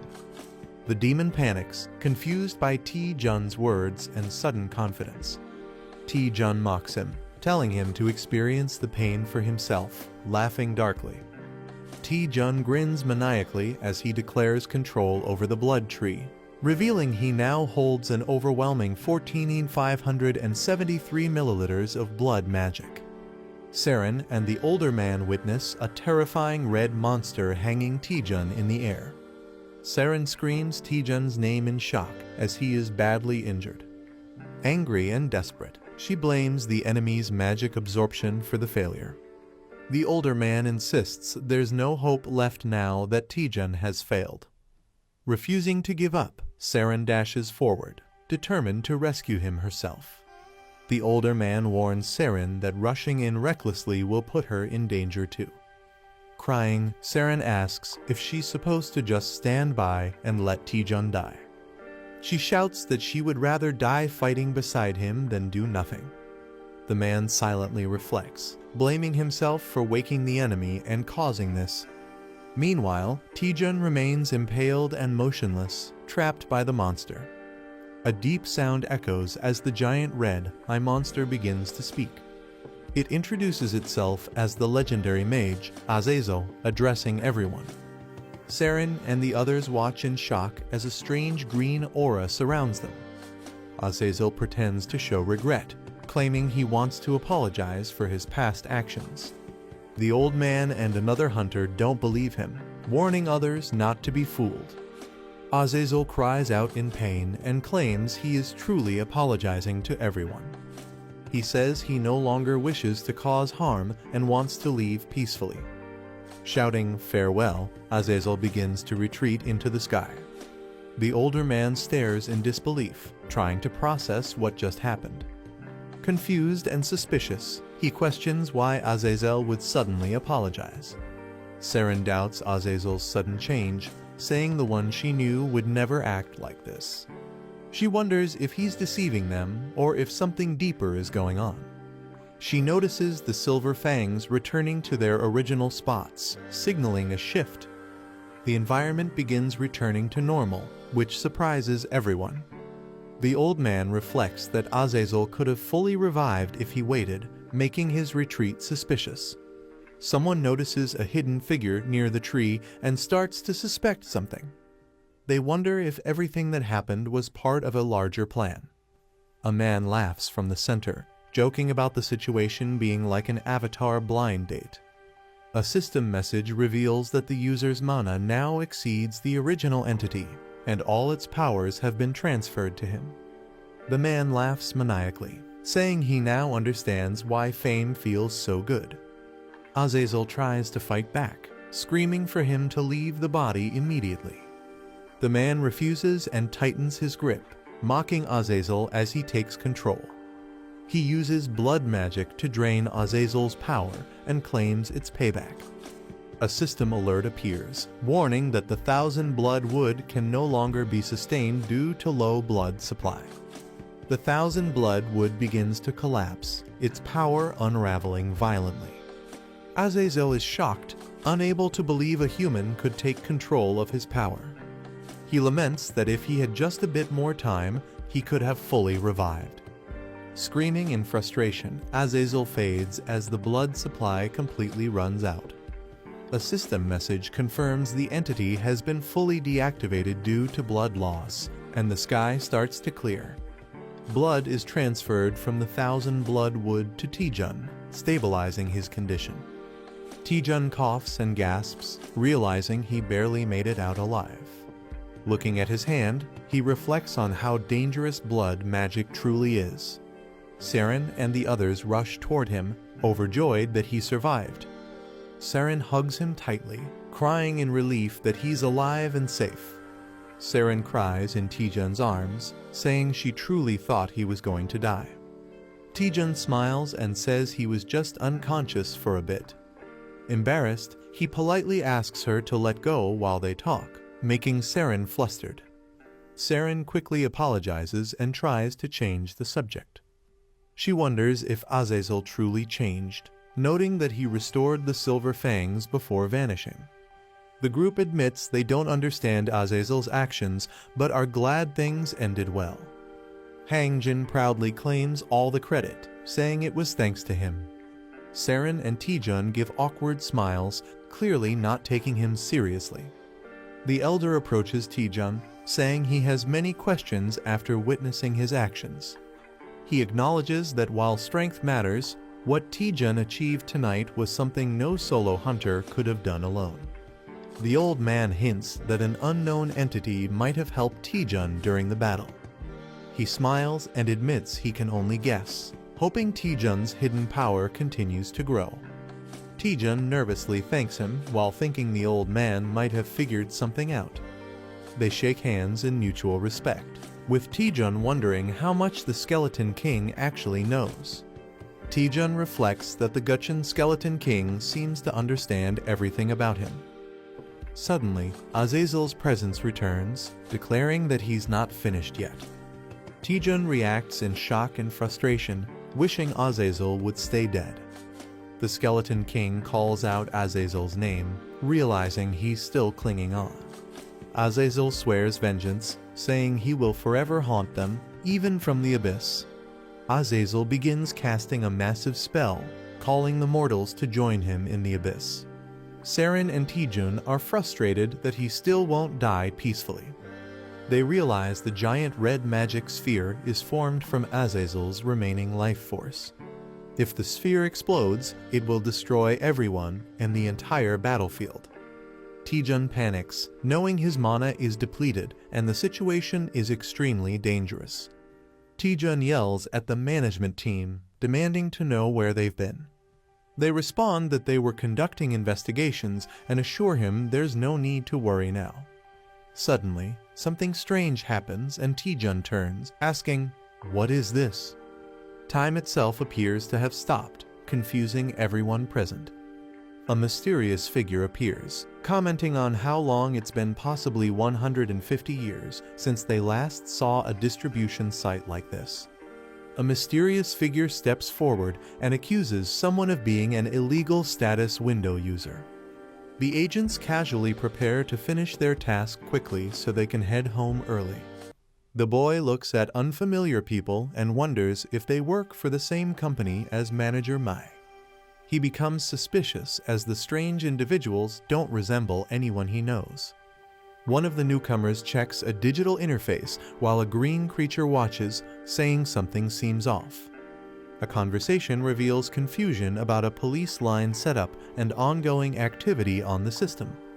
The mysterious person asks the boy if he is a status window holder of version 2.0 or higher. The boy nervously admits that he is clearly unsettled by the situation. The man acknowledges that the situation differs from what they were told and apologizes for the inconvenience. The boy calmly asks them to explain what's going on instead of worrying about the disturbance. The man hesitates, unsure how to begin explaining the situation. He tells the boy that anyone with a version 2.0 status window should already know about their company. The boy responds that he only knows there's a company managing status windows, and the man confirms it. The green creature adds that they are part of the special security division of that company. The agents reveal that they were dispatched to capture an illegal status window user, though most of their mission details are classified. The boy is shocked to hear the term illegal status window user and begins to piece things together. They confirm that the individual is wanted for trying to misuse the system for personal gain. While the exact reason remains confidential, they explain the suspect tried to exploit status window functions. The boy recalls hearing vaguely about the company, but never imagined meeting anyone from it besides Manager Mai. He realizes Manager Mai might not have been lying after all, as he reflects on her overtime work and hidden duties. The green slime politely asks to speak, but is scolded for interrupting the superior officer. Suddenly, the red creature begins breaking out of containment, alarming everyone present. The enraged red entity screams in confusion, accusing the humans of summoning attackers. Furious, it declares it will burn its entire life force to fight back against them. The monster unleashes a powerful energy blast, vowing to kill them all. The agents quickly prepare for battle, realizing they've spent too much time talking. The green creature rushes forward, calling out the enemy's name Azazel von Arceus. With a magical seal, it declares the enemy under arrest according to company law. The red entity is shocked by how close the green agent has gotten. The battle intensifies as the green creature traps the enemy in a swirling vortex of symbols. The boy watches in awe, questioning the unbelievable scene unfolding before him. He's stunned that the creature suppressed powerful blood magic without even using its hands. The green slime agent makes a gesture as the situation wraps up, signaling the end of their task. The officer apologizes again and mentions the status window manager likely already informed them. He adds that, as a thank you for cooperating, they will offer a token of appreciation. The boy looks confused and repeats the words, "token of appreciation," unsure what to expect. The officer smirks and warns him that he'll soon lose consciousness, leaving the boy stunned. The officer says goodbye as a portal begins to open behind him. The boy panics, confused and alarmed by their sudden departure. A senior figure quickly orders Hunter Taejun and Kangjin to escort Seren to safety. As the portal vanishes, people are left staring at the sky in confusion. Saren asks what just happened, realizing everything changed in mere moments. Suddenly, Hunter Taejun is violently thrown back, shocking everyone nearby. The boy is unconscious as someone urgently checks if he's okay. He wakes up in a peaceful, sunlit building that appears to be a recovery facility. Manager Mai greets him enthusiastically with exaggerated, outdated language. The boy yawns and questions her odd way of speaking, finding it old-fashioned. She asks why he lost consciousness when he still had enough mana to stay awake. Manager Mai explains that even an advanced status window couldn't prevent Taejun's stamina from being drained. She adds that navigating a quarantine dimension is extremely difficult and not something easily handled. She encourages the boy to check his own status window, hinting his opinion of the special division might improve. Confused, he opens it and sees a bounty reward notification for capturing a Tier 3 criminal. Shocked, he exclaims at the massive reward of 10,000 parsley coins being deposited into his account. He realizes the large payout makes sense given the high-level bounty on the criminal they captured. The boy comments that the bounty reward isn't as much as he expected. He realizes the token of appreciation was actually the bounty reward all along. He suddenly tells Manager Mai that he wants to quit being a hunter. With a dramatic expression, he declares that his new dream is to become a bounty hunter. Manager Mai stares at him blankly, asking if he's joking. Manager Mai reminds Taejun that everything started thanks to her reporting the illegal user and expects some gratitude. Taejun jokes about wanting a hug, then asks if she can teleport like the special agents. Manager Mai replies she could with higher approval, but declines his playful request. Taejun confirms that Azazel was a Tier 3 wanted criminal and wonders if higher tiers exist. Manager Mai confirms there are Tier 1 and Tier 2 criminals, though they're very rare. She explains that even Tier 3 criminals are dangerous and far from being small-time offenders. Taejun asks what it takes to be classified as a Tier 1 criminal, and Manager Mai explains it's based on power and crime severity. Manager Mai gasps and suddenly realizes she might reveal too much. Nervously, she says she can't share anything further because it's classified company information. Taejun silently reflects, realizing the seriousness of what he's learned. He concludes that if someone as powerful as Azazel was only Tier 3, the higher tiers must be unimaginably dangerous. Taejun wonders how powerful the employees must be to capture such dangerous criminals. Manager Mai smiles and tells him not to overthink it. The boat arrives at a chaotic and damaged shoreline. The captain, confused by the destruction, wonders if a volcano erupted. Yu Si-rin happily greets the captain while approaching with her group. The captain recognizes Si-rin and invites them aboard warmly. As everyone gets ready to set sail, the captain suddenly tells them to wait. The captain is shocked by something unexpected right before departure. A man in a suit unexpectedly climbs onto the boat, surprising everyone.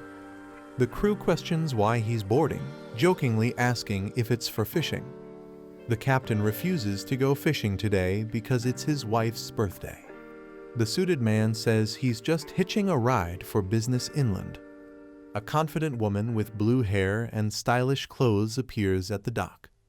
Yu Si-rin excitedly runs toward her, shouting "Yeonhwa Ioni" with joy. Si-rin runs into Yeonhwa's arms, crying that she missed her deeply. Si-rin says no one would believe what happened on the island, and Yeonhwa comforts her.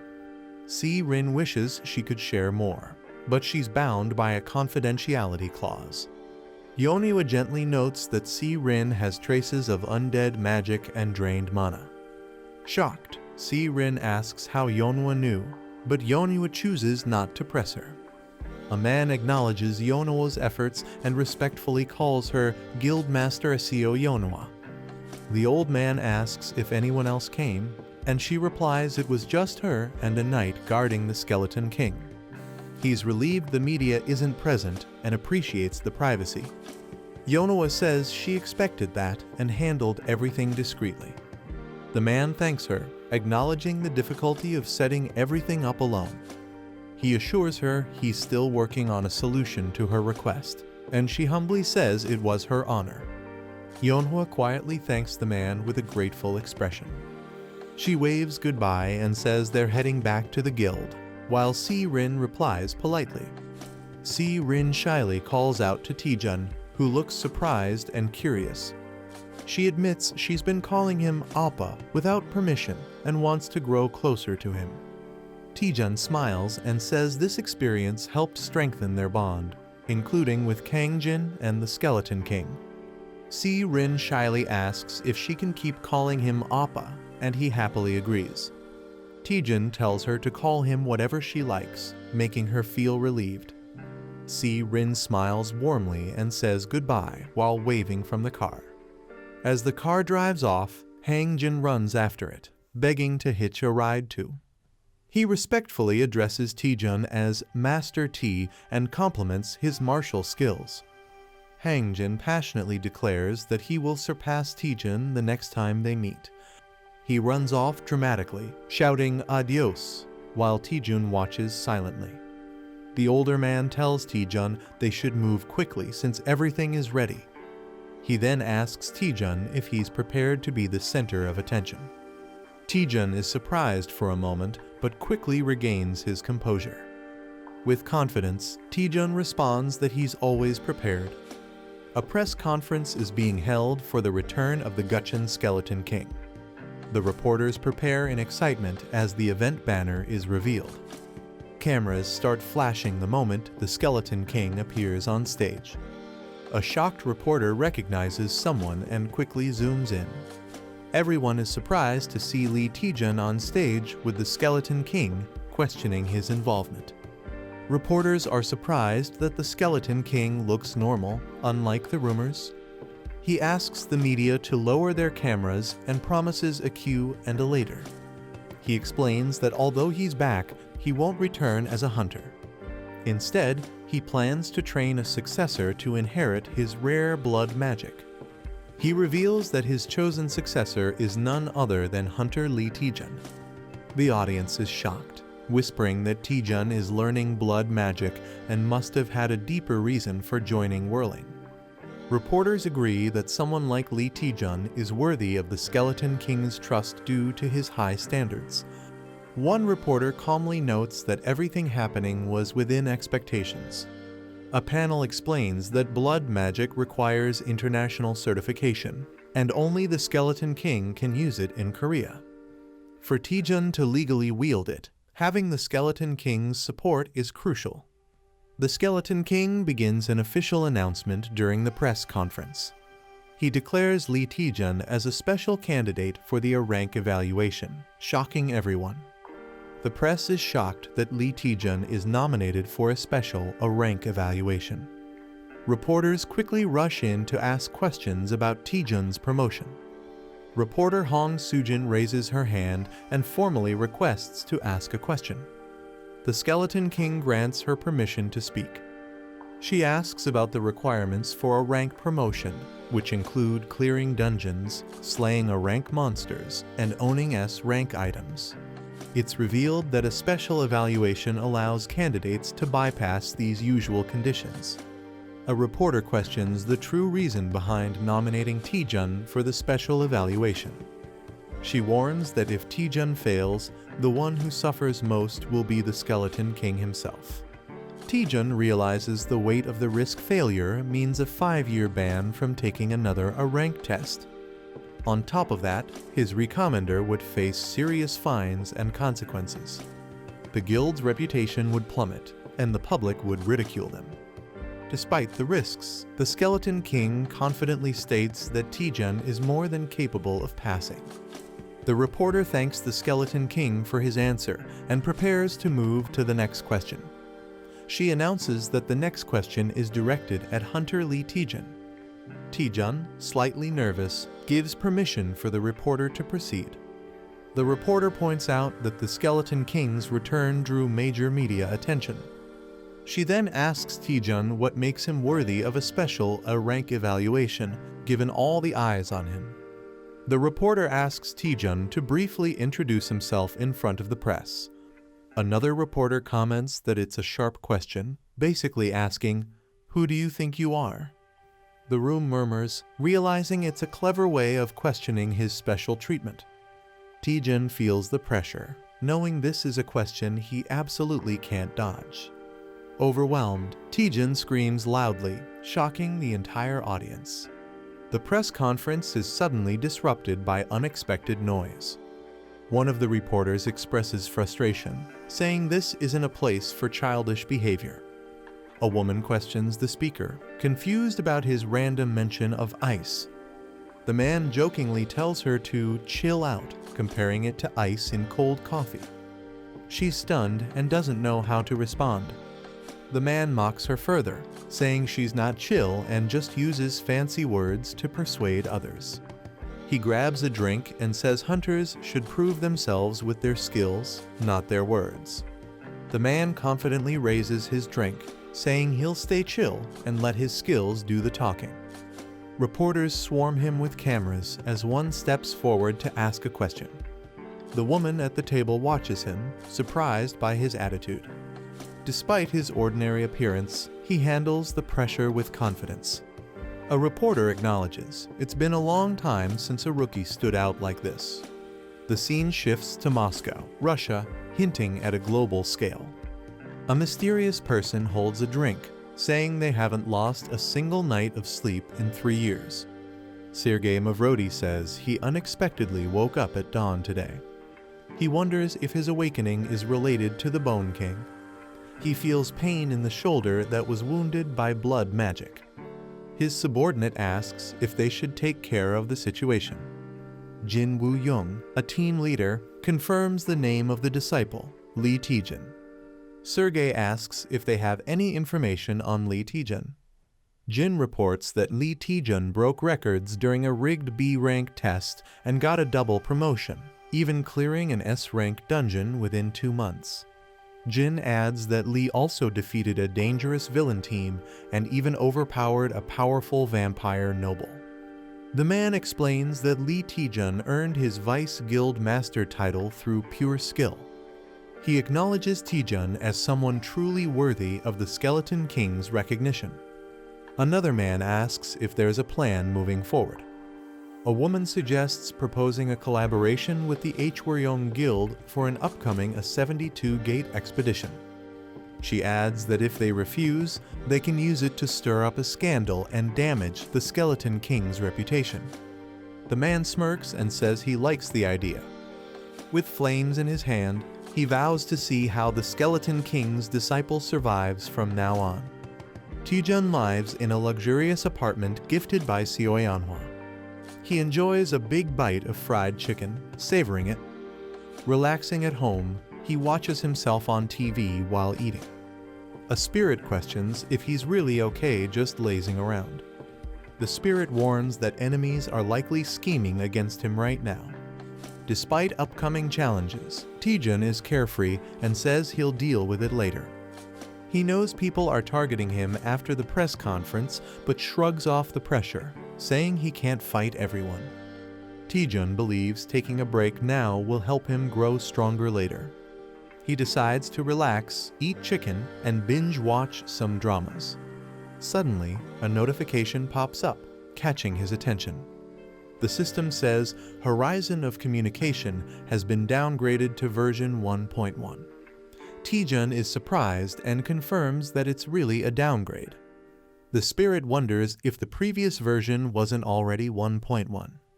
Shocked, the spirit points out this is the first time they've seen a system downgrade instead of an upgrade. The spirit explains that the first version of Horizon of Communication is quite old. Taejun suspects his abnormal growth is interfering with system functions. He wonders why the system downgraded instead of upgrading and suspects a hidden reason. Taejun asks manager Mimi to explain what Horizon of Communication really is. Mimi compares it to a superior or possibly inferior version of the parsley market. She clarifies it's basically a community board for users from different dimensions.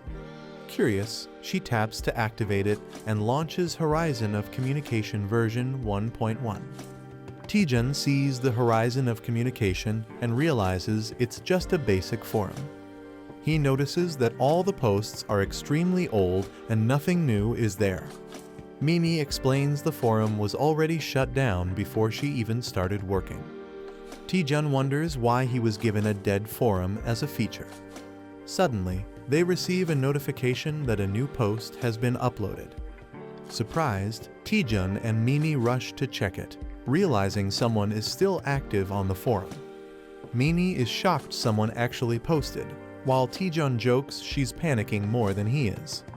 Mimi is shocked that a regular user could access the closed system, suspecting Taejun's abnormal growth might be the cause. Taejun wonders if the other user might also possess abnormal growth. Mimi states that officially, Taejun is the only remaining holder of explosive growth. Taejun realizes he might be the only one, which confuses and intrigues him.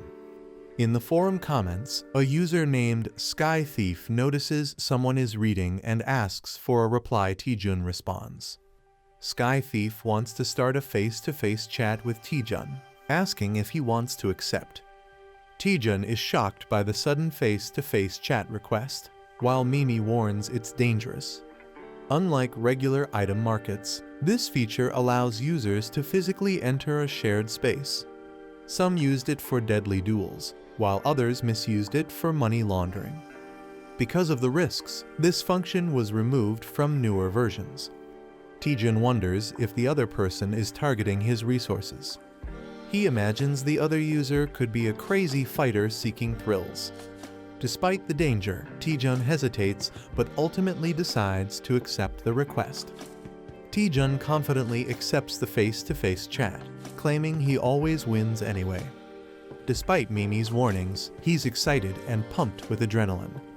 He teleports into the communication dimension, eager to meet his mysterious opponent. The fog clears to reveal a shadowy silhouette with an ominous presence. Taejun's opponent appears with glowing red eyes, looking dark and dangerous. He gets shocked as he's suddenly transferred to Sky Thief's communication dimension. As he arrives, he looks around and sees floating islands.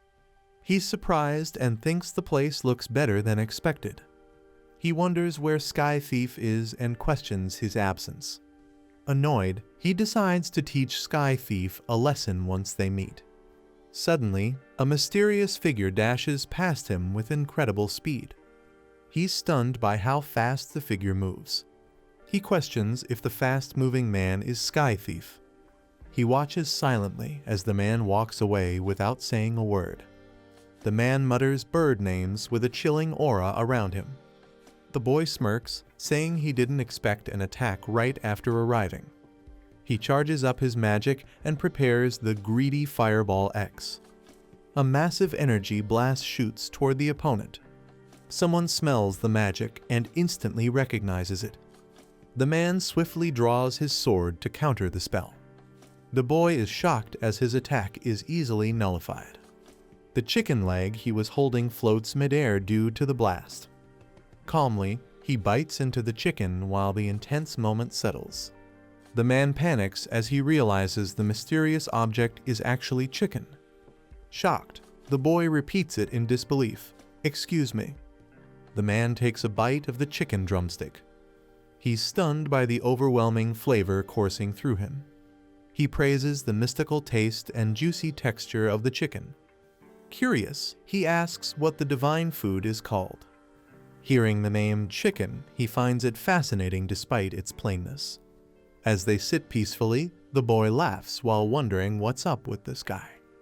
He wonders if the man is just some random vagrant. The man apologizes, saying he hadn't eaten in 3 days and lost control. He feels the portion was too small and asks if there's any more food. The boy offers to bring some leftover chicken from home. The man agrees, saying his body is withering from hunger. The boy logs out briefly from the communication dimension. He returns happily, holding a full box of leftover chicken. The man is amazed to see that so much chicken was left. The man praises the aroma of the chicken and prepares to eat. As he eats, the boy reminds him he must pay for the meal. The boy says that in his world, chicken is a very expensive dish. The man panics, realizing nothing comes for free. To repay, he offers a rare and valuable deep sea black iron from his world. The boy rejects it, saying it's not equal to the sacred chicken. Shocked, the man wonders if chicken is actually a sacred being. The man sees chicken as a godly dish beyond comparison. He cries out, wishing to taste just one more bite. Sadly, he offers only the scrap metal as he has nothing else. He feels unworthy, calling himself a penniless man. The boy says there's one way he can earn more chicken. He asks to be taught the Soha divine art in exchange. Shocked, the man wonders how the boy knows that name. A scan reveals that Byung's stats are even lower than a D rank hunter. By Earth's standards, Byung's stats are average for a normal human. However, the Soha divine art he used surpasses even X rank skills. The boy believes learning it could become his strongest weapon. Byung is surprised the boy can perceive his heaven's gate. The boy explains he uses something called the horizon of communication. Byung understands and calls it a status window from other dimensions. Sadly, he refuses to teach the Soha divine art even for chicken. The man offers the scrap metal again and tells him to leave. The boy calmly asks why he can't be taught the Soha divine art. The man hesitates before giving his reason. He explains that the technique is corrupt and flawed. He gives his final answer, saying it's not worth learning. The boy accepts it but decides to enjoy the chicken instead. He excitedly says he'll eat the whole hot box himself. Shocked, the man tries to stop him, begging with a B but. The boy introduces honey sauce as the ultimate chicken upgrade. He dips the chicken drumstick generously into the golden sauce. He eagerly prepares to take a big bite. Byung panics and yells in shock, trying to stop him. The boy devours the chicken with intense satisfaction. He celebrates loudly, saying eating with honey sauce is the best. Byung is stunned, repeating, "Honey sauce?" in disbelief. Byung is overwhelmed and begs to at least taste the mysterious seasoning. The boy pops open a can of beer with excitement. He pairs the chicken with beer, calling it the perfect combo. He starts feeling a little guilty about eating it all alone. Byung rushes forward, yelling for him to stop. Desperate, he offers to teach anything, even the Soha divine art. All he wants is just one piece of the heavenly chicken. The boy leans in creepily and asks, "You promise?" The boy grins wickedly as he calls to order a fresh, hot new batch of chicken. Byung leans back, satisfied after finishing the entire meal. He happily exclaims it's been ages since he felt so full. The boy asks if he enjoyed the food, and Byung praises the fizzy drink. The boy smiles and calls it a fresh experience. He promises to bring new food daily if taught the Soha divine art. Byung is tempted by the delicious delicacies shown from the boy's world.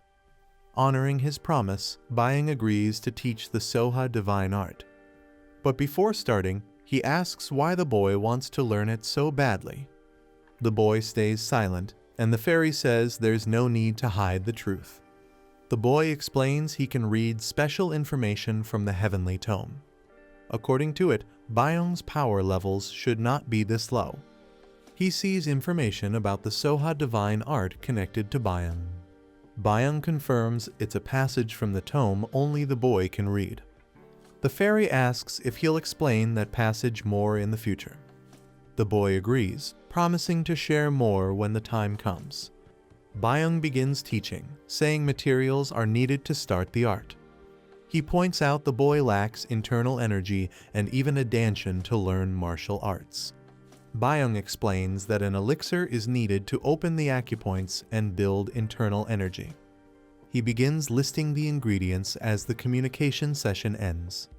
The boy sighs, realizing Soha divine art is harder to learn than expected. His companion notices his mood and checks if something is bothering him.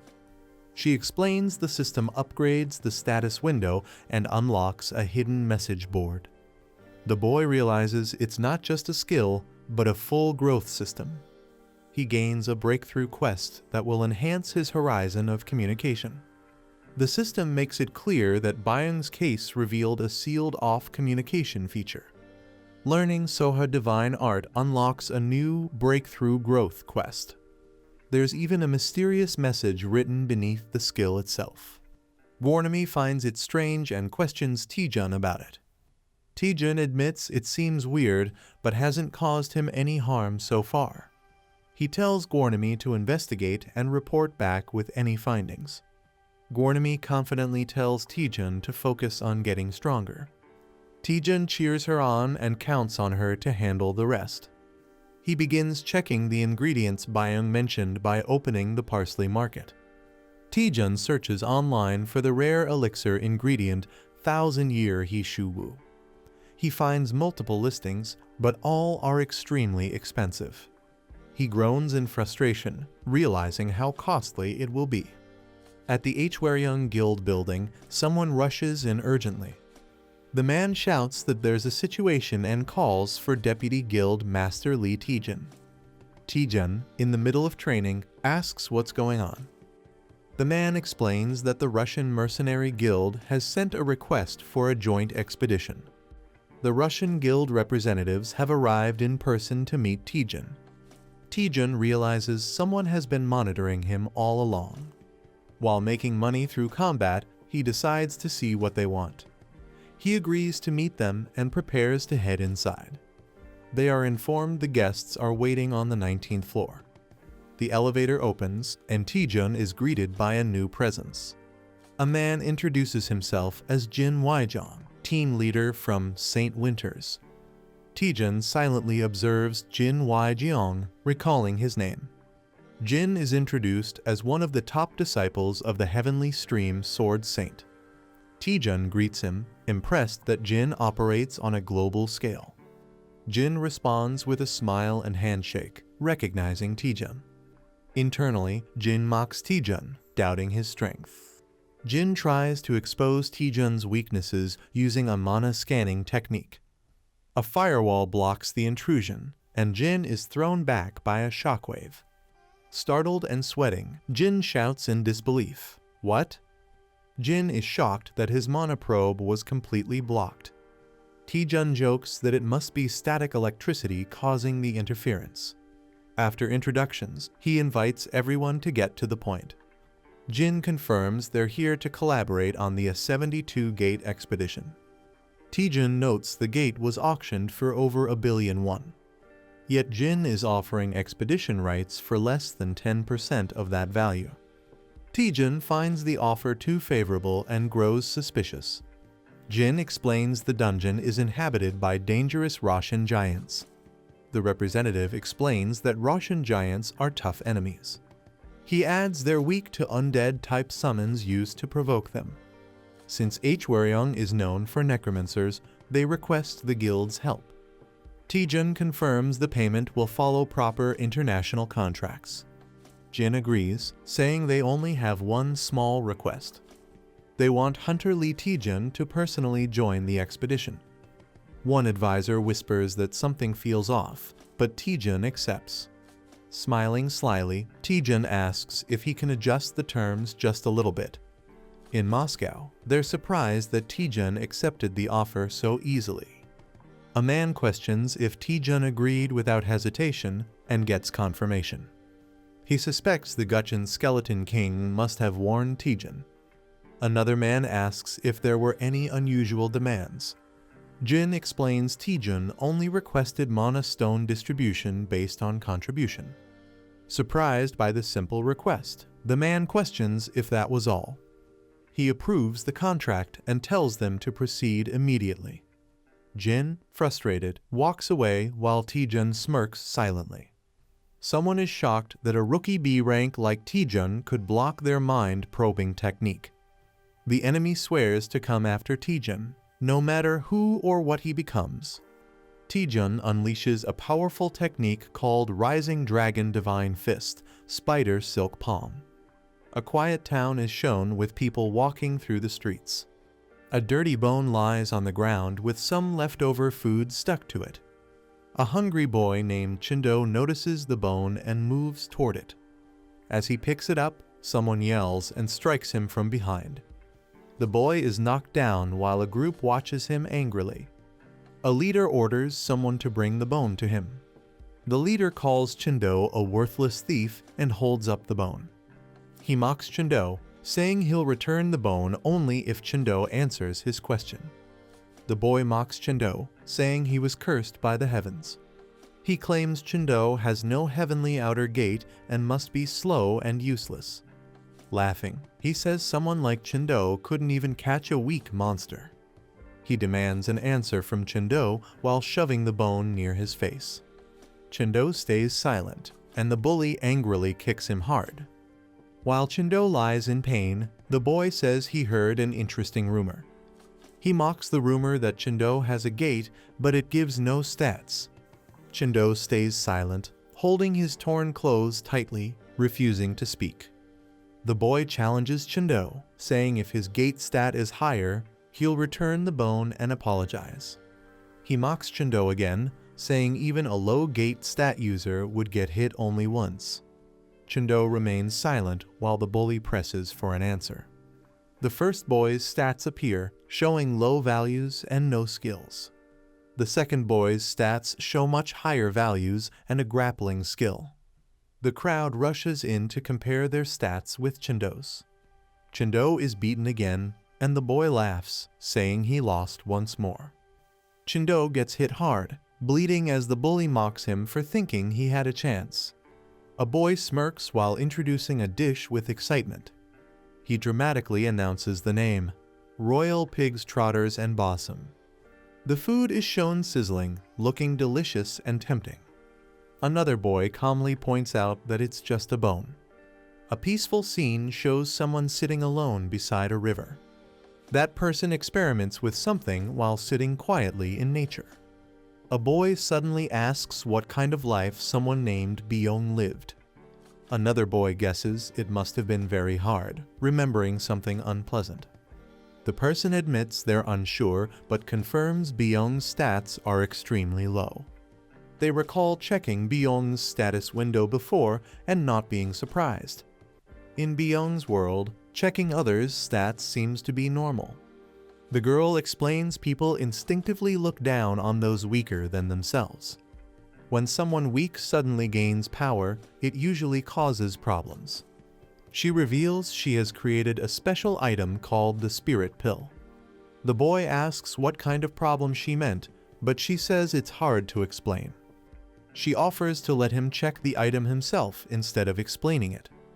The boy is shocked by the green glow, but she says the color is normal and not to worry.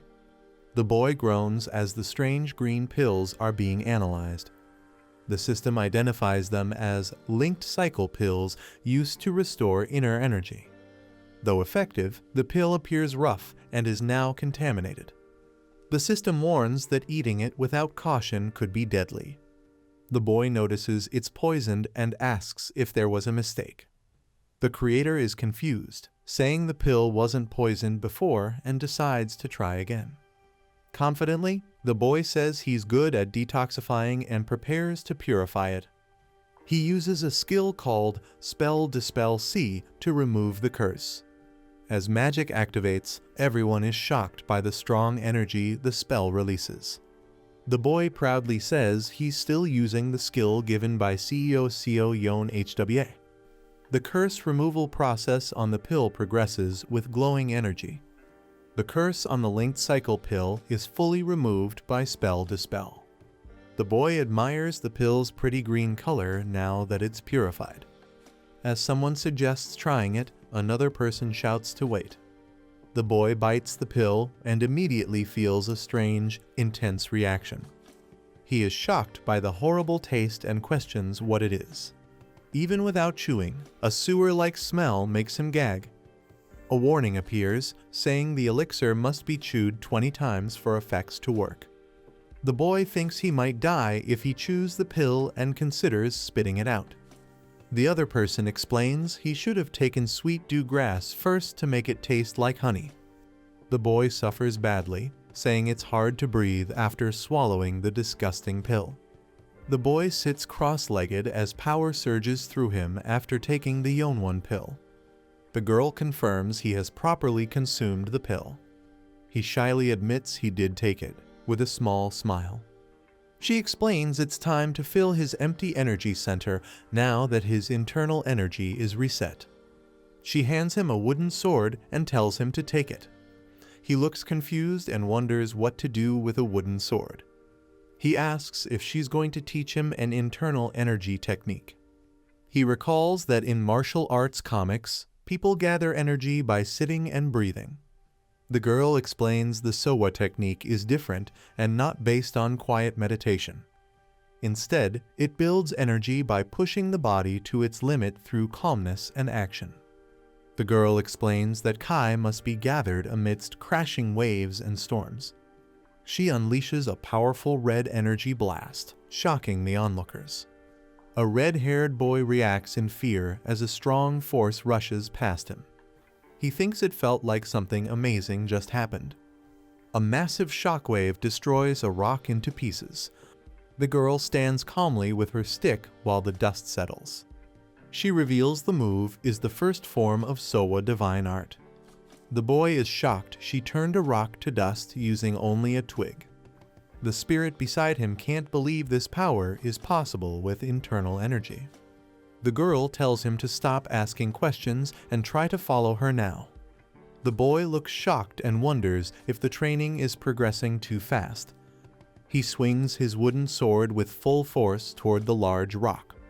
His strike hits the rock with a strong burst of energy. He tightly grips the sword, feeling like danger is always nearby. He yells loudly while giving his all in the strike. The sword hits the rock, but it doesn't even crack. Breathing heavily, he realizes the rock didn't move at all. He complains that smashing a rock head on feels like an outdated training method. He questions how he can learn the Sowa divine art through such brute force training. The master explains that the rock is called immutable deep rock, known for its unbreakable hardness. The girl says that even top martial artists and swordsmen couldn't leave a scratch on the rock.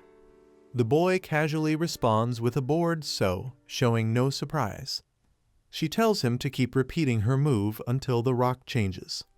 She explains that once he succeeds, he'll be able to fully master the Sowa divine art. The boy screams in frustration, calling her a brat for making him copy it. He complains that just showing and telling him to mimic her is a bad teaching method. The girl smugly says even she could teach it that way. He believes it would take a year to learn this skill, even if it's powerful. He notices that he's been in the chat room for a long time. Confused, he asks the admin if the time system is broken. He realizes he's been there over 6 hours, yet the time hasn't moved at all. The boy is shocked, thinking something's wrong with the system. The spirit girl checks and confirms the system is working fine. She realizes in disbelief that this might be a time distortion. She explains that early versions of the chat room had time-related anomalies. The boy listens as she says 10 minutes on Earth equals 2 hours here. He's stunned to learn that 10 minutes could stretch into a whole 24 hours in this realm. She explains 1 Earth day equals months here, but activating this time distortion requires massive internal energy. She can't even imagine how powerful the one who created this must be. The boy admits he always knew that man wasn't ordinary. He thinks back to the Sowa divine art and realizes it defies common logic. Now determined, he decides not to waste any more time and activates the parsing market feature. The girl is surprised and asks why Taejun is suddenly using the parsley market. He says time is money and he can't afford to log out even to eat. The system shows all his meals will now be handled inside the chat room. The girl panics, realizing he doesn't plan to log out at all. Taejun calmly asks if that's a problem, since the time feels the same to him. He decides to train day and night without worrying about logging out. He declares that he's survived at the bottom for 7 years and isn't afraid. Holding his sword, he says no matter how long it takes, he'll break the rock. He slams his sword into the rock, determined not to give up. As the fire crackles at night, the master silently watches. The girl nervously calls out "You user" while the master remains unimpressed. The spirit girl is surprised because the user contacted her first, which is rare. She blushes and explains it's because he usually never contacts her at all. She apologizes, saying she didn't mean to cause him suffering as the administrator. The user admits he doesn't really believe her apology, but doesn't hold a grudge. He says he knows she didn't act with bad intentions, so it's okay. She asks what he's curious about now. He questions why she activated the time distortion feature, knowing how risky it is. She stays quiet, remembering that a mistake could have ruined his entire energy center permanently. She reflects on her empty life and how gaining a disciple made her act on impulse. She explains she just wanted to see how far he could grow. She promises not to give him any more advantages from now on. The master says it's time and prepares to leave. She decides to visit her first disciple after a long time. She teleports down to the land, quietly approaching. She sighs, calling her disciple foolish. Seeing the chaotic scene, she says he turned the place into a complete mess. The boy stands quietly, recognizing her presence. He turns around and says, "It's been a while, master," with full internal energy restored. Lee Taejun continues intense training on his 247th day. The girl notices a scratch and gets worried. She pauses, realizing she might be imagining things too. Taejun says it's understandable since he's repeated the same routine for nearly 2 years. She asks if he's really okay staying there for so long. Taejun responds that she can disconnect from him and return to her original timeline. The girl insists she will keep watching over him as his manager. She says it's her duty to record all his actions as Master Taejun. Taejun quietly thanks her. He thinks he might have lost his mind and become a sword-swinging machine without her presence. He leaps off a cliff, explaining the second reason he survived there. Lee Taejun releases a powerful strike during his training. His internal energy keeps growing steadily over time. He unlocks a new passive skill called Weak Spot Inside Eye. The skill lets him detect hidden weak points in opponents or objects. On his 6,507th day of training, he asks his manager if she sees a glowing part on the rock. She looks but says she doesn't see anything glowing. Taejun confirms it's a weakness only visible to him. He decides to focus on this weakness as a clue for progress. He needs to narrow the entire surface down to a point to break it. He attacks the exact weak spot with precision. His internal energy rises again after the successful strike. Taejun strikes perfectly as the circle focuses into a single point. His internal energy increases as a result of his precision. He channels his energy and unleashes a powerful blow. He finally masters the first technique of the Soma divine art. His internal energy reaches its maximum level of 800. A skeleton with glowing eyes praises Taejun in awe. On his 7,253rd day of training, others cheer for his success. The skeleton claims Taejun's effort surpasses even other Lichdom warriors. He says no human has worked this hard to learn just one move. Taejun smiles as his manager excitedly calls him Aratus. The manager praises Taejun's tenacity as top tier among all users. Taejun smiles and says thank you. He reflects on training alone for 2 full years. He senses that his isolated training is finally reaching its end. He prepares to use 500 internal energy and activates Piercing Flow. With glowing energy, he strikes the heartless rock. The massive rock cracks and shatters from the impact. Taejun clenches his fist, saying he's finally done it. He smiles, proud of learning the difficult skill. He's greeted by someone who calls him Master after a long time. The man notes it's Taejun's first time accepting that title and asks if he's had a change of heart. Taejun acknowledges his master's guidance and addresses him respectfully. The master questions what Taejun thought of him before. Taejun jokes that he saw him as a mukbang YouTuber. The master calls him an ungrateful disciple. He says Taejun's piercing flow still needs improvement. Taejun humbly agrees and promises to get better. He reflects on how his version only chipped the rock, unlike his master's complete destruction. Taejun asks his master how long it took him to master the technique. The master pauses silently for a moment. He replies it took him 1 gapja 60 years, shocking Taejun. Taejun realizes 1 gapja means around 60 years. He's shocked that his master repeated one move for 30 years straight. The master tells him to enjoy some fresh air and bring back food. Taejun agrees, knowing their next meeting may be far off. He confirms he's going to test his skills in the real world. He wants to prove his master's teachings through action. The scene shifts to the outside world as he logs out of the training chamber. Taejun wakes up in the real world, stunned to be back. He's relieved to breathe freely again after being in the chamber. He jumps onto the bed, amazed at how soft it feels. Taejun jokes with his manager to lie down too because of the lighting contrast. He tosses away his fasting pills, ready to eat freely. Suddenly, he notices a lot of missed calls on his phone. All the missed calls are from Guild Master Go Youngman. Taejun picks up the phone and calmly introduces himself. The deputy guild master is shocked and says they thought he was dead. Taejun explains he was fully focused on training and asks what's going on. He's informed about an upcoming joint operation and the guild's concern. The deputy warns about enemy schemes and scolds Taejun for not preparing. Taejun smirks and replies that he's already prepared everything.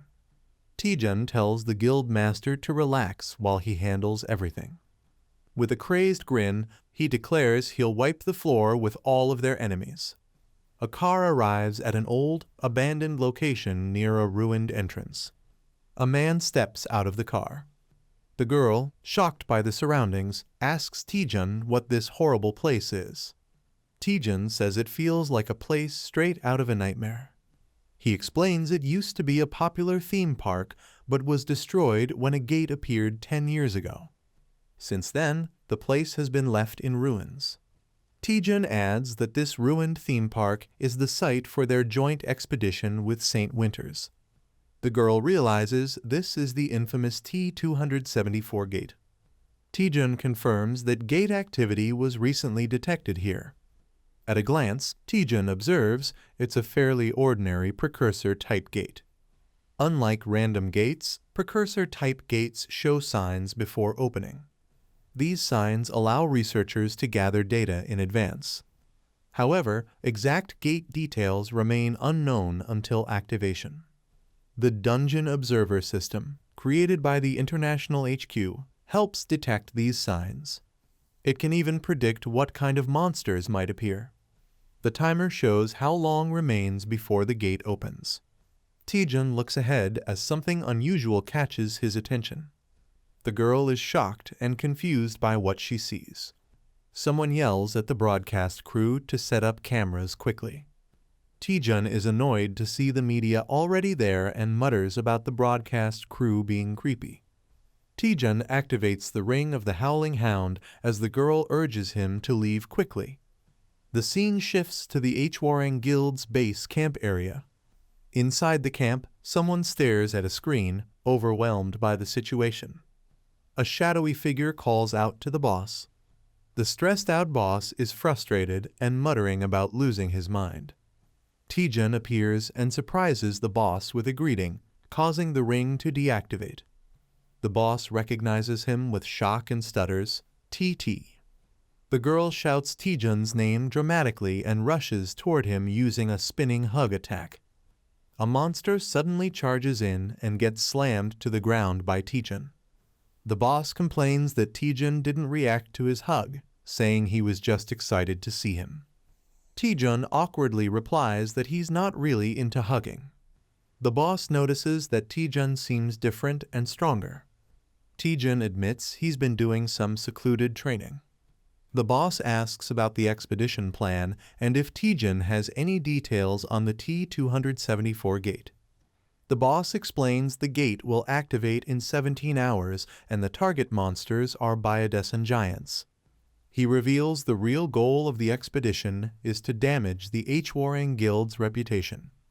He warns Taejun that the whole thing is actually a trap. Taejun thinks for a moment and responds, "In that case." Taejun jokingly says he'll back out and join the support team because he's scared. A man reacts with confusion, saying, "Excuse me." At the St. Winter's mercenary base camp, someone asks if the plan is going smoothly. A subordinate confirms they'll enter the T2 gate with Lee Taejun as scheduled. The boss is pleased and says success is only a matter of time. But the subordinate mentions something strange. According to the H-Warring Guild, Taejun won't be joining the main raid team. Instead, Taejun is assigned to the support team, surprising the listeners. The boss questions whether Taejun is a coward or has another plan. He orders them to stick to the original plan, kill Taejun after entering the gate. Meanwhile, the scene shows the base camp just 15 minutes before the gate opens. People are shocked to hear that Taejun has left the main party to join the support team. Lee Taejun walks silently through the crowd, drawing attention. A reporter reflects on Taejun's unexpected move, saying he stepped down like it was nothing. The reporter thinks Taejun must have a reason and notes his confidence even in risky decisions. A director tells the crew to pack the camera because they're moving. A staff member asks where they're going, and another complains about not having the main character. They decide to follow Taejun's support team instead. The team heads toward the gate area as time ticks down. One of the support members admits they're nervous despite not being essential. Taejun smiles and notes that usually the support team wouldn't matter in a raid like this. The girl notes there are no civilians to evacuate and jokes the raid team is strong enough without them. Taejun tells everyone to do their best just in case something unexpected happens. The support team enthusiastically responds, promising to give it their all. Taejun admires their spirit and finds their total experience amusing. A chart shows their years of experience, with most having only 1 to 5 years. The girl wonders why someone like Hunter Yoon, and a rank, is doing support duty. Yoon explains he lacks summoning skills, so he was placed on support this time. He adds that he's worked hard to improve his dark element support abilities.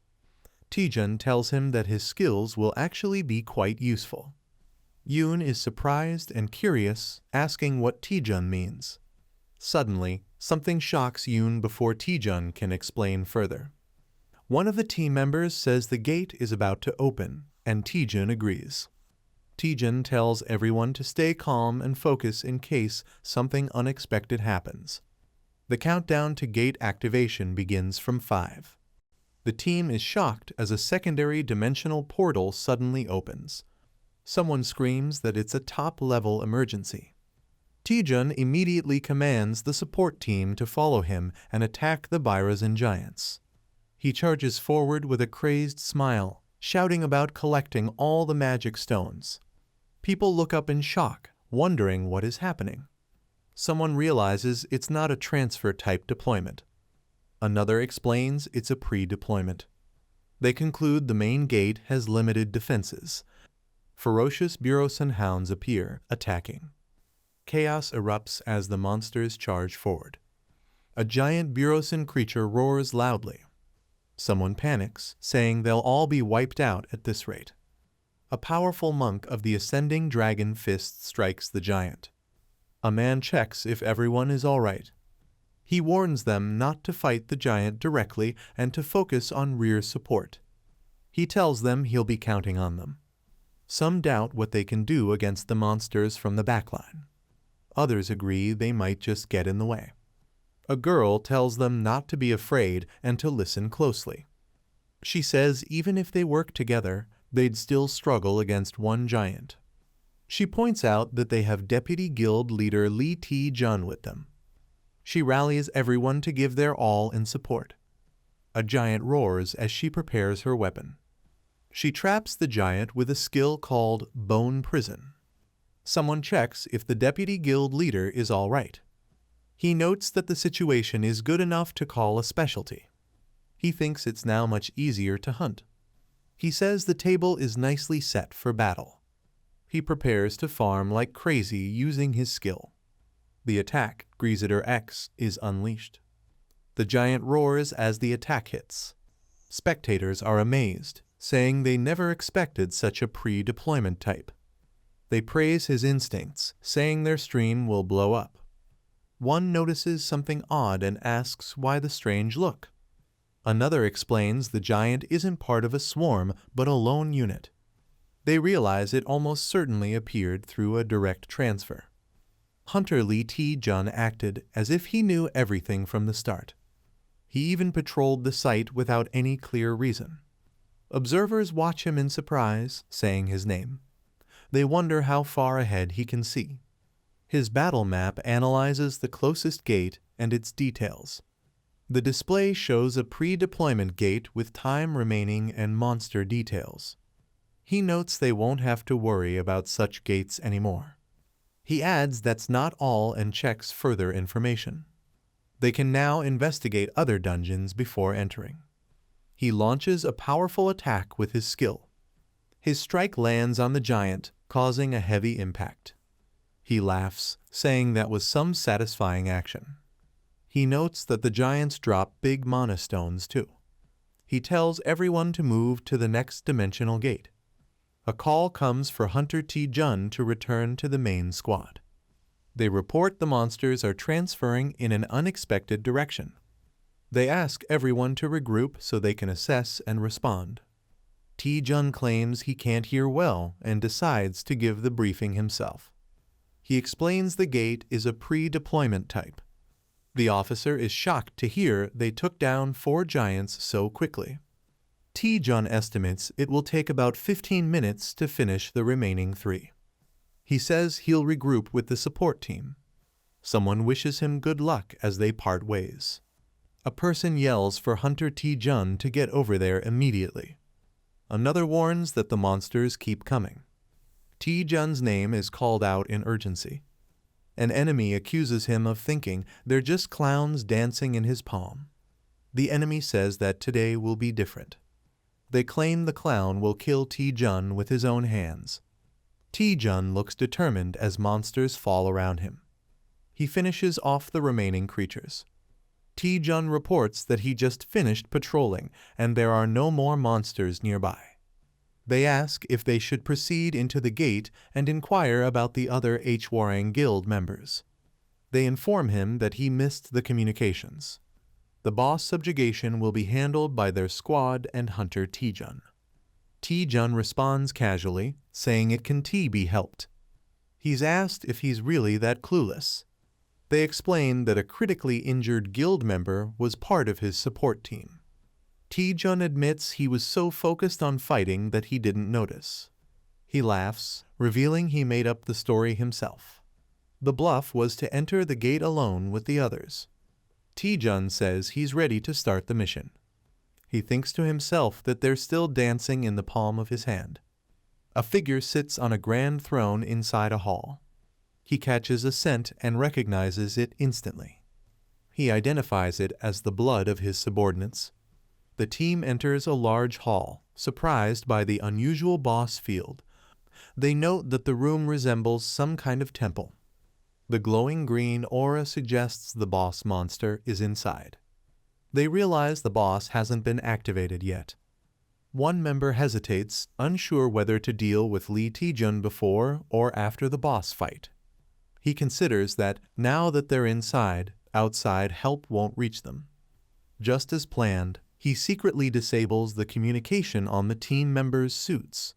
Smiling, he thinks about defeating the boss first and then eliminating Taejun. Suddenly, someone shouts that Hunter Lee Taejun has disappeared. Shock spreads as they realize he was just there a moment ago but is now completely gone. The captain angrily scolds his teammate for failing to keep an eye on Lee Taejun. The nervous soldier apologizes, realizing his mistake. Another member mocks the rookie for already slacking off.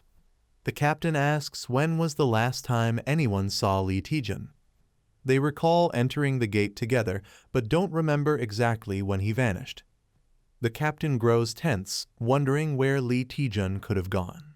He senses a faint trace of Taejun's energy still lingering nearby. Realization strikes Lee Taejun may have already uncovered their plan. He identifies the hidden power as the Elixir of Obscurity, which cloaks mana. The others realize Taejun must have used it immediately and now knows they're trying to kill him.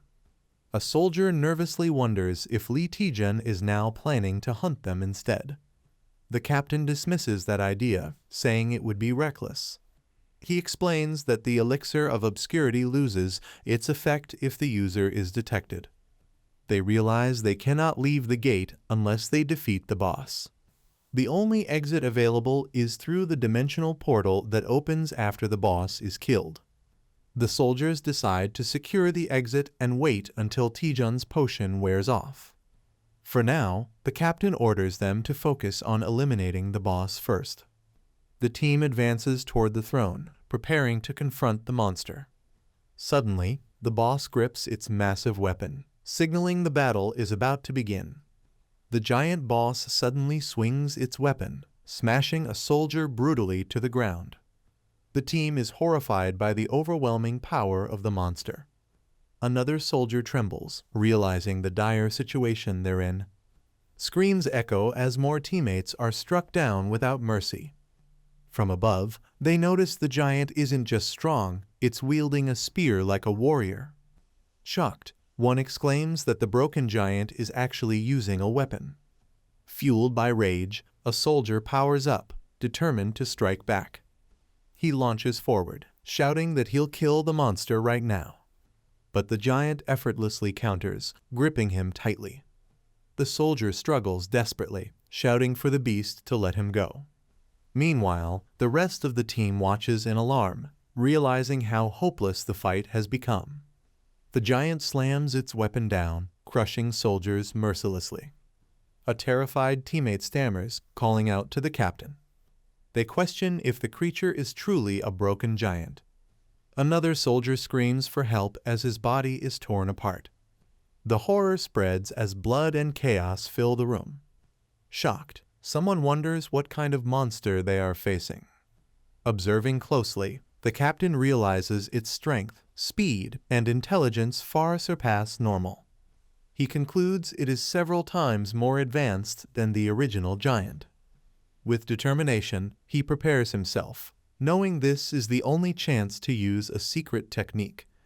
Clutching his weapon, he steels his resolve for a desperate counterattack.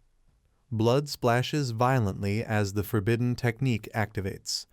The captain unleashes a dark, overwhelming power that engulfs his body. It's revealed to be a forbidden skill, banned even among advanced hunters. The destructive aura around him grows stronger and more unstable. He declares that this power will crush the enemy completely. With explosive speed, he leaps high into the air. His eyes burn with fury as he vows to kill the monstrous variant. Slashing downward, he pours all his strength into a devastating strike. The ground erupts under the force of his attack, blood and energy scattering everywhere. As he steadies himself, he declares that Lee Taejun will be next. But suddenly, his expression shifts to shock as something unexpected happens. The monster withstands the powerful attack, leaving everyone in disbelief. A soldier gasps, realizing there's no way it should have survived that technique. The massive creature steps forward, showing no signs of defeat. Its strength is compared to a mere B rank, yet it defies all logic. Raising its weapon, the giant prepares to strike back with deadly force. Bloodied and exhausted, the captain trembles, muttering in denial. The giant lunges is needed, ready to finish him off. Just as the blow is about to land, a new surge of blue energy intervenes. A mysterious voice taunts the monster, calling it baldy muscles and demanding it back off. The newcomer coldly declares that he has already claimed the captain as his target. He warns the giant to back off with a cold smile, as his words are magically translated into the monster's language. A man laughs as he says he already blew someone's head off. Another man warns his ally to finish quickly before more enemies arrive. A confused fighter demands to know how his opponent survived. The boy mocks him, saying if he had a head, he could think for himself. A large warrior calls him an interesting prey. The warrior recalls how all his subordinates died the moment they stepped out. Shocked, he realizes every one of them was wiped out. The boy stays silent, calmly facing his opponent. A system window scans the warrior, showing he is being analyzed. Outside, a strange dome-like structure stands tall in the snowy landscape. The boy attacks fiercely, sending the giant reeling backward. The giant roars in pain as flames burn across its body. The boy calmly observes, noting the giant is about to collapse.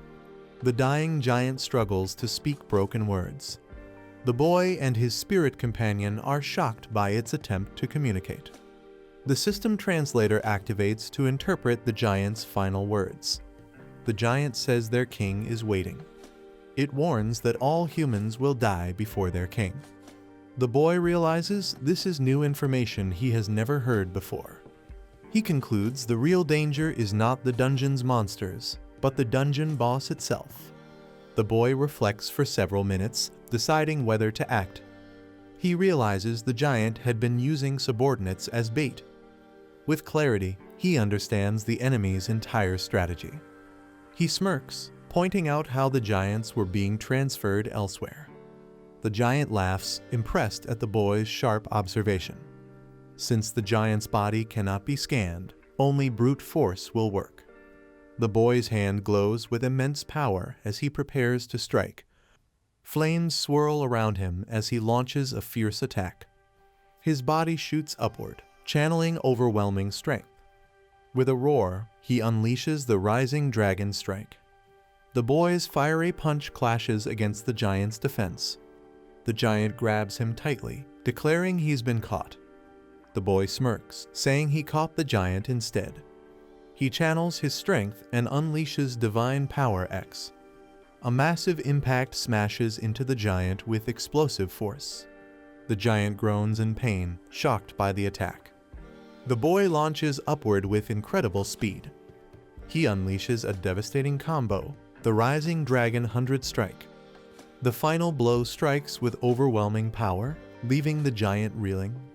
The boy slams his attack straight into the giant with full force. The giant withstands the hit, barely moving from the blow. The boy wonders if the giant is already exhausted. He recalls the title of the enemy, the Great Burgon Giant King. Another strike lands, but the boy realizes something is off. Smirking, he confirms his suspicion that the giant is unaffected. The giant stands tall, unfazed, surrounded by strange energy. The boy admits he doesn't fully understand the situation. He realizes the giant is immune not only to blood magic, but even divine power. The boy thinks that if none of his attacks can land properly, he must find another way. The boy suddenly realizes something important he had overlooked. He suspects the giant must have the same latest status window as him. The thought makes him recall how similar their abilities really are. He concludes that every function he can use, the giant can also access. The QR code reader activates, analyzing the giant's equipped items.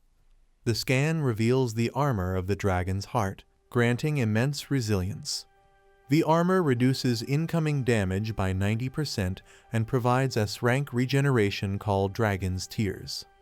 With a grim expression, the boy mutters that this is nothing more than team synergy. The boy questions the giant about its powerful armor, suspecting it came from the parsley market. The giant scoffs, saying there's no market in such a savage dimension. Calmly, the boy estimates its value to be around 1.5 million coins. He explains that even if the world ends, a monster like the giant wouldn't know the true worth of such armor. He adds that since the armor is bound, not even theft is possible. Calling the giant hopeless, the boy prepares his blood magic. A system window reveals his S-rank blood magic, capable of analyzing blood volume and creating powerful spells. With confidence, he warns the giant to hold onto its armor until it gets destroyed. Amused, the giant laughs mockingly, saying humans are truly stupid. The giant boasts that the armor he wears cannot be broken. The boy strikes with force, causing cracks to appear despite the claim. Shock spreads across the giant's face as his confidence wavers. The boy smirks, asking if the giant really believes it is unbreakable. Power surges through him as he channels his internal energy. The system notes that 500 internal power is consumed for the attack. He unleashes the swordsman's fist, first technique, Insight Slash. A blinding strike tears through the giant with explosive might. The giant cries out in agony, overwhelmed by the devastating slash. The boy reflects that this technique carries the will and obsession of his master. Holding his blade, he declares it as the sword of fate, the weapon that even changed his destiny. A strange red core pulses with energy, and someone senses that something feels very wrong. The hunters outside grow uneasy, noting that the raid is dragging on far too long. One of them reasons that the boss monster should be similar to the ones outside, so the team inside should have cleared it already. Suddenly, horrifying signs of corruption encroachment burst into view, shocking everyone. They realize it's a preemptive formation mixed with corruption encroachment, leaving them panicked and confused. Fear spreads as one hunter urges his senior to retreat before they all get wiped out. The leader hesitates, noticing something unusual amidst the chaos. A violent explosion erupts inside, shaking the battlefield with destructive force. The crowd outside grows restless, wondering about Hunter Lee Taejun's whereabouts and where the rest of the hunters have gone. A man orders Kim Digi to turn the camera toward the unfolding battle. Pointing with conviction, he declares that the star of this expedition is none other than Hunter Lee Taejun. Lee Taejun's eyes glow fiercely, revealing his determination and power. He charges forward with overwhelming force, unleashing a devastating attack. A monstrous roar echoes as his strike lands with explosive impact. The ground trembles and shatters, glowing with the aftermath of his power.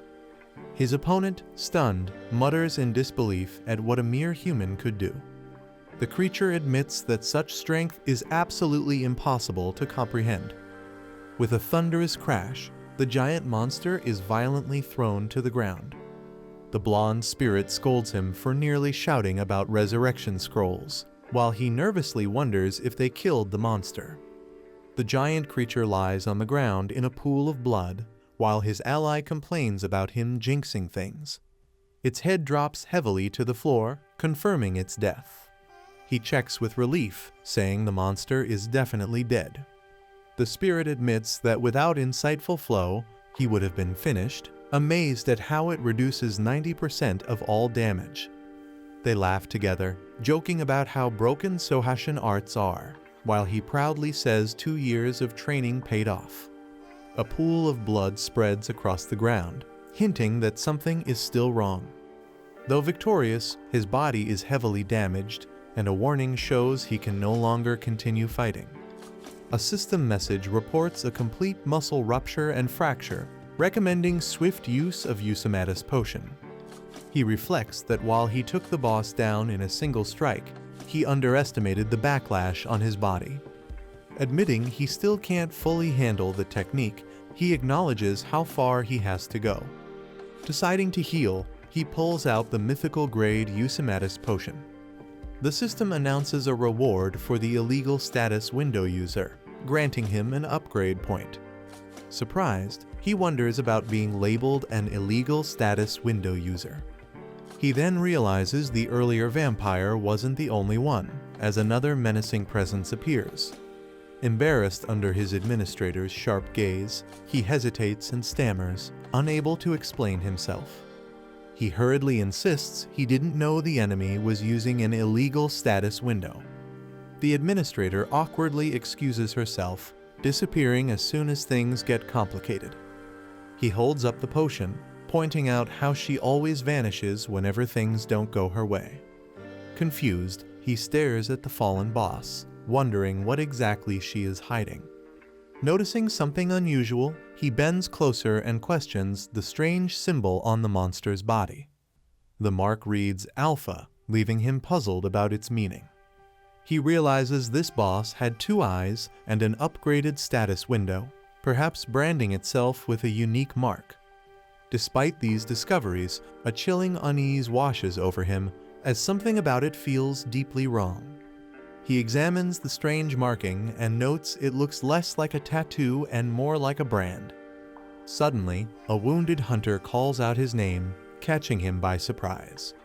The man, bleeding heavily, accuses Lee Taejun of dragging them into this deadly trap. Taejun calmly replies that they were the ones who set the trap, not him. He reminds the hunter to focus on himself, warning he will die without treatment. The injured man dismisses it, saying it doesn't matter anymore. He explains that his only purpose was to honor his master's teachings and repay the Hunters Association. But now, with his injuries and failure, that goal can no longer be achieved. Blood dripping down his face, he admits his dream has ended, leaving nothing left for him. The injured hunter lowers his head, telling Taejun to kill him right now. He yells in frustration, demanding Taejun to use his blood magic and finish it. Taejun looks down at him sharply and calls him an idiot. He mocks how pathetic it is for a tiger-class hunter from the Chengju Association to give up so easily. The wounded man glares back, furious at Taejun's words. Taejun reminds him that as long as he has the courage to live, he can always start over. He adds that even if the man ran away and shamed his master, survival means he can still change. But the hunter shakes his head, saying it doesn't matter anymore. He despairs that not even an S-rank healer could fix his current state. Desperate, he gulps down the mythical Eusimatus potion as his body begins to glow with its healing effect. The wounded hunter trembles in shock, asking what just happened and what is going on with his body. Taejun holds up the glowing potion, telling him to witness the power of the sacred elixir. He explains that with this potion, even the man's ruined arms can be restored. Kneeling beside him, Taejun promises to share the potion, letting its light shine down. The hunter, confused and overwhelmed, asks why Taejun is doing this for him. Taejun only gives a small smile, his intentions unreadable. With a calm yet unsettling tone, Taejun feeds him the potion and declares that he forgives his sins. A strange green portal swirls in the sky, glowing ominously as people prepare outside.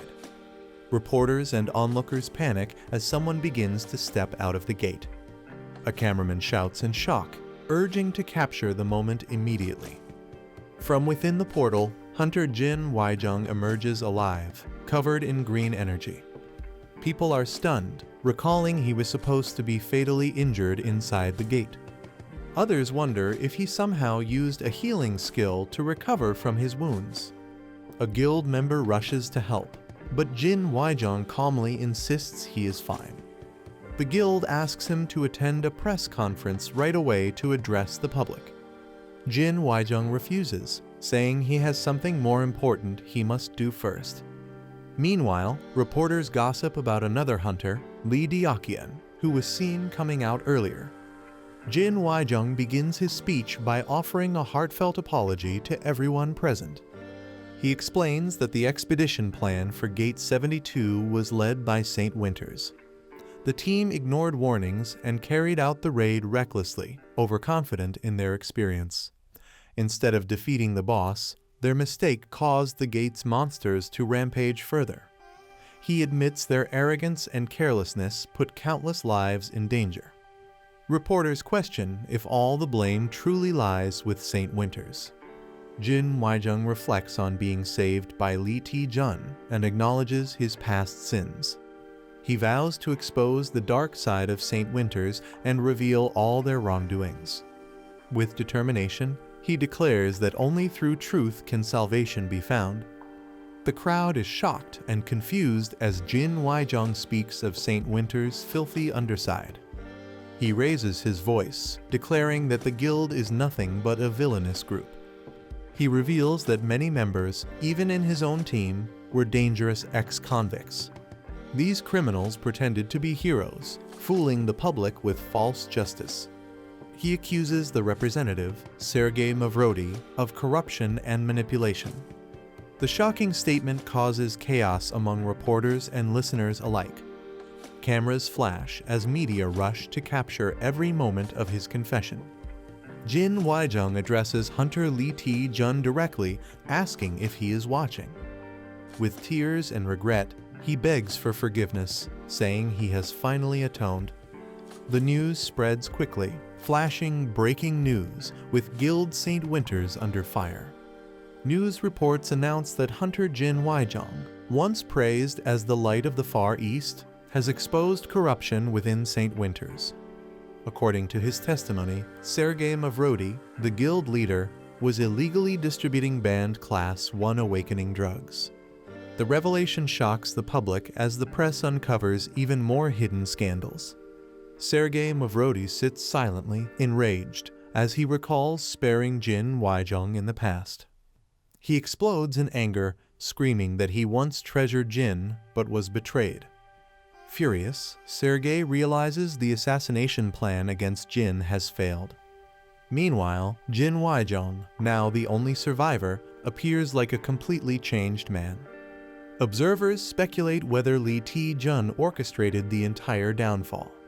Suddenly, a voice greets Sergei Mavrodi, saying, "Long time no see," hinting at a new twist. Sergei looks stunned as he recognizes the mysterious figure standing before him. The man is revealed to be the Gutchen Skeleton King, shocking Sergei further. Sergei demands to know how the Skeleton King managed to get inside. Calmly, the Skeleton King replies that he can go wherever he pleases. With a cold smile, he adds that unlike others, he is not cursed to bleed endlessly. He explains that the moment he steps into certain places, events begin to unfold. Sergei grits his teeth, realizing that everything happening is the Skeleton King's doing. The Skeleton King reminds him of the blood pact they made 30 years ago. Sergei angrily recalls that he once agreed never to set foot in Korea again. In return, he demanded that his existence never be publicly mentioned. He admits he doesn't know how the Skeleton King swayed his subordinate. Furious, Sergei draws a golden gun, accusing him of betrayal. The Skeleton King mocks him, saying he treated their blood pact like a game. Sergei is caught off guard as the Skeleton King calls his move clever. He explains that since Sergei couldn't target him directly, he tried to ruin his reputation indirectly. The Skeleton King then burns the blood pact, saying dirty games should be played to the end. Sergei panics in fear, shouting in confusion about what is happening. Sergei stares in shock, questioning why his name is written on the blood pact. The Skeleton King explains that Jin Waijung and the mercenaries had exposed him. He adds that they faced a direct threat to their lives inside the gate. With a dark smile, the Skeleton King accuses Sergei of being the one who took the blood pact lightly. He warns that this time, a single stab wound won't be the end of it. Enraged, Sergei fires his golden gun at the Skeleton King. Dark energy instantly erupts, violently countering Sergei's attack. Sergei's body is struck and thrown back by the Skeleton King's overwhelming power. The Skeleton King declares that their long-standing grudge is finally coming to an end. The Skeleton King tells Sergei that the blood pact is no longer valid, shocking him deeply. He explains that both of them were nothing more than pawns in a devil's game, trading souls for temporary power. Now, he declares the curse of the blood demon no longer remains within him. He reveals that this freedom was made possible thanks to the very man Sergei despises most, Lee Taejun. The servant looked at his mobile to check the news and offers that had arrived for Lee with great excitement. He showed Lee that many offers had come and how much benefit he would gain from them. He elaborated on the amazing number of views on all of Lee's social media accounts, insisting that this was a very good thing. But he noted that Lee's reaction seemed cold and questioned why he appeared that way, since he had become a great superhero in just one night, which was very surprising. Meanwhile, the servant took out some papers from his bag and presented them, pointing out how many proposals had arrived in only 3 days since Lee had raided the gate. Then, the agent, who was his assistant, explained thoroughly that they were receiving offers from everywhere investment would be given. They would be featured in ads, and casting would occur in different shows. They would be called, and there was no place where they had not received an offer. His assistant was very excited about this, adding that if it continued like this, if their name kept being made, then there would be a time when Lee would be seen as a global superhero, and his fame would keep increasing. At the same time, Lee asked a question: had any international HQ come to them or hired them yet? His assistant thought about it and responded that Lee was referring to the application submitted after the raid, whose result was due. They needed to check on it, as it seemed someone had seen something in the morning. In the meantime, the assistant began searching through a box, eventually finding a card which he handed to Lee. Upon catching it, Lee saw that it contained his complete information, revealing a special raid permit card exclusive to the top 10 dungeons, with Lee now counted among them. It was shown that Lee Taejun had become rank A, and his ID number was displayed. The assistant admitted that he had thought Lee's application would be cancelled denied because of the incident involving St. Winters, but he expressed great happiness and gratitude that it had not become a hindrance. Then, the assistant stated that they had done everything on their side and should now come to work. He explained that he had prepared a full schedule for Lee, detailing when to move overseas, which shows to attend, and how much to earn. However, Lee responded very lovingly that he did not want to be busy with all that. He simply wanted to do his work. Lee inquired of the assistant if there was any work that did not require his direct involvement. The assistant, with great surprise, began looking at his schedule and questioned what Lee was saying. He explained that without Lee's appearance, they only had 4 opportunities ready to work with them, specifying that sponsorships had come from Haver Young Guide and 2 ads from Hunter Young Hannah, and that Lee had been cast due to his interest in them, with them paying the patent for it. After this, Lee said smilingly that they did not need so much work. He suggested working with all 4, but focusing more on their core work, not merely business deals. Then, the assistant asked why Lee was giving up all this, since so many offers had come and they had such an opportunity to earn money. He wondered why Lee was stopping them when he was standing on a mountain of money, and why such behavior.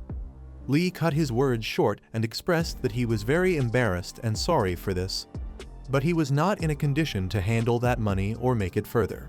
Lee stated that he did not want to earn so much money because he was not in a condition for it. With resolve, he opened his window and looked out, explaining that earning money was not so important now. Before that, he had to save someone very special to him. Something was showing in his window. The time remaining for the Sova Divine Master Art was about 10 days, 4 hours, and 39 minutes. After seeing this, he began thinking deeply about what to do with it. 3 days passed, and a scene of a building was shown. A voice came from behind, and it was an AI robot addressing Lee. The robot expressed that it had thought that would really happen, detailing that special abilities gained in the Windows system were being taught illegally by a third party, and whatever came into its impact had its powers illegally reduced. It mentioned that its Windows status was being changed to 76HR, which was an illegal thing, but it admitted surprise that Lee was updating his Windows status so quickly, questioning how he was updating its interactions so rapidly, though now it understood what was happening. The AI robot confirmed that this was definitely an illegal upgrade. Lee then asked if it was really possible and whether the robot was correct, meaning a person was illegally sharing the status of Windows and modifying it without the company's approval. The AI robot answered affirmatively and with sudden intensity asked if Lee remembered seeing any weird markings on the core or body of the giant, pressuring him to recall whether they were on its tongue, back, shoulders, or neck. After a moment of thought, Lee thanked the robot and said he would consider it and respond later. Privately, he began thinking that he remembered a tattoo-like mark on the shoulder of that monster, specifically on its back. The AI robot then revealed that it recognized the character shown in the tattoo. It explained that the name was Alpha, a top-level fugitive, and that everything was happening through him. It expressed certainty that this was the same person repeatedly upgrading the status of Lee's window or the giant's window. As soon as Lee heard this, he became profoundly shocked. He began asking about Alpha, and after, the AI robot explained that it was not allowed to share Alpha's real name with Lee, as it was against company rules and strictly prohibited. With great concern, it then questioned how a top-level fugitive could be present and how dangerously threatening that would be. It urged Lee to consider this deeply. Reflecting on their last raid, the robot noted that the monster they faced was only Class 3 level, yet its power had been so immense that it caused extensive damage even at that tier, so a master-level Class 1 entity would be far more perilous. It emphasized that Alpha was relentlessly trying to spread terror and increase the number of criminals. The real purpose behind this was to cause more damage to the world. Additionally, it revealed that Alpha was being actively searched by the security department. Throughout, the robot repeatedly prompted Lee to ponder these grave implications, underscoring the urgency and scale of the threat. Lee was surprised by the revelation that Alpha's real purpose was to increase criminals and cause global damage. Realizing this meant Alpha was growing its skills explosively through a list that rewarded illegal upgrades. The AI agreed this was the case. He pondered the connection between Alpha and X-World, noting that Alpha not only sought to upgrade things, but also had the power to interact with his screen and detect changes. From a villain's perspective, Lee found it weird that upgrades could be so volatile, either upgraded or downgraded, making a huge difference. He also thought about how to decode Alpha's access and control over skills, questioning why Alpha would give skills to others and enable notifications, which seemed strange since it increased his chances of being caught. Yet he remained at large. Finally, Lee considered that the AI assistant would likely answer him by advising him to focus on his own growth to move forward. With relentless determination, he investigated the situation, striving to move forward through his efforts. He also thought about focusing on his growth to ensure progress. The alarming realization hit him that if he did not upgrade the system, his skills would be denied access and reset a very bad outcome for him. In a moment of levity, he concluded that the fastest way to earn points was to buy something to eat, and he laughed uproariously at this. He felt confident that the AI assistant would understand his intentions, and he was very happy because he had devised a plan to seek guidance from his master. He continued to pursue the most points and advance with all his might. When he achieved that goal through the connection at that moment, he became overwhelmingly happy about having come here again. The man and his companion freeze in shock as a powerful voice accuses them of entering without permission. Startled, he quickly realizes who it is and nervously calls out, recognizing his master. Sitting calmly, the master opens his eyes, his presence radiating a mix of authority and mystery. A faint, unsettling smile forms on the master's face, hinting at his unpredictable nature. With a cold tone, he tells them to stop hesitating and come closer immediately. The man looks up at his master, worried, asking if he's all right. The master gives a faint smile and admits his condition is clearly bad. Confused, the man asks how such a thing could have happened. The master calmly reveals that poison has spread across his world. He explains that the poison moves through everything that breathes under the sky, corrupting all energy centers. Eventually, The poison consumes everything, leaving no escape. The man and his companion are shocked as the system admin reports something strange about Bai Young's dimension. It's then revealed that dimension 157.98 was deleted from the system nearly 20 years ago due to having almost no active users. The blue-haired admin explains that Bai Young's world belongs to civilizations that were already destroyed long ago. Shocked, the man realizes that Bai Young's world has completely perished. He reflects that it always felt strange why Bai Young kept joining their small chat room despite having his own world. Now, it makes sense Bai Young had nowhere else left to go. The man asks his master if there's any chance for recovery, his tone filled with concern. The master chuckles lightly, assuring him not to worry while promising to pass on the Soha divine art before dying. He admits that in his current state, there's no guaranteed cure for the spreading poison. Yet with a faint smile, he vows not to die until he has passed on all of Soha's divine art. The master explains that the most difficult part of Soha divine art is mastering the insightful flow technique. He adds that the rest of the forms are just sword techniques combined with basic internal arts. The master assures him that if he dedicates himself, he can master all the remaining forms in less than 10 days. Surprised, the man remarks that it's much faster than he expected. The master admits that even he hasn't completely understood the final form of the Soha divine art. With regret, he says that if he had a bit more time, he could have passed on the last form as well. Shocked, the man realizes that the Soha divine art isn't yet a fully completed martial technique. However, the master calmly tells him not to worry, as even without the final form, the art is nearly perfect as it is. The master offers to start the remaining lessons immediately, showing calm determination despite his condition. The disciple lowers his head and apologizes, feeling unworthy yet eager to continue. With resolve in his eyes, he declares his desire to learn every single form, including the final one. The master refuses gently, admitting that he hasn't yet attained the final insight himself. The disciple insists, worried that if his master dies from the poison, the knowledge will vanish forever. Realization strikes him that the final form of the Soha divine art might be lost to time. He clenches his fist, vowing to achieve the impossible to restore the complete Soha divine art. Filled with emotion, he shouts his determination to cure his master no matter what.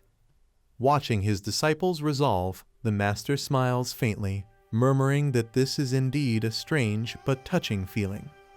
The master softly smiles, realizing that in all his years, he has never felt such genuine kindness before.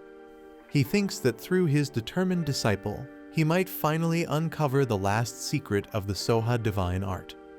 Meanwhile, the disciple frantically searches, shouting in frustration as he fails to find the rare herb needed to cure his master.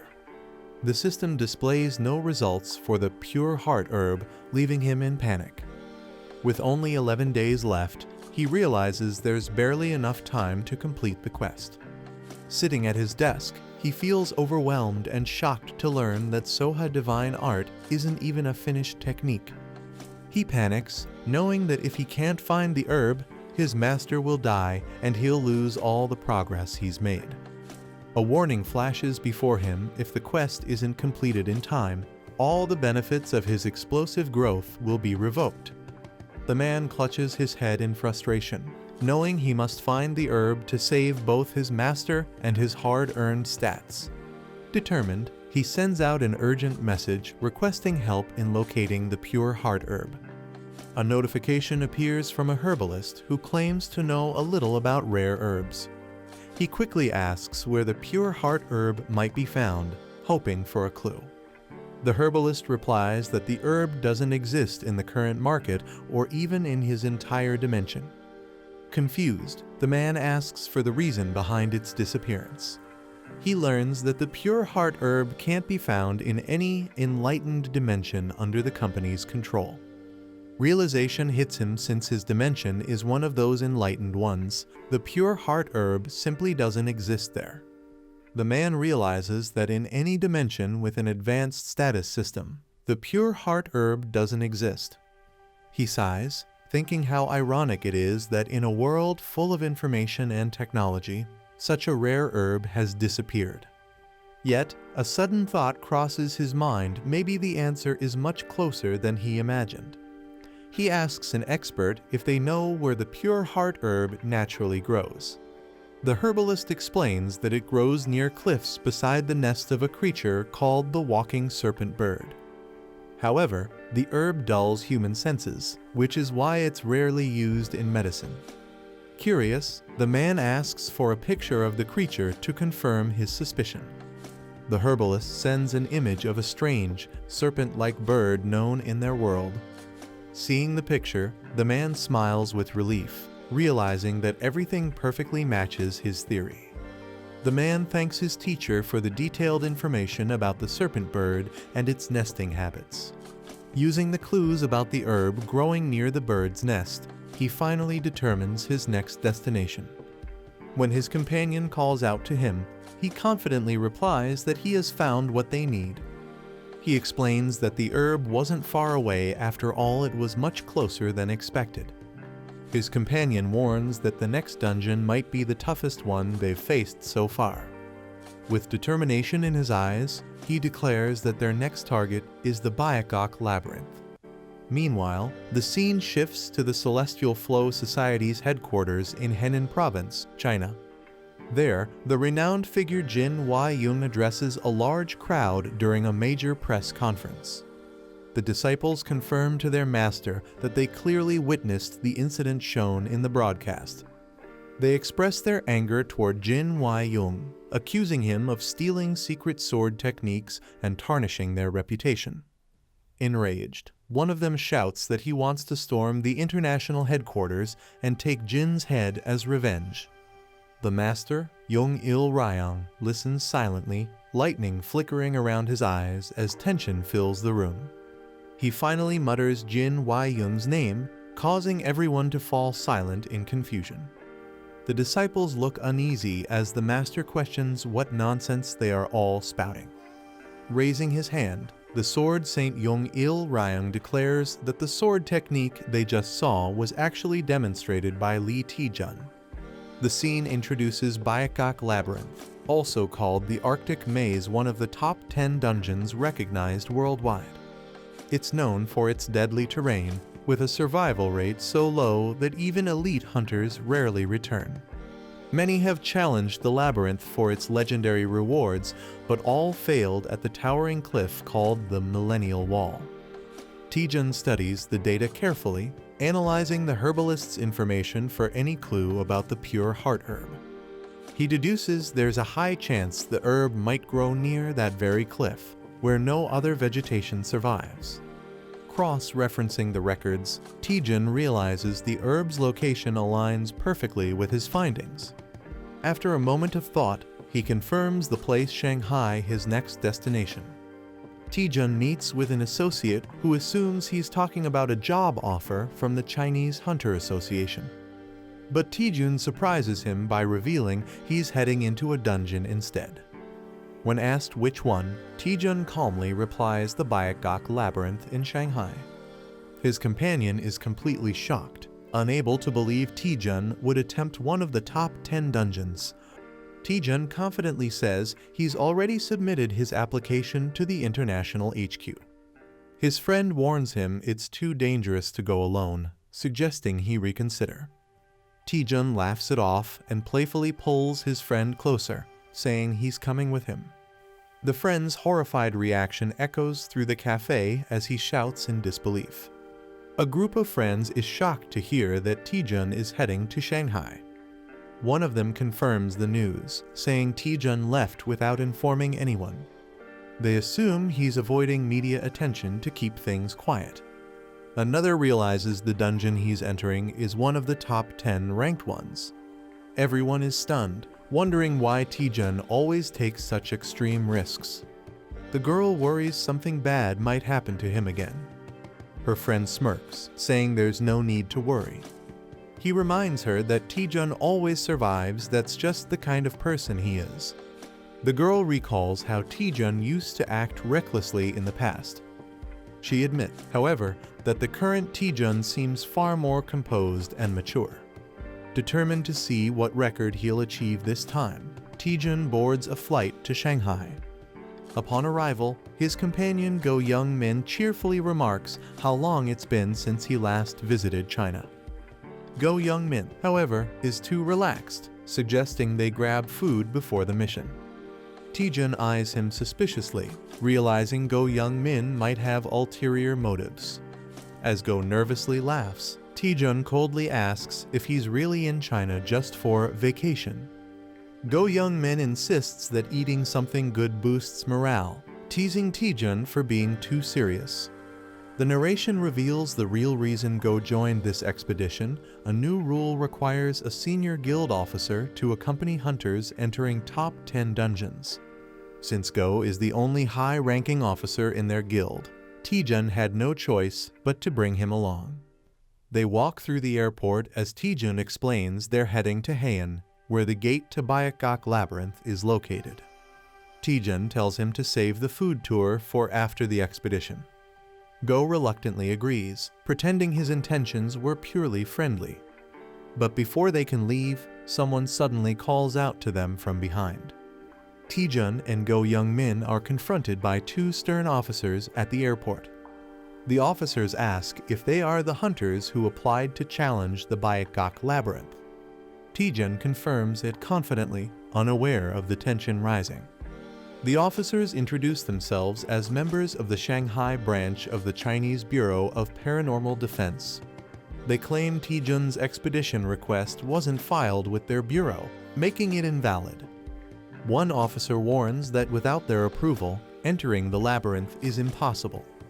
Go Young-min argues that the top 10 dungeons fall under international jurisdiction, but they ignore him.